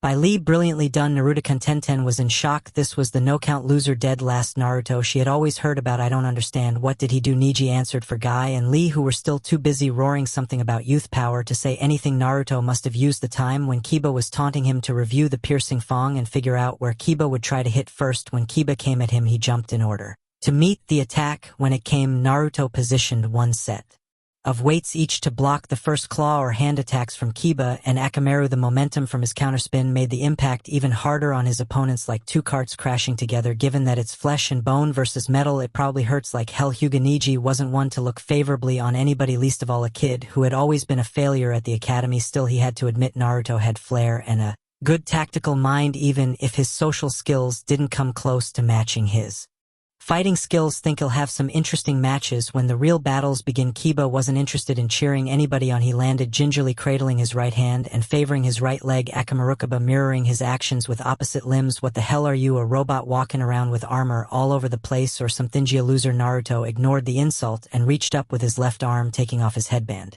Tying it slowly to his belt, he threaded his limp right arm through the headband in an improvised sling. When he was done, his reply echoed through the room and changed more than a few first impressions. Loser, give up. Where's the real Kiba, and what the carat %% did you do with him? What are you talking about? Him as real it gets, are you? Naruto sneered, contempt evident in every word. I'll tell you what a loser really is. Kiba, a loser bows his head or bends a knee before the fight's lost or won. A loser gives up when there's still a way to win because he thinks it's impossible or that he can't do it. A loser taunts his opponent instead of finishing him off because he knows deep in the back of his mind that he doesn't have what it takes to win. That's not a shinobi, that's a waste of space. Wanna call me a loser? Kiba, the only way you'll ever earn the right to call Uzumaki Naruto a loser is if you kill me first. Naruto unzipped his jacket, slowly turning to present his undamaged left side to the enemy, and then held his arm out, palm up, unconsciously mimicking Rock Lee's usual stance.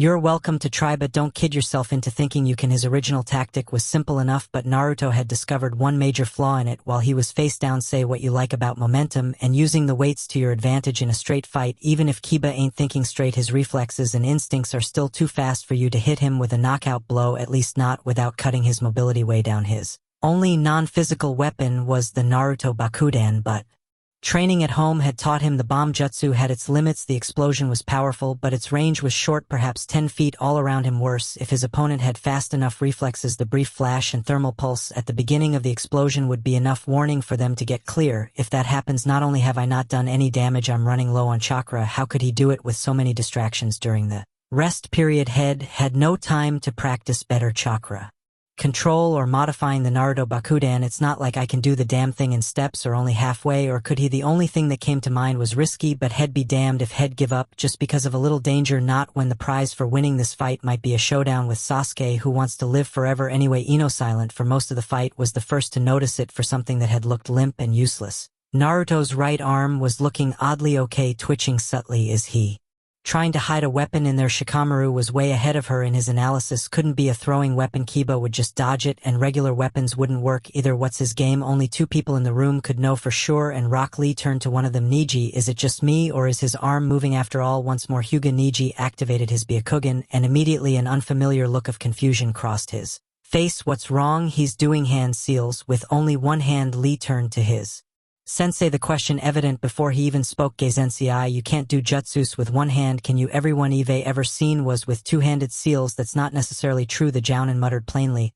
He too was a little in the dark. Some advanced bloodlines have inherited techniques that can be done with one hand. Eve heard Miss Shinobi, for example, have such attacks. Ten silently wondered whether or not blood had anything to do with Naruto's strange behavior. Is this one of the fourth jutsus, or something his mother could do? Everyone had their theories, but all that mattered was what would happen below on the field of battle. Kiba wasn't going to let Naruto badmouth him forever. Pulling out a handful of shuriken, he and Akamaru charged, intent on planting his opponent 6 feet under. Sakura, her worries about Naruto forgotten in the heat of this battle, screamed a warning as dog and boy disappeared from view. Naruto, they're going behind you. Kiba, Akamaru, and Hayate were the only ones who heard the blonde Genin's quiet reply. Above, below, behind, in front, makes no difference. Charging at full speed, momentum carrying him fully forward. Kiba could only watch in horror as Naruto's useless arm whipped out of the headband sling to meet his left hand in a seal. Then his vision exploded in a flash of brilliant light, brighter than the sun in the sky, searing one last image of Naruto's back in his mind before his eyesight was replaced by darkness and agonizing pain. Arg, Sakura had seen that final seal before. That meant she was the only one who managed to shield her eyes before the corona of light spread to the rest of the room. As the light faded, she called down to him, voice shaking with uncertainty. Naruto, what was that? That wasn't the bomb you used on the Mistnan's fire element. Kaiti Naruto Bakuden, revised Naruto bomb. Ningen Hoshi, no jutsu. Human star, no jutsu. Twice the flash, none of the bang. Why is Kiba in so much pain? If It's just a big flash bomb. Shikamaru, blinking the afterimages out of his eyes, answered for Naruto. Ever stare straight at the sun? Didn't it make your eyes water if you look too long? Now imagine looking at light that's 10 maybe 100 times brighter directed straight in your eyes at close range. What do you think would happen? Sakura wondered why Naruto hadn't said anything. The reason became clear as she saw her teammate strip off his jacket, winding it around his right hand. His hands came together one more time. In his favorite seal, Kage Bunshin no Jutsu 6. Naruto clones emerged, two gonna pin down one Kiba and the other four arranging themselves all around the second Kiba. Keep the dog out of this and send his master my way. The first two Naruto clones shoved one Kiba aside while the other four seized the second Kiba, still stunned from the injury to his eyes, and hurled him toward the real Naruto, who threw a punch as his opponent came near. Naruto's balled-up jacket met Kiba's face with a dull thud, the shoulder weights becoming an impromptu set of brass knuckles. Naruto watched his opponent fall to the ground in a boneless heap. You wanna see a loser, Kiba? Just look in the mirror. Hey, 8 didn't need to check the fallen genin to know who'd won. The winner of the second match is Uzumaki. Naruto, you're not one for a quick finish, are you? Naruto looked up to see Itachi scramble up his legs and back onto his shoulder as he climbed up the stairs. As long as the job gets done, I can take a little pain. I'm sure it had nothing to do with lucking into a stupid opponent who didn't take advantage of your screw-up, right? The spiky-haired genin stopped dead in his tracks, a big sweat drop on his head. Har har, tell anybody about this and he'll never show you to a human girl again, you mouthy poofball. Hey, I'm just saying, he felt rather than saw the change in the air, the looks in the eyes that followed him back to the balcony. Some were appreciative, others contemplative, a few might even have been sizing him up.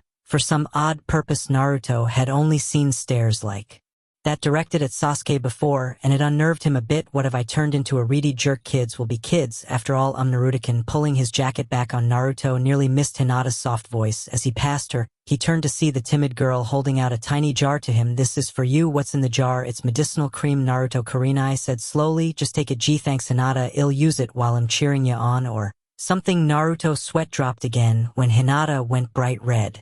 What I say? Kurenai watched Naruto and Hinata going over the fight again in her head. She grudgingly admitted it had been a learning experience. Naruto should have had no chance against Kiba, but head proved otherwise, and his last attack for almost any other jutsu doing half the seals would be useless. But from what I could see, all that technique requires is to focus chakra and then expel it by only doing seals with one hand. Naruto prevented himself from achieving full power, resulting in a flash but no explosion. All he had to do was make sure the last seal was two-handed because it provided the trigger for the technique. By that time Kiba's momentum was so great he couldn't react to the seal. This was not the Naruto she had heard so much about. If anything, this fight struck up a hint of shame in Kurenai from the start. We're taught never to make assumptions about anything, be it a mission or an opponent, but there I was assuming Naruto couldn't win. That assumption had cost her student greatly. Kiba would likely be temporarily blind for weeks, maybe months, given his proximity to the Flash. Being struck twice in the head with metal-clad kicks and punches might have given him a concussion. Kiba had done well against such a strong opponent, yet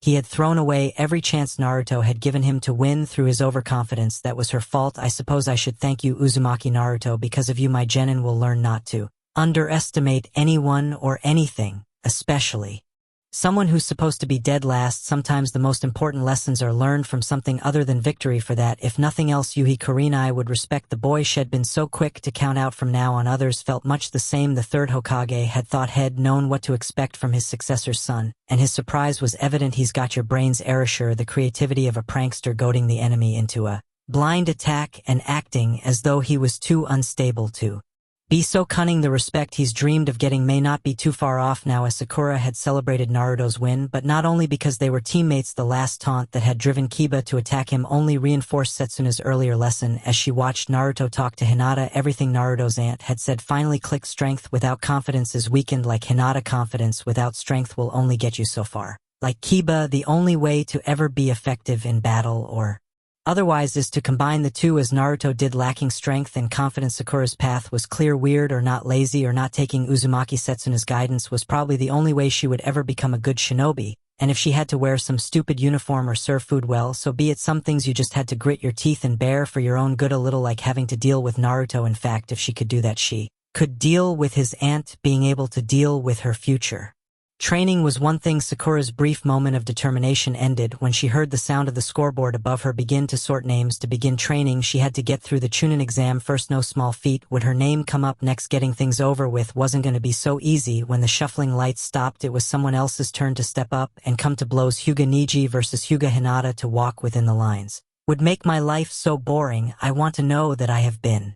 To the extreme, so knock me off my feet, come on now, give it to me, anything to make me feel alive. Is it enough to love? Is it enough to breathe? Somebody rip my heart out and leave me here to bleed. Is it enough to die? Somebody save my life. ID rather be anything but ordinary, please. ID rather be anything but ordinary, please. Avril Lavigne, anything but ordinary. Hyuga Neji versus Hyuga Hinata. As soon as the names stopped shuffling on the scoreboard, Naruto felt the white-eyed girl in front of him start to tremble. He wasn't sure how to react, knowing little about Hinata or the other Hyuga. Vaguely, he remembered someone saying Hyuga Neji had been last year's #1 rookie. If that were true, he didn't envy Hinata facing the prior class version of Sasuke. What's wrong with you, Hinata? Nobody ever won a battle by being scared from the very start. It was when she didn't respond that Naruto knew this wasn't just another case of the jitters walking down past him zombie-like. The life had gone out of her already. Pale eyes, she's not just anxious, she's terrified. What the hell is that Neji guy capable of? The boy in question knew exactly what he could do. It filled Hyuga Neji with a confidence that made everything seem clear. He and Hinata were related in only one thing: blood. In all other aspects of life, they would never, could never, be equal, be it social status, martial skill, natural talent, or even looks. Though Neji would never admit to thinking about it, they were worlds apart. So when his well-trained eyes gazed upon Hinata as they faced each other before Hayate, Neji exulted. Just once I can do what I like, and there is no one from the main house that can do anything about it. For once fate is on my side. He believed in fate more than any other force in the universe except maybe gravity, and everyone knew that was real. What else could explain a life like his, losing a father at a young age while himself bearing the burden of the Hyuga branch house's terrible curse? If had been a girl, Neji would have looked like the damsel in distress from some badly written romance novel. It was something he loathed. Fate or no fate, Hyuga Neji wasn't going to let anyone think he had to be saved, let alone pitied. It explained a lot about why he loathed his cousin. For one thing, Hinata drove home their relationship every time she called him brother. Neji, he wasn't sure whether she meant it, and it really didn't matter. The very idea of someone from the main Hyuga line being like a sibling to a branch Hyuga was ludicrous. The main house holds all the power. We could die on a whim from any one of them with just a simple hand seal. How is that supposed to let us be a united house? Today was different from the usual Hyuga tradition. Nobody could accuse him of scheming to hurt a main house member. In fact, there'd be precious little they could do, even if he killed the girl now standing in front of him. All he was doing was following the course fate had set. Hyuga Neji wondered what the odd feeling was that had racked him when he had that thought. An underused conscience has that effect on people. Hinata was dealing with her own odd feelings, but they had nothing to do with her conscience. How could eyes that were just like hers have been so different, so cold and hateful that it made her quail just from the sight of them? Naruto would laugh at her for being so silly. If you thought about it, she hadn't just been silly, she was probably also guilty of stupidity. Seeing Neji's feelings for what they were, Hinata realized how very ignorant she had been of Hyuga family politics. This was not going to be a regular sparring match. Like if she had fought Kiba or Shino, her opponent would do just about anything to hurt her, maybe even kill her. It didn't matter that she'd never done anything to him. All her cousin would see right now was a main house Hyuga. It was hardly a pleasant thought, and it only made her feel worse about the fight. Neji was talented. Make that extremely talented, and Hinata had no ego to tell her she was just as good, which she probably wasn't anyway. She did have something just as good as an ego. However, nobody ever won a battle by being scared from the very start. Was it the medicine shed given Naruto that had made him notice her this once? Was it just something he'd been meaning to do for a while? Whatever had prompted it, Hinata held on to the blonde boy's hasty advice like a life preserver. She couldn't afford to look pathetic or weak in front of him in any other fight, any other mission. She could afford to be her usual self. Not here, not now. As if sensing that the mental tide was turning, Neji chose that moment to speak. Since you always insist on calling me brother, I suppose I should live up to the name and give you a warning. Above them both, Naruto blinked. Brother, their siblings. A hand on his shoulder made the blonde genin look up into the eyes of Guy standing near him with Rock Lee and his other student whose name he still didn't know. Were it only so simple. Narutowhatif share the same name, but I fear they share little else. The taijutsu master looked over at his prize pupil, watching Neji with a tense expression. Lee, you know more about Neji than anyone. Why don't you explain what Neji and Hinata's relationship is all about? Right, sensei, I'll fill you all in on it. There is technically more than one Hyuga family. There's a main house which Hinata belongs to, and a branch house which Neji is a part of. That still means they're cousins, right? Sakura said, listening in on the conversation. Must be tough having to fight your own family member. It would be Sakura-san if they considered themselves like family, but that's not the case. I'm no expert on the Hyugas, but it seems their two houses don't exactly get along anymore. Too many bad feelings between them for a reason Eve never learned doesn't end there either. Shikamaru had wandered over, figuring talking would be less troublesome than watching the two Hyugas just stand around. Ain't More than a few famous old bloodlines in any shinobi village, and the Hyugas are one of the Leaf's oldest noble houses. Most any house that's got a bloodline ability has rules to protect it, and they always favor one group. Correct. Lee went back into teacher mode as the four genin continued their talk. When one group is favored, naturally the other part of the family thinks it's being slighted. Put down. The same holds true for the branch house. Hyuga Sakura pieced together her conclusion from Lee's words. So you're saying rather than sticking together those two down there hate each other? Niji: yes. Hinata: I'm not so sure about. Not that it would matter either way. Before any of them could figure out what the thick-browed genin meant by that, Niji spoke again. Listen well, because I will only say this once. Hinata: turn around and go home and give up. You are not qualified to be a genin, let alone a chunin. If I am not mistaken, the only reason you are here is because the rules only allow teams to sign up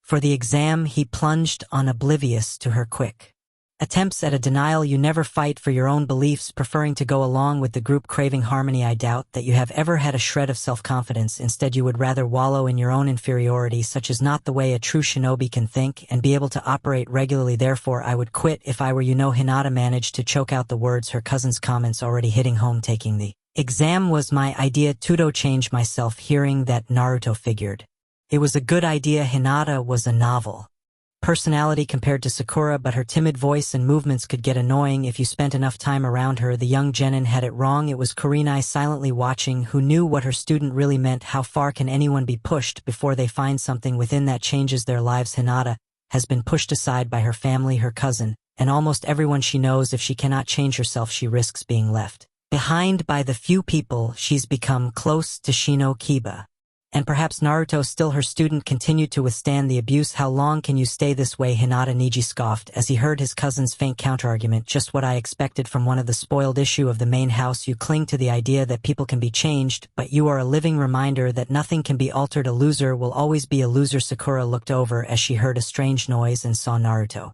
gripping the steel rail while staring at Niji, an angry expression on his face. Anytime someone mentioned the word loser, he always acted like that. But why would he react when Hinata was the target? She saw that Naruto was in no mood to answer. It didn't make her curiosity go away. Niji continued, not seeing the increasing rage he was provoking in someone above him. We have labels like elite and loser because of the difference between people, separating everyone into groups or classes, just like our own relationship, in fact, keeping you in the main house while I am below in the branch house. These eyes of mine have seen so much over the years, whether by themselves or through the Byakugan, and now they tell me that your protests are futile. You would rather be anywhere else in the world, but facing me, that's not true. Hinata tried to assert herself again, but she felt everything slipping away from her again, just like things always did. I don't. Even the spectators were ignoring her, talking to each other about what Niji had said. Maybe he's right. What's he's saying about the Byakugan? Sakura said as she turned back to Rock Lee. That's the Hyuga family special ability, right? Some people say the Uchiha clan came out of the Hyugas, and that is the origin of eyes like Sasukekin Sharingan. The Byakugan is another eye technique like the Sharingan, but you could say its ability of insight is even more powerful than the Sharingan. The Hyugas aren't considered the strongest family in the Leaf Village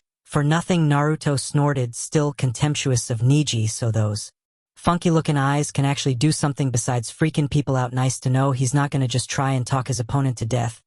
He couldn't really have explained it even if Sakura had asked. Maybe it was sympathy or just his personality, but hearing a Leaf Ninja call another Leaf Ninja a loser, especially one from his own family, grated on Naruto's nerves. Why couldn't that stupid moron look past rules and titles? Hinata seemed to do it well enough. He liked living with his Aunt Setsuna, but Uzumaki Naruto still envied people who came from intact families. The spiky-haired boy didn't know why. Was it the closeness between parent and child, the willingness of siblings to fight for each other, or was it as simple as knowing that there was somebody out there who loved you? The reason didn't really matter. It burned Naruto up when he saw someone like Niji just throw away a family member. What was the point of being so wasteful? What could they hope to gain? Had experienced loneliness before and wished it on nobody. Why would someone choose it unless they were nuts? What could Hinata do against someone who might be crazy? Naruto did not know the answer to his question. All that he could do was try and help the girl in the only way he knew. Shut the *% up. Hinata's doubts fled in terror at Naruto's shout from the balcony. I've never seen anything dumber, and I flunked the genin exam 3 times, yakking away like you got all the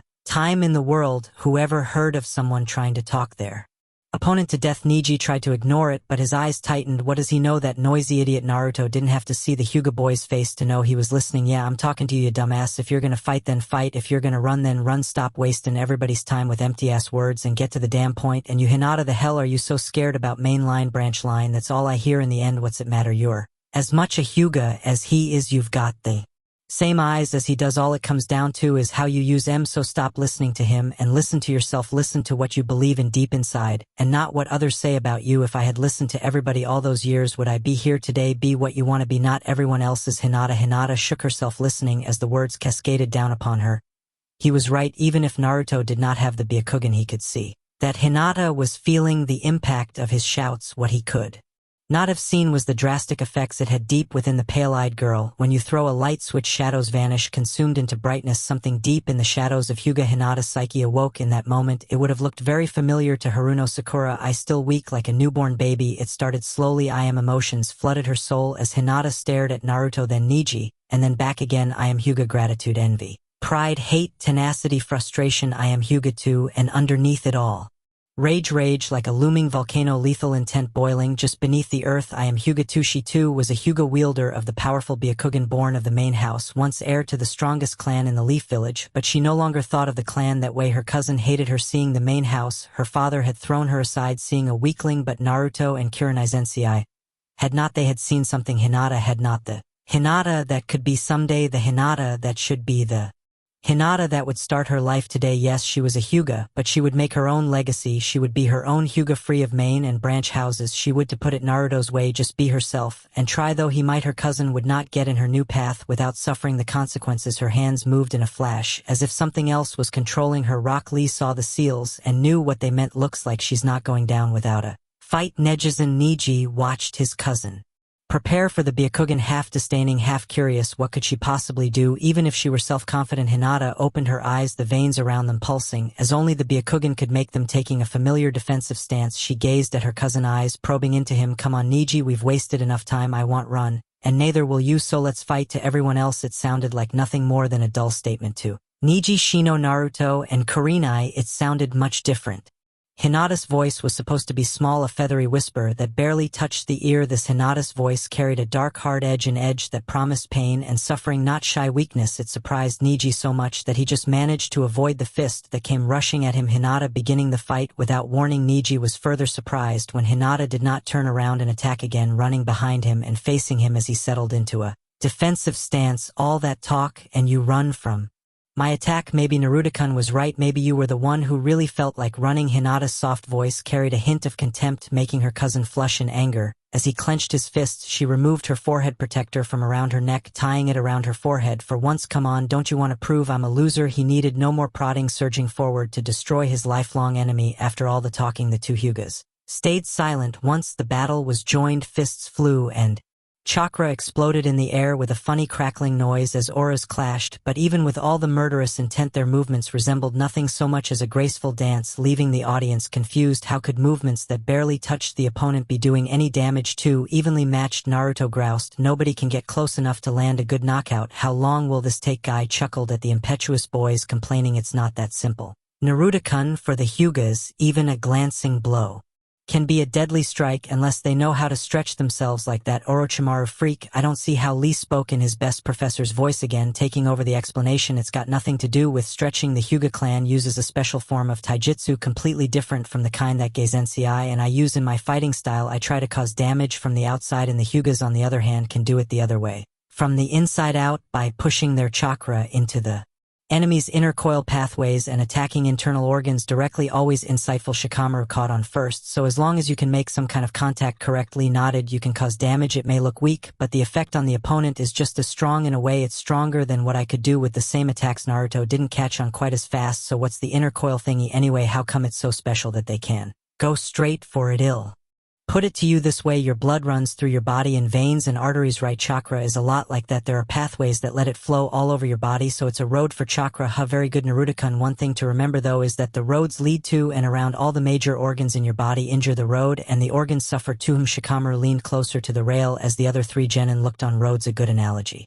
but if I were Hinata, I'd think of it more as a human chessboard. How's that? In chess, there are pieces on the board worth more than others because they can do more things or move farther. Naturally, a player wants to protect those pieces. Sometimes they'll sacrifice weaker pieces to do it, or they may sacrifice a weaker piece so they can get in position to attack a stronger piece. Neji's got a height and reach advantage on Hinata, which makes it harder for her to get inside him and attack the major organs, like the heart or lungs. So one way she could Get inside is let an arm or leg absorb an attack and then plow inside Niji's defenses and attack with what she's got left, or she could fake like she was going after something important and make Niji sacrifice an arm or leg to defend himself. Sakura beckoned them over from their discussion with a harsh whisper. Pay attention guys, she's about to do something. Somewhere along the way Hinata's jacket had become undone, flapping about as the two combatants lashed out. Niji dismissed it and kept on attacking.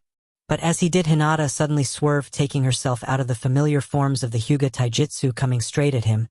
He scoffed at her intent expression, using a hidden attack like that noisy fool. I'm not as dumb as Kiba, judging where she would try to strike him. Niji surged forward and found nothing as Hinata moved away from him. What was she doing? It didn't matter, there was still a way to attack. Grabbing at the back of his cousin's jacket with his right hand, Niji yanked it towards him. You can't escape that easily. Immediately he knew something was wrong. The jacket was coming off too easily, with no weight shift to make him balance himself. Like what should have happened if head yanked Hinata off her feet. Looking up, his eyes widened as he saw himself grasping the back and one empty arm of the jacket. She slipped out of it momentarily, shocked. Niji's confusion grew as Hinata planted her feet and somersaulted backwards over his head, wrapping her end of the jacket around his arm and pulling it with her as she flew through the air. The branch house Hyuga could only watch, off balance and stunned, as his cousin landed and kicked a foot out backwards, aimed straight at his shoulder. Niji's image of his loser cousin disappeared with a short, sharp cracking noise. For a moment after Hinata's attack, you could have heard a pin drop in the arena. Sakura broke the silence, confusion evident in her voice. What just happened? Naruto's reply carried equal parts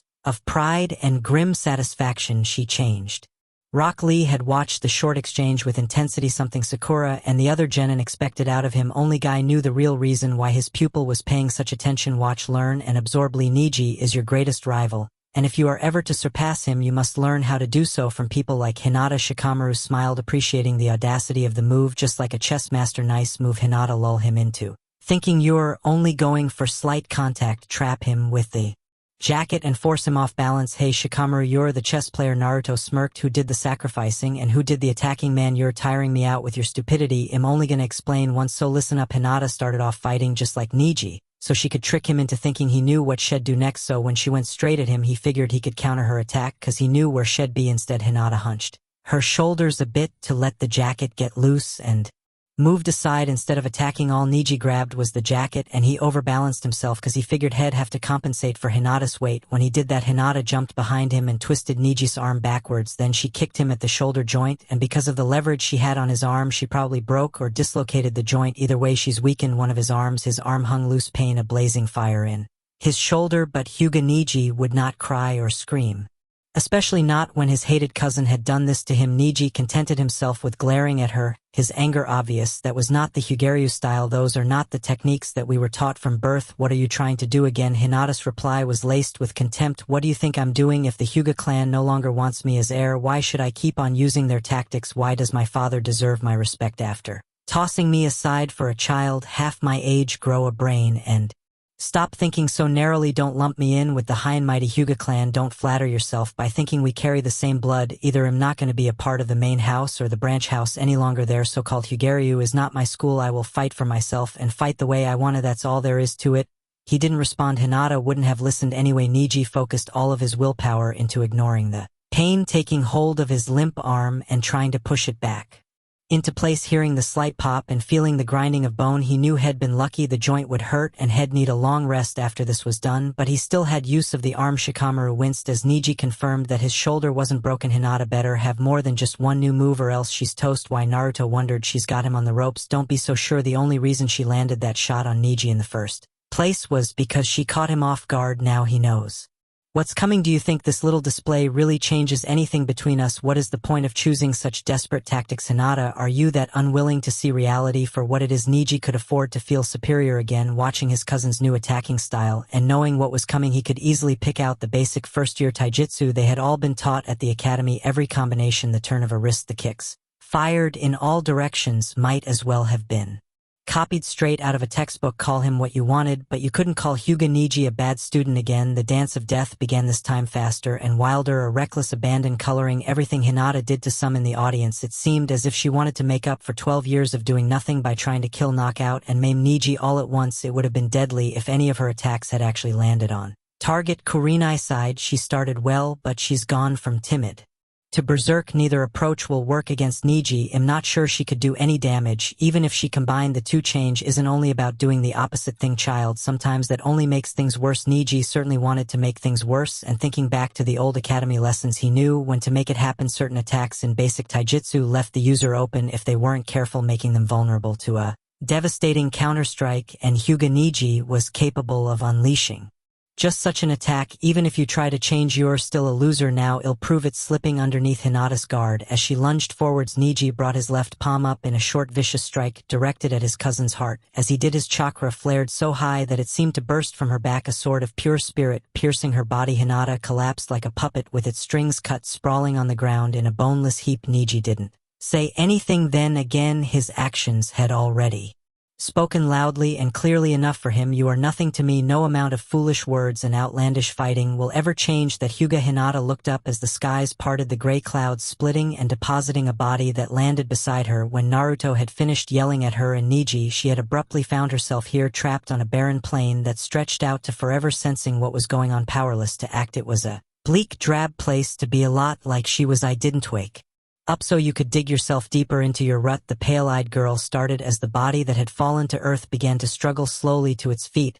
Who are you? What does it look like to you? Grab a clue, sister. Hinata could only stammer wordlessly as the other person straightened, and she matched a voice to a face her own. Was it her? This Hinata was not the one she saw when she looked into the mirror. The other girl's eyes were not the blank white pools that had once stared back at her. These orbs held an odd, unbalanced gleam, and her hair, could it even be called hair? So wild and unrestrained it might as well have been a bird's nest. She could never have let herself look like that, and that's the problem, isn't it? What? Don't play the timid, stammering girl with me. We don't have time for that. I don't understand. The other Hinata threw up her hands and shook her head in disgust. Great, now she's a coward and a moron. Let me make this easy for you. Am you Hyuga? Hinata, but am not you. I am what you have always denied to yourself, everything you never wanted to or never thought you could be. Hate, anger, envy, even pride. Hinata stepped back, frantically denying the girl's heated accusation. But I never did anything like that. The other Hinata scoffed, bitter anger evident in her hunched shoulders. Make as many excuses as you want. You pushed all of those things aside,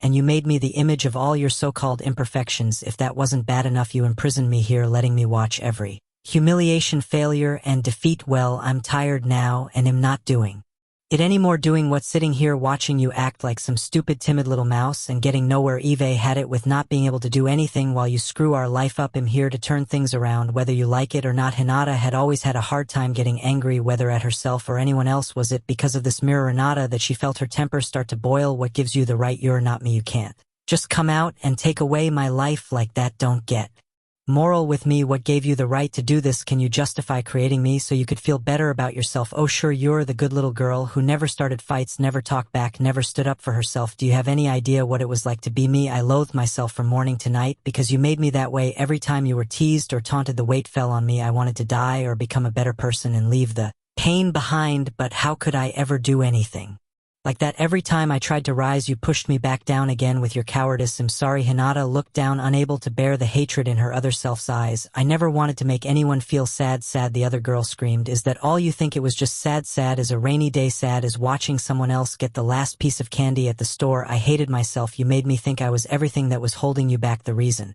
the world looked at you with so much pity, and you have the gall to just write it off as sad. It was torture. You think an apology will make up for years of that, but Hinata could feel it, the same despair that she had felt against Niji sliding over her again, but here inside her it had a much different effect. She watched in horror as her mirror image shuddered, then collapsed, shaking violently. Reaching out to help the girl, she was forced back as the other Hinata slapped her hand away. Even as she writhed in agony, haven't you done enough? Just leave me do my job like you always do. I'm used to it. Hinata could have run away. She'd done it often enough, but that was outside in a world where nobody cared what she did, where there were no consequences for pushing her problems away. But this wasn't such a place. Here the consequences were staring her in the face, and Hyuga Hinata didn't like what she saw. Forget Niji, forget her father, her sister, even Naruto. As hard as that was, this girl was a part of herself. How could she have sunk so low, hurting herself just so she could run away from her problems? It had to stop, but how would she do it? The only idea that she could think of was not only crazy, it was downright stupid if you stopped to think about it. But how stupid could wanting to help someone else be if you really meant it? Naruto had done it for her. Now Hinata had to prove she was worthy of that kind of respect. Kneeling again at the girl's side, she shook her head. I'm sorry, but I can't do that. What are you saying? There was no time to hesitate for Once in her life, Hinata boldly continued with what she wanted to do. We're both wrong. You and me were two extremes at opposite ends of the spectrum. No matter who wins the battle for control of this body, in the end, they'd lose. The real fight outside. The only way we'll ever be able to grow strong for realies if we join forces. The other girl scoffed, tears of pain and suffering still drying on her cheeks. You'd never have the guts to do it, aren't you? Scared of what might happen, afraid of losing yourself.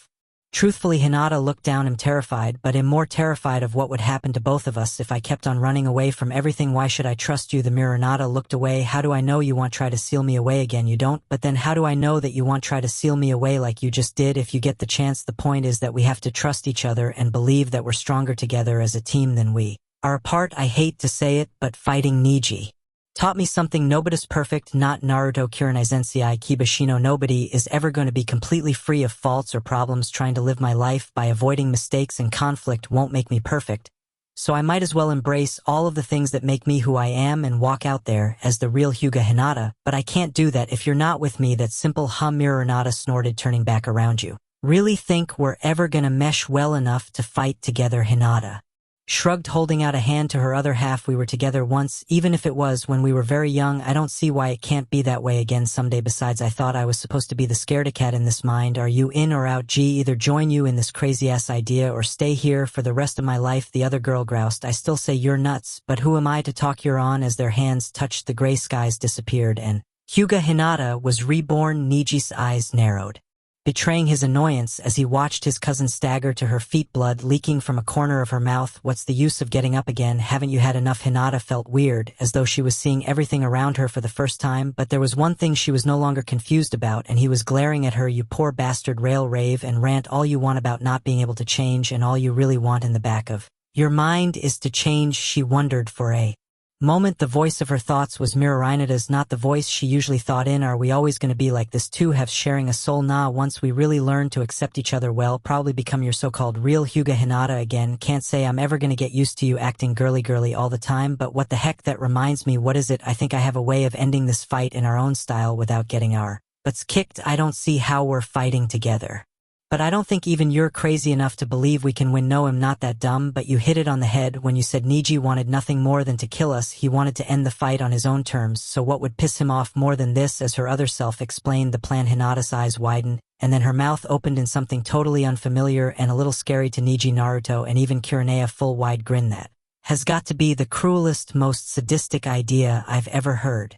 I think I like it. Hey, all I had to do for a decade or so was sit back and think violent, nasty thoughts. I'm good at it. Hiatus and referee type person. Hey, looked over to see Hinata raise her hand slowly. Yes, I quit. The room shook a bit with the impact of 5 simultaneous face faults up in the balcony. Naruto, Lee and company stared down in surprise at the chipper note in Hinata's voice. Hey, was also a little confused. The girl was still conscious after all. Any particular reason why you're forfeiting? Oh, that. Hinata shrugged, turning towards the stairs. Why should I let that jackass end the fight his way? If I'm gonna lose, him doing it my way. Besides, if I'm gonna get knocked out for real, it should be by an opponent I respect. Niji's face went bright red with fury as his cousin let loose with a mocking laugh. And hell's gonna freeze over before I ever feel that way about you again. Forget rules, forget the exam. Hinata could not be allowed to disrespect him, Hyuga Niji, anymore. Charging forward, heedless of Hayat's shouts for him to stop, Niji prepared to strike, the veins around his eyes standing out with his rage. Just as he was about to reach his target, a loud clang sounded in front of him, forcing him to leap back to safety. Looking up, he saw a large orange lump on the ground, a discarded jacket, and behind the clothing stood its owner. And here I thought Kiba was the king of the jackasses. You want to fight, you punk? Hinata's already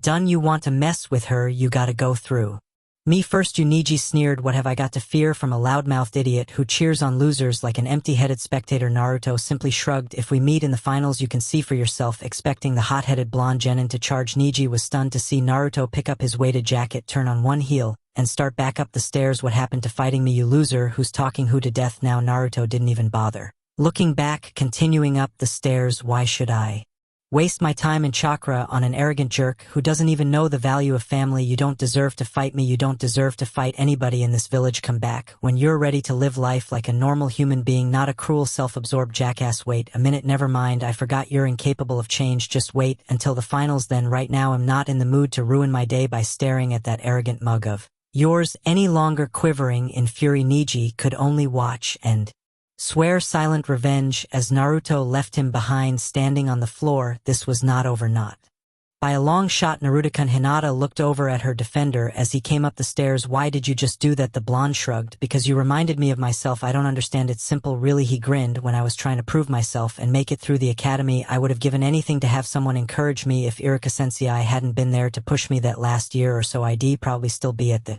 academy. So when I heard that jerk mouthing off about people not being able to change, I figured I better do for you what Iruka Sensei did for me. Nothing I hate more than people getting called losers and getting no help to change. Having said his piece, the spiky-haired genin continued on, slinging his jacket over one shoulder. Reaching his team spot, he noticed the small bundle of fur curled near the rail. Itachi, feeling footsteps approach, woke up slowly and scampered up to Naruto's feet. I needed some sleep. Speaker. What I miss? Naruto face faulted for the second time in 5 minutes. Why do I even bother acting cool if you're not watching? How else are the other tribal leaders supposed to know I'm worthy? Get a rooster then. Us ferrets are nocturnal anyway. Hyuga. Hinata smiled to herself as she watched Naruto's one-sided to her argument with the ferret. Thank you, Naruto-kun. You may be weird, but it's a good kind of weird. Then turning back in Kurenai and Shino's direction, she continued on the path into her new life. Behind her, the scoreboard began its deadly shuffling again until two names were revealed: Haruno Sakura versus Yamanaka Ino. For all the talking that was going on among the Leaf Shinobi, neither Sakura nor Ino spoke a word. As they walked down to the arena level, the glares shooting back and forth between them said more than enough. Sakura figured Ino was there to show off for Sasuke to her. That was what their rivalry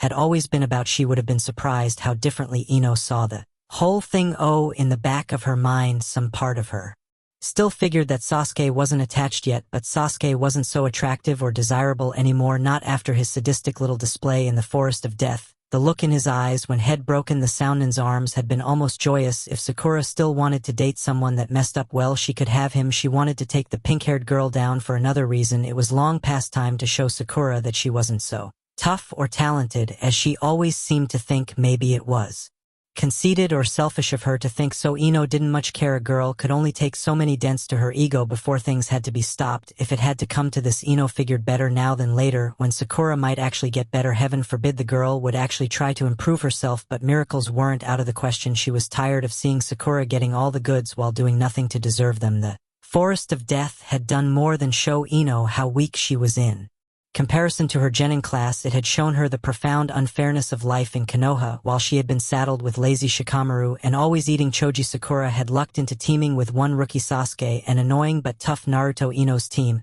had to sneak their way through the Chunin exam, almost being taken out single-handedly by Niji before he dismissed them as too weak to fight. Sakura's team had been trashed by Orochimaru, hit just as hard by his 3 sound henchmen, and still gotten to the next stage. Who had she made an enemy of? What did she have to do? Okay, she wasn't so hot or talented either, but at least Ino had tried. She had begged, pleaded, and of course yelled until her throat was raw to make herself and her team stronger. It hadn't done much good in the end. She'd done her training alone, pushing herself to limits. She'd never even known she had. It was time to show Sakura and everybody how strong Yamanaka Ino really was. You think you deserve what you've got? Prove it to me. Sakura stared at Ino's blank expression as they faced each other and wondered what she should do. Let her rival make the first move, take the initiative instead. Or here was one other plan. Hey Ino, let's get one thing clear right now. Don't think we're going to be fighting over Sasuke-kun. This match is totally serious. I'm not going to go easy on you. Taunting Ino seemed to be a good idea given what she knew about the blonde's temper, and as Sakura saw the rage explode in Ino's eyes, she figured it was the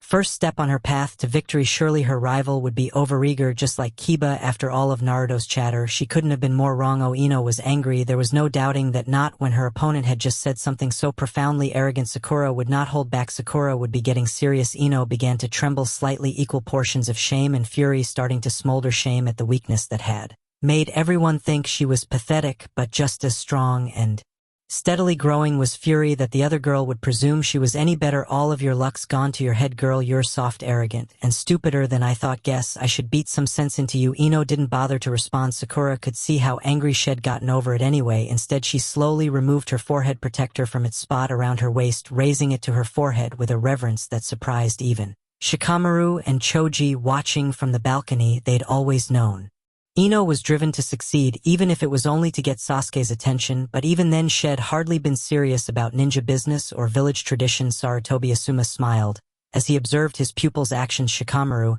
had the brains and teammate. He outstripped his teammates by far without a doubt. But even with her childish temper and personality, Ino had something neither of the boys could claim: A savage desire to succeed, call it hot-headed, a one-track mind, but it was true if the Chunin exam had come down to who wanted it most, the girl would have been a top contender. The words that emerged from her mouth as she tied the forehead protector to her head proved it. Talk, talk, talk, that's all you're good for. Ever since we were kids you never did anything but talk. A good game. You wanted to be strong, admired, popular. How long has it been, Sakura? A year. 5-10. Where are you now? What have you made of yourself? Where were you in the forest when your teammates were fighting their asses off, sitting there crying your eyes out? Even when you tried to stand up for yourself, all you got was a beating. Ino would have smiled as she saw Sakura redden, humiliation provoking her rival's own temper, but she wasn't done yet. Sasuke went berserk when he saw what they did to you. Naruto nearly got himself killed keeping you safe. If you're so good at talking, Sakura, why don't you tell me how you deserve teammates like that? Shifting her weight onto her back leg, Ino settled into a ready stance. Oh hell, forget talking. I'm tired of your empty threats. Show me, Sakura, show me what you've made of yourself. Still trying to throw her opponent off balance, Sakura smirked. Careful what you ask for, you might just get it. There was no use wasting more time. The girls charged at each other, their battle joined elsewhere. A confrontation with far greater significance had also begun. Well, fancy that you can even copy sealing techniques now. Hatake Kakashi looked up slowly, tired from affixing a seal to the curse that afflicted Sasuke. Even now the boy slept, body and soul taxed by the ordeal. I suppose I should congratulate you, Kakashi. That technique isn't something you could have seen performed. You must actually have had to work at it. You've grown. He knew the voice before he saw the face. In every word there lurked a certain menace, a sibilant hiss only faintly concealed by human language. This was no shinobi, this was an avatar of death hidden in the form of a man. Orochimaru, what's your game? The master of the Hidden Sound Village had chosen to disguise himself as a nondescript jounin for this encounter. Emerging from the shadows, the faint light of the basement chamber reflected the forehead protector he wore. Fortunately, Kakashi, my plans have nothing to do with you. My only concern is with that boy. What could he want with a child? Even an Uchiha. Sasuke was improving but nowhere near mastering his latent skills. What do you need, Sasuke? For Orochimaru shook his head, a slight tsk coming from him as though he were a father scolding his child. Do I really need to spell it out? You have it, though it's imperfect. In fact, I should have congratulated you. You're moving up in the world with your new possession, the Sharingan. As though recognizing the flash of insight in Kakashi's visible eye, Orochimaru smiled thinly. Yes, the Uchiha ability, I crave it, and I shall have it. Kakashi shifted subtly, keeping an eye on Sasuke while slowly gathering his chakra. Don't know why you need it, but you won't be getting it here. I created the sound village and its people heed my orders. Do you understand now? Kakashi scoffed, his eye narrowing into a hard stare. You're playing a fool's game, questing for an impossible dream. That ambition of yours has grown. Orochimaru, the sound shinobi laughed, eerie noises echoing through the room. History is written by the victor, Kakashi. When I triumph, I think you will be the fool and I will be the genius. Kakashi said nothing, still gathering his chakra against a madman. Words were useless, actions would have to do. Action was precisely what Ino had dreaded, or too much action to be exact. The gap between stages had been too short for her to work on actual combat, and it meant she and Sakura were equal in ability. 10 minutes had passed with nobody gaining the upper hand, but plenty of damage being done on both sides. Sakura knew the score and guessed Ino was feeling frustrated. For all her talk about weakness, the other girl wasn't good enough to win either. Feeling confidence run through her, Sakura began to smile. Setsuno was right, as long as you've got the will you can win. For someone as smart as Haruno, Sakura was supposed to be making two grave errors in the same battle. Would have been extraordinary. Today apparently was no ordinary day. I thought you were better than me, Ino. Why am I still standing? Guess you used all your time on looking pretty and none to train. Maybe it was leftover friendly feelings that had made her hold back so long. Ino didn't care. She was through being nice to the arrogant little twit.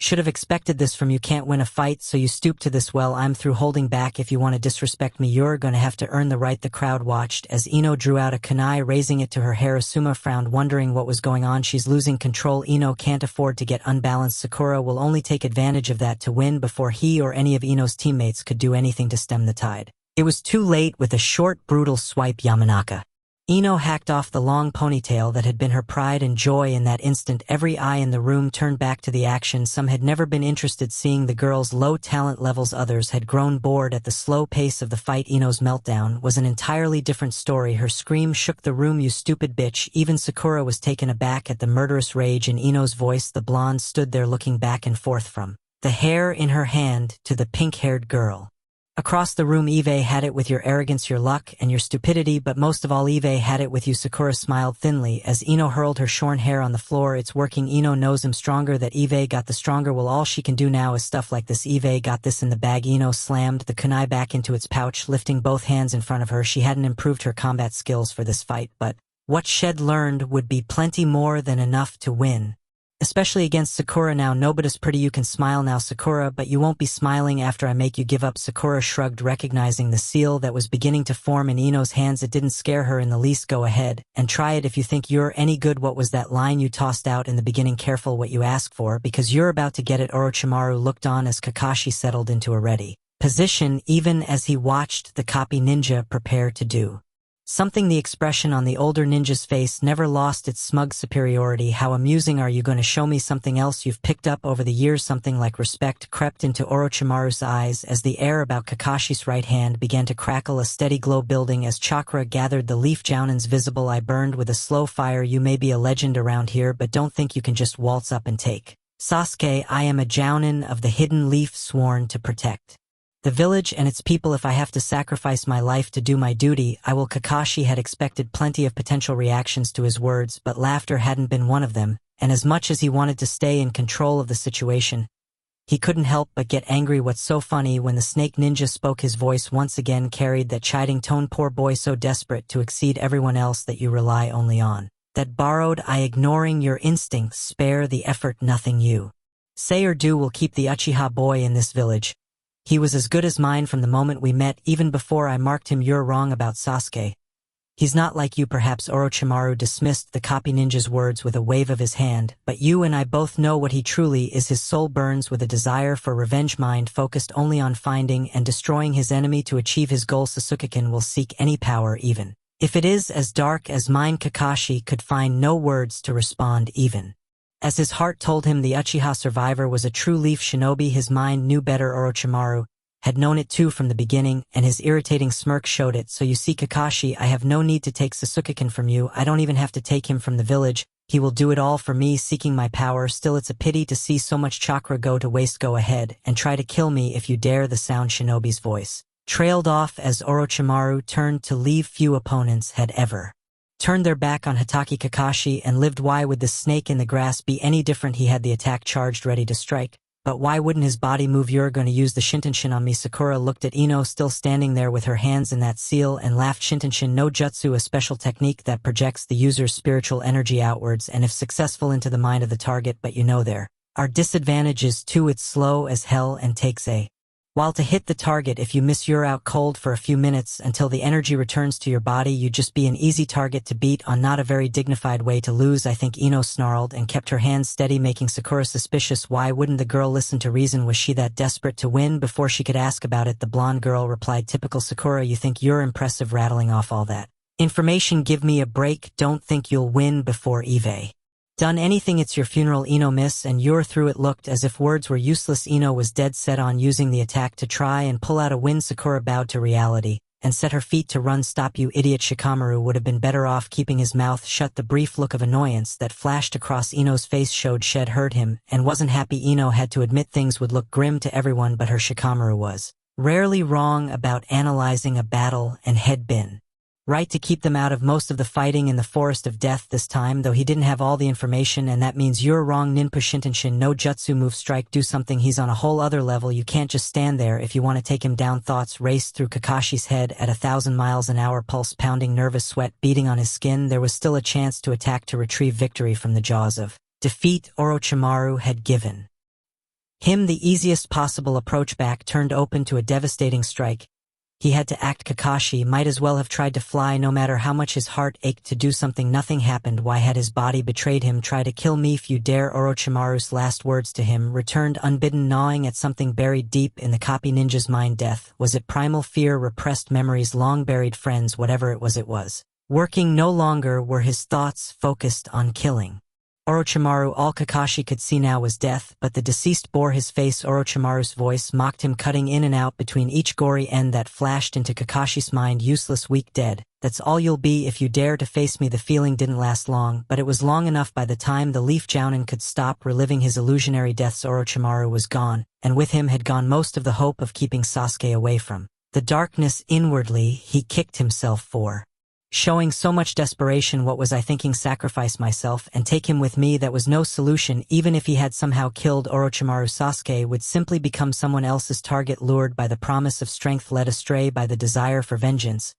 He could not let that happen, not to someone who had seen so much violence so young, who could represent the best about the Leaf Village with the right kind of training. Picking up his student, Kakashi turned towards the infirmary and the Umbu guard's head station there. He might not have been able to attack Orochimaru, but the snake shinobi had made one mistake, had given the copy ninja time to think of something, some solution, no matter how crazy or stupid, some way to fight the tides of fate. When you knew as many techniques and skills as Hatake Kakashi did, there was bound to be something that could help. There had to be. Ino Shikamaru didn't know why he cared what happened to his teammate. Ino could be loud, annoying, and pushy even. On her best days, all that nagging took away valuable time he could have used to sleep or something less troublesome than training. But after the Forest of Death and their argument the next day, Shed stopped coming around and stopped nagging her teammates. Normally, if that happened, he would have been bracing for an even bigger shouting match later. Nothing had come asking around. Had learned that Ino hadn't even been to see her many friends around the village. Right about then, Shikamaru realized she might really have been serious about getting stronger. Indeed, when he went by the Yamanaka home, the girl was nowhere to be found. She really was off training Ino, who had always been more about wanting to look good for Sasuke or to be popular. Why would she suddenly want to be stronger? Niji had called them weak, but that happened all the time. Ino had never done anything this drastic. After someone pointed out her weakness, something from earlier in the fight nagged at him, and he played the memory back. Where were you in the forest when your teammates were fighting their asses off? That had to be it. She was angry with him and Choji, but nobody ever stayed mad at Choji for long. Not angry just because he was weak, angry because he wasn't the kind of teammate that Sasuke or Naruto had shown themselves to be. Not someone who could show his concern in that particular way. Heck, not someone who even measured up to the level of Sasuke and Naruto. It made Shikamaru feel a little ashamed. Had he and Choji been the cause of Ino's loss? Were they the reason she was slumped on the ground out cold from a missed Shintenshin? I knew she was frustrated, but not desperate. Before he could continue beating himself up mentally, Shikamaru heard Sakura speak. Too bad, Ino. Don't say I didn't warn you. Shikamaru forced his eyes open, making certain he would remember this moment, and thinking of how he'd have to apologize to Ino. As it turned out, he would have to apologize to Ino for a completely different reason. Underestimating her, Sakura tried to advance on her fallen opponent and went absolutely nowhere. What? The Shikamaru's jaw dropped as Ino replied, she didn't use the Shintenshin. Warn me, Sakura. Whatever for. Sakura looked down at her feet to where a trail of chakra and was it hair encircled her legs, keeping her pinned in place. You were the one who needed the warning, Sakura. Now Eve got you right where I want you all because of some extra hair, and my chakra can't move. Can you go ahead then? That's all you've got besides the basics. One lousy attack your father gave you. Sakura hadn't expected Ino to snap, but she hadn't anticipated that the other girl would laugh either. What's with you, Ino? Ino might have been laughing, but the look in her eyes was dead serious. It's funny. I've never seen my father do this. Shikamaru watched passively as Ino performed what looked like her usual hand seals, until her hands came together in one that only he had ever used before, and then went back to normal. The seal for the Kage main no jutsu shadow copy. No jutsu, it's a Nara family bloodline jutsu. And anyway, she can't do the Shintenshin with the wrong sequence. So why even bother? Before he could finish the thought, Ino showed him, and everyone else, Ninpuyu Mariko no jutsu, Dream Weaver no jutsu. Expecting to see nothing happen with the wrong seals, Shikamaru's eyes shot open as a tendril of something launched out of the circular seal Ino's hands had formed, heading straight for Sakura's head. When it struck home, the pink-haired girl's eyes glazed over as though she were in a trance, and where he had expected Ino to slump over as she always did when transferring into someone's mind, his teammate was still standing. Not only standing, but talking. Time for a reality check, Sakura. You're about to see just how pathetic a shinobi you really are. Sakura awoke in a long hall with doors everywhere. She looked and nothing else. It stretched on as far as she could see. Dimly lit, eerily silent. What is this place? Is this where people go when Ino switches into their minds? No, not really. You're the first one who's ever come to this place other than my father. He was my test subject. You get to be my first target. She could hear Ino's voice, but the other girl was nowhere to be found. A dreadful presence in the dark passage. You see, Sakura, I actually trained while we had time off. I was doing something, not sitting around and waiting for Sasuke or Naruto to come up with a new attack to save me in the next fight. It took me the entire break, but I did it. I came up with a technique even my father had never seen before. What about you, Sakura? Why don't we have a look? Sakura watched as one of the doors in the hallway swung open, showing her falling out of bed the morning after returning from the Forest of Death. A creaking noise behind her revealed another open door, this one showing her standing and watching Setsuna destroy the old restaurant building. You want to get stronger, but you can't be bothered with doing anything about it. I suppose it's just who you are. A no-talent genin skating along behind your teammates. You've been letting everyone do your fighting for you since we were kids. More memories flooded her consciousness. Ino defending her from the other girls, teasing Kakashi, Sasuke, and Naruto, fighting Haku and Zabuza, while she stood by Lee being thrashed by Dosu and Zaku. Stop this, Ino. I'm not just a loser. The other girl's voice responded, Ino's disgust evident. Getting to be on Sasuke's team doesn't count as a victory. Sakura, that was luck, nothing out of the ordinary for you. Even if you had managed to win once in your life, it wouldn't matter. Not now. Ino sounded so smug that she had to have something up her sleeve. Sakura threw herself down the hall trying to escape, but every door she tried to open was locked or led to a horrible memory. Failure, humiliation, ridicule, frustration. Why are there nothing but memories of my failures here? Oh, come on. Sakura, you're the smart one. Do I really have to explain it to you?